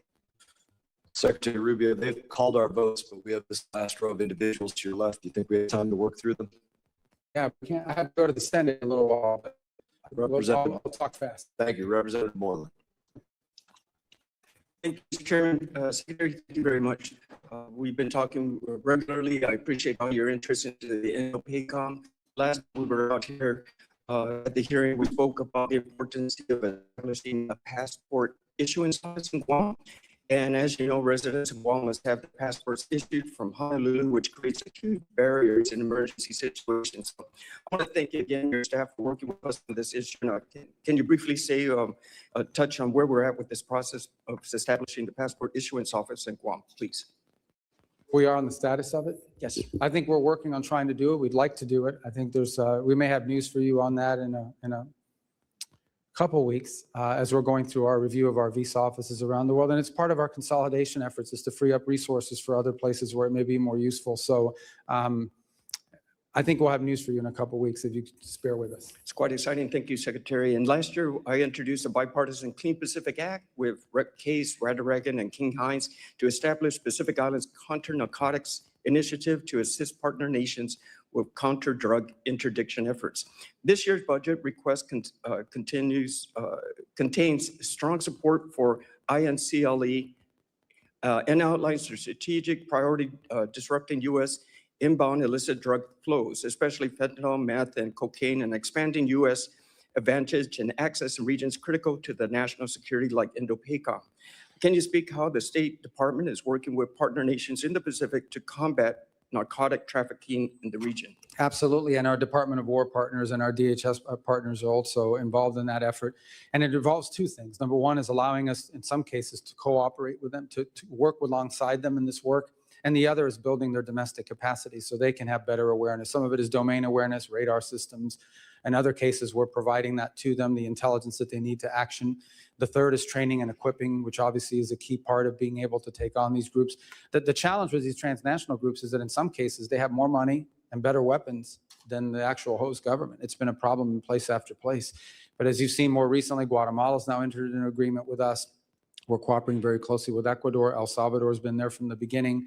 We're hopeful that we can increase our cooperation under the new administration in Honduras. So I think we've made good progress in that regard. Thank you, Mr. Secretary. And how do you believe Guam and the other territories can leverage their strategic location for promoting foreign policy interests in the Indo-Pacific? Well, a couple of points, obviously. Number one is many of these, as a domain awareness, just from a geographic perspective, the ability to be there allows you from the military side to be able to station forces, but also allows you to do more activities regarding the safety of navigation, freedom of navigation, domain awareness to control, to support that, the safety of undersea cables that are increasingly under threat from being disrupted. And there's a whole host of areas, illegal fishing. There's a whole host of things of cooperation that we could reach, and that the Pacific Islands are geographically prime located to really help us. And we've given them more attention. We've been more engaged at a bilateral level than we've ever been with Pacific Islands. Thank you, Mr. Secretary. And final question. In the recent years, we've seen malign influence grow in the Indo-Pacific and threatening the stability of the region. How is the State Department responding to the increased CCP-related funding and police training across the Pacific? Again, it's a topic that we're raising with our partners, but first on awareness. It's not just in the Pacific. We've seen extrajudicial, extraterritorial efforts on the part of the CCP in multiple places around the world. And so in all of our diplomatic engagements, we raise these issues with these countries. The opening of police stations, the sending of individuals to harass Chinese nationals that are abroad, who they view as a threat or what have you. It's become a feature of much of our engagement in many countries around the world. Mr. Secretary and Mr. Chairman, I'd like to yield my last minutes to Rep. Salazar, please. She's got this thing rigged. Her time.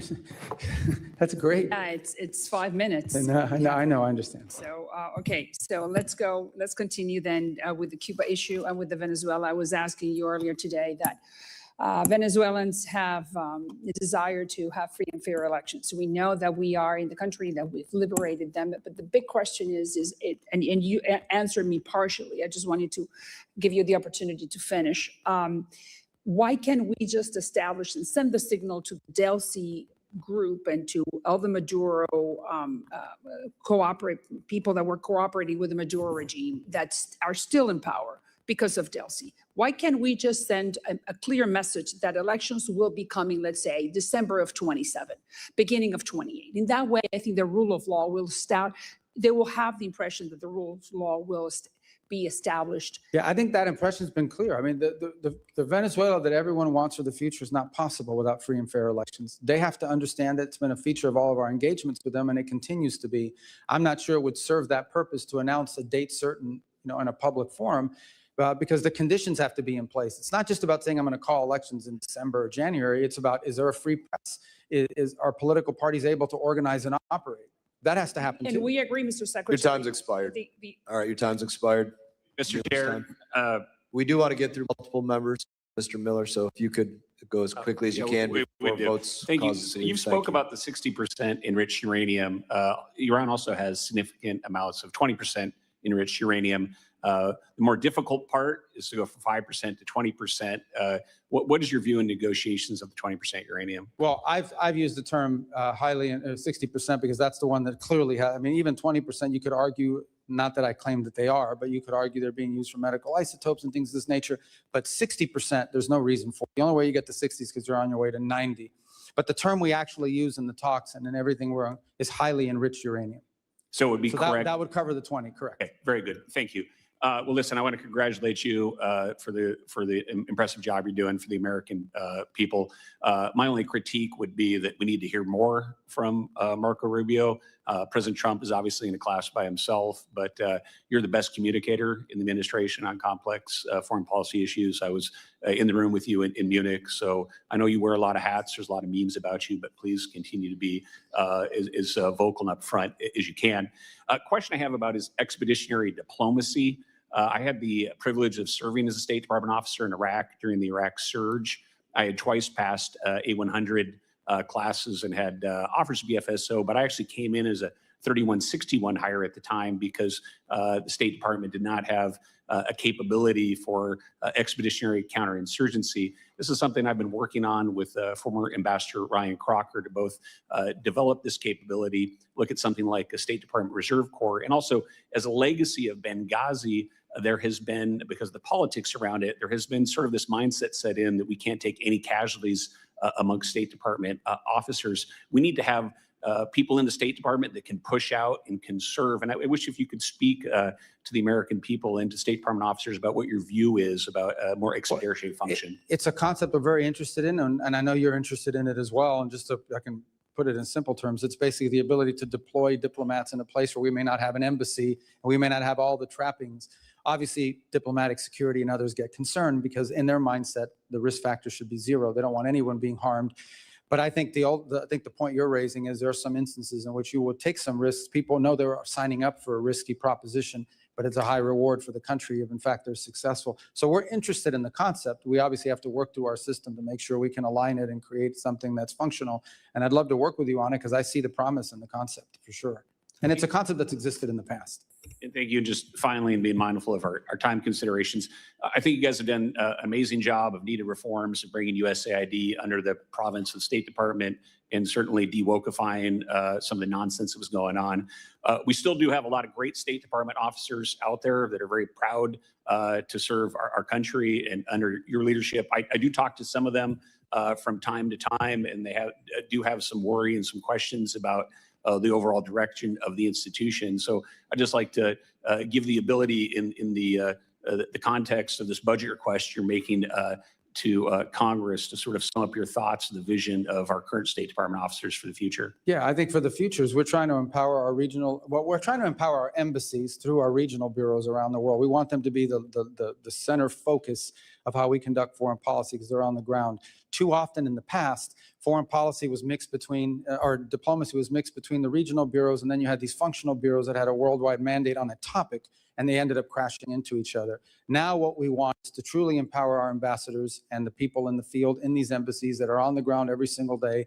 We want decisions to be driven from the bottom up, not from the top down. Some of our best ideas come from the cables that are coming out of the field and back to us. And we want regional bureaus that are empowered as well. to be able to coordinate all this when the lines cross between different countries in the same region. We're also encouraging greater regional integration. So for example, our Western Hemisphere ambassadors are now all are about to start a monthly conference call so that they're all coordinating with each other and on regional affairs.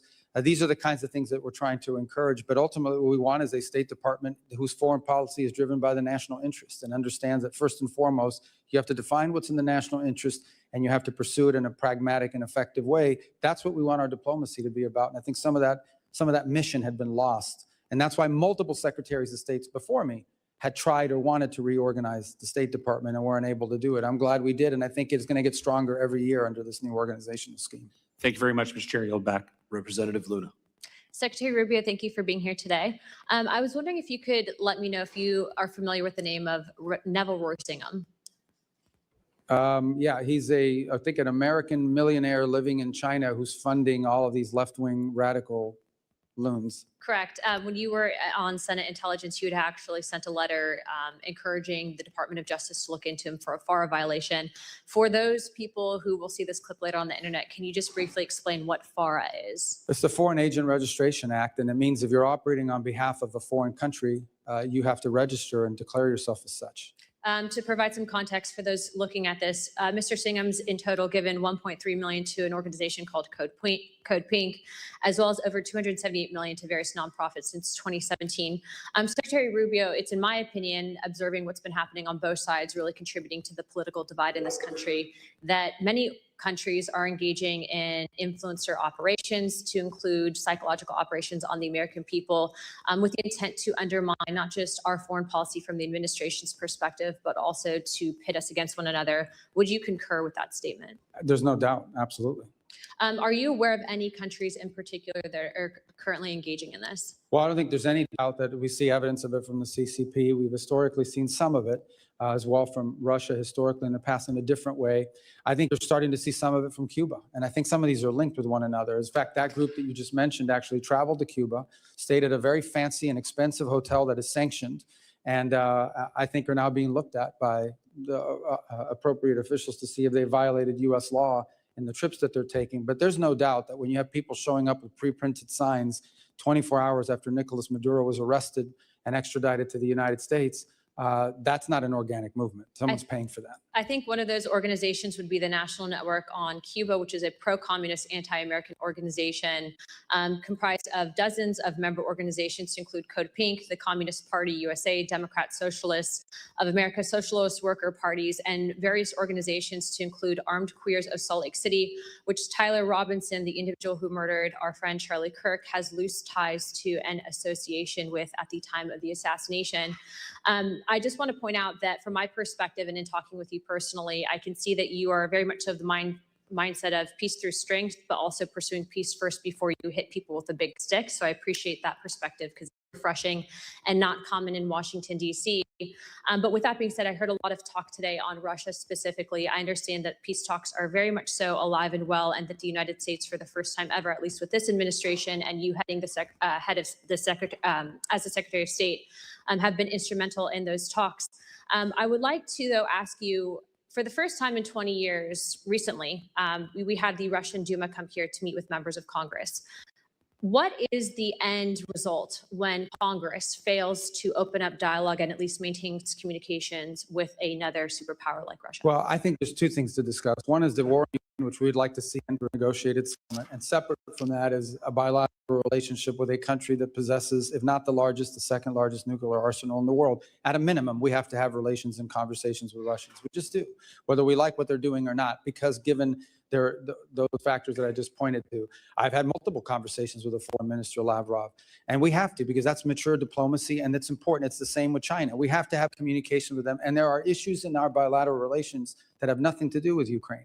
So now, I think our relations with them will be friendlier and easier to pursue once the war in Ukraine is wrapped up, and we've made that point in this engagement.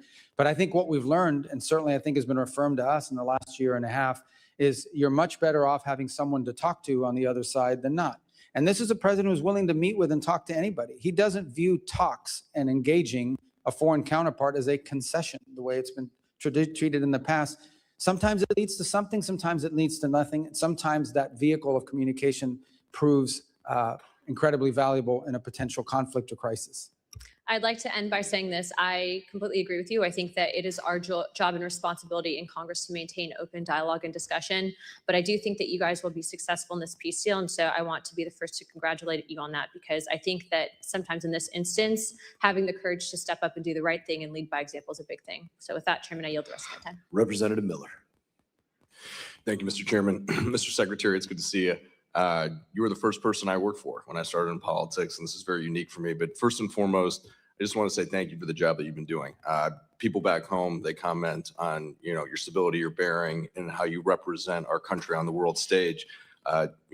Thank you for doing that. And look, you're sitting here today and for several hours, and our colleagues on the left, the vast majority of them, they want to get a political stunt. They don't want to hear your answers. And that's why they wouldn't let you and afford you the ability to speak, because they know that you would school them in every which way possible and actually tell them that 2 + 2 = 4. And for a lot of them, that's hard to understand. So I respect your ability. But look, you have been, asked a ton of tough questions.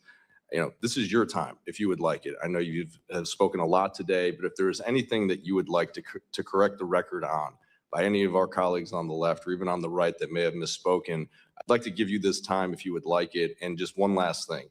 When you're done with all of this, if you could come to Cleveland, Ohio, I know it's not where you're from, but the Cleveland Browns could use a really good coach. And so with all the different hats you've been wearing, maybe you could take us to a Super Bowl. But at that point, I leave the rest to you, sir. Well, I don't claim I can lead that to Super Bowl, but I wish them luck in Cleveland on that. Look, I thank you for the opportunity. I think we've covered almost everything, and thank you for giving me the opportunity to do that. Unfortunately, I have to be in the Senate here in just a few minutes, and they get really mad if you're late.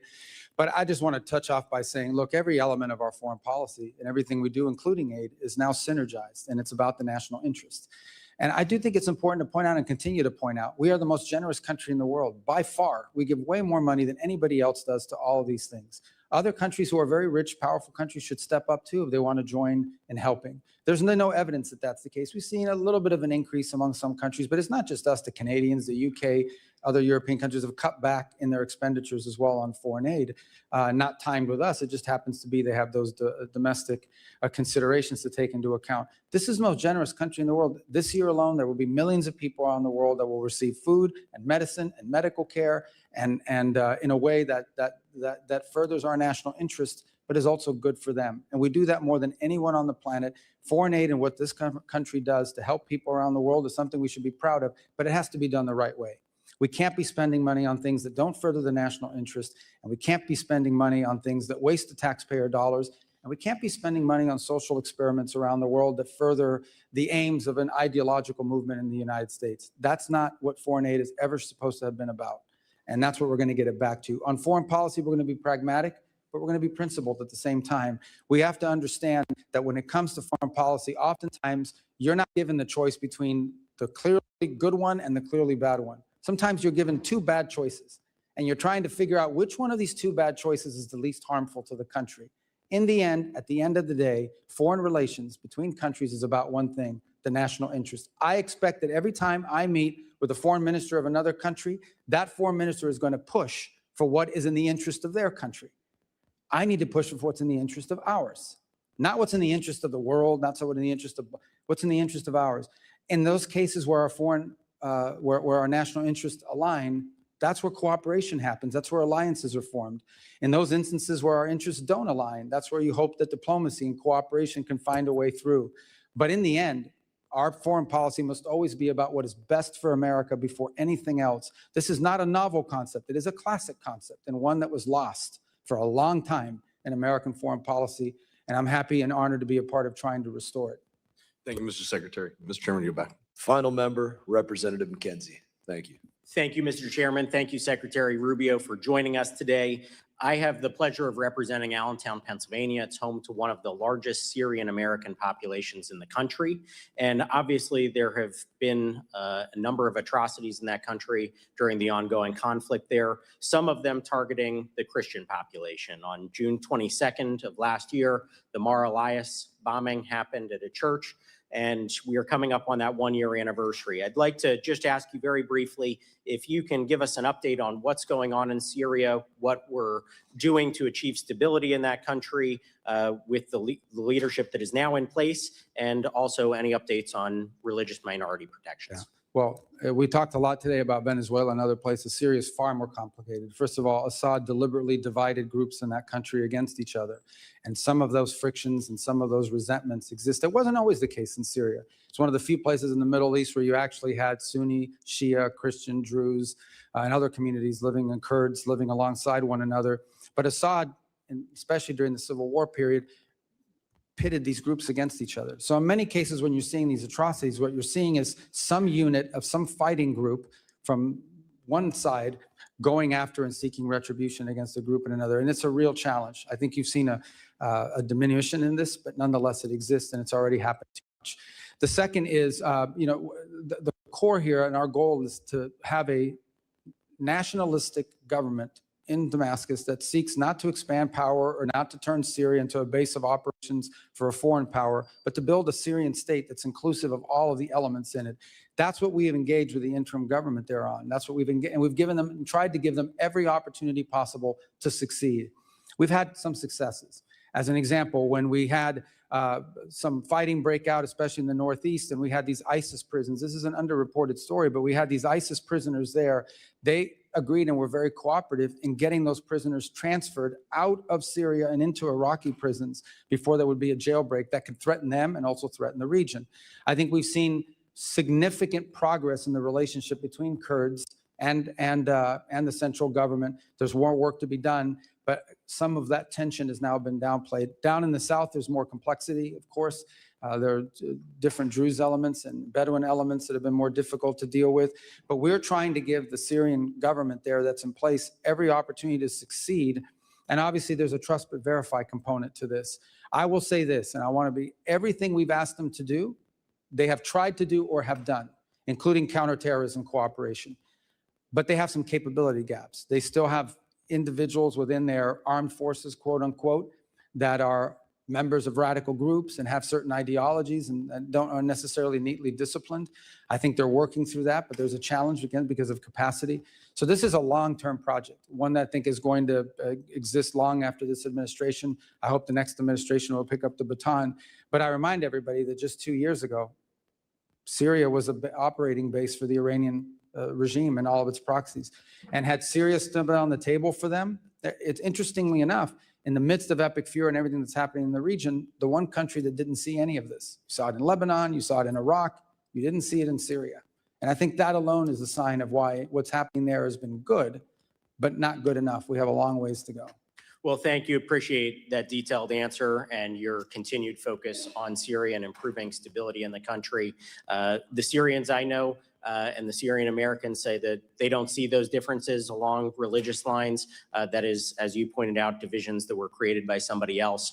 So what we can do to heal those divisions, protect religious minorities in the country, and ultimately get back to a stable and safe Syria for all those individuals is we agree 100%. The future that the government in place now claims to want is impossible unless every element of Syrian society is incorporated in power sharing and has a voice and influence over its own future, and of course isn't being killed. Thank you again and look forward to working with you as we move forward. I yield back. Mr. Secretary, I thank you for your valuable testimony today. Members may have some more questions for you. They will have 5 days to submit statements, questions, and extraneous materials for the record, subject to length limitations. And without objection, this committee stands adjourned.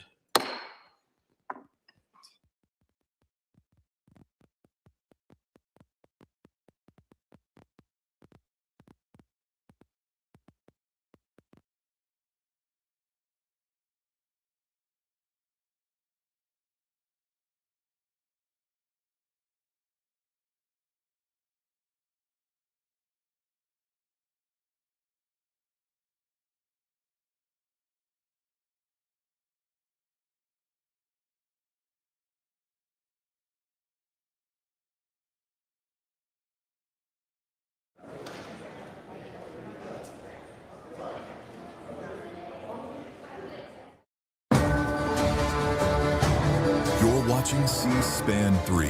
Democracy Unfiltered.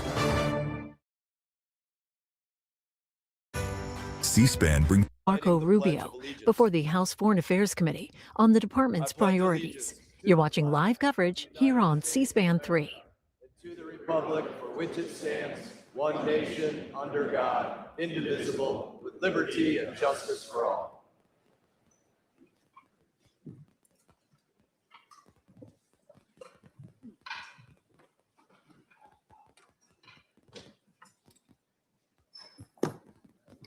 Welcome.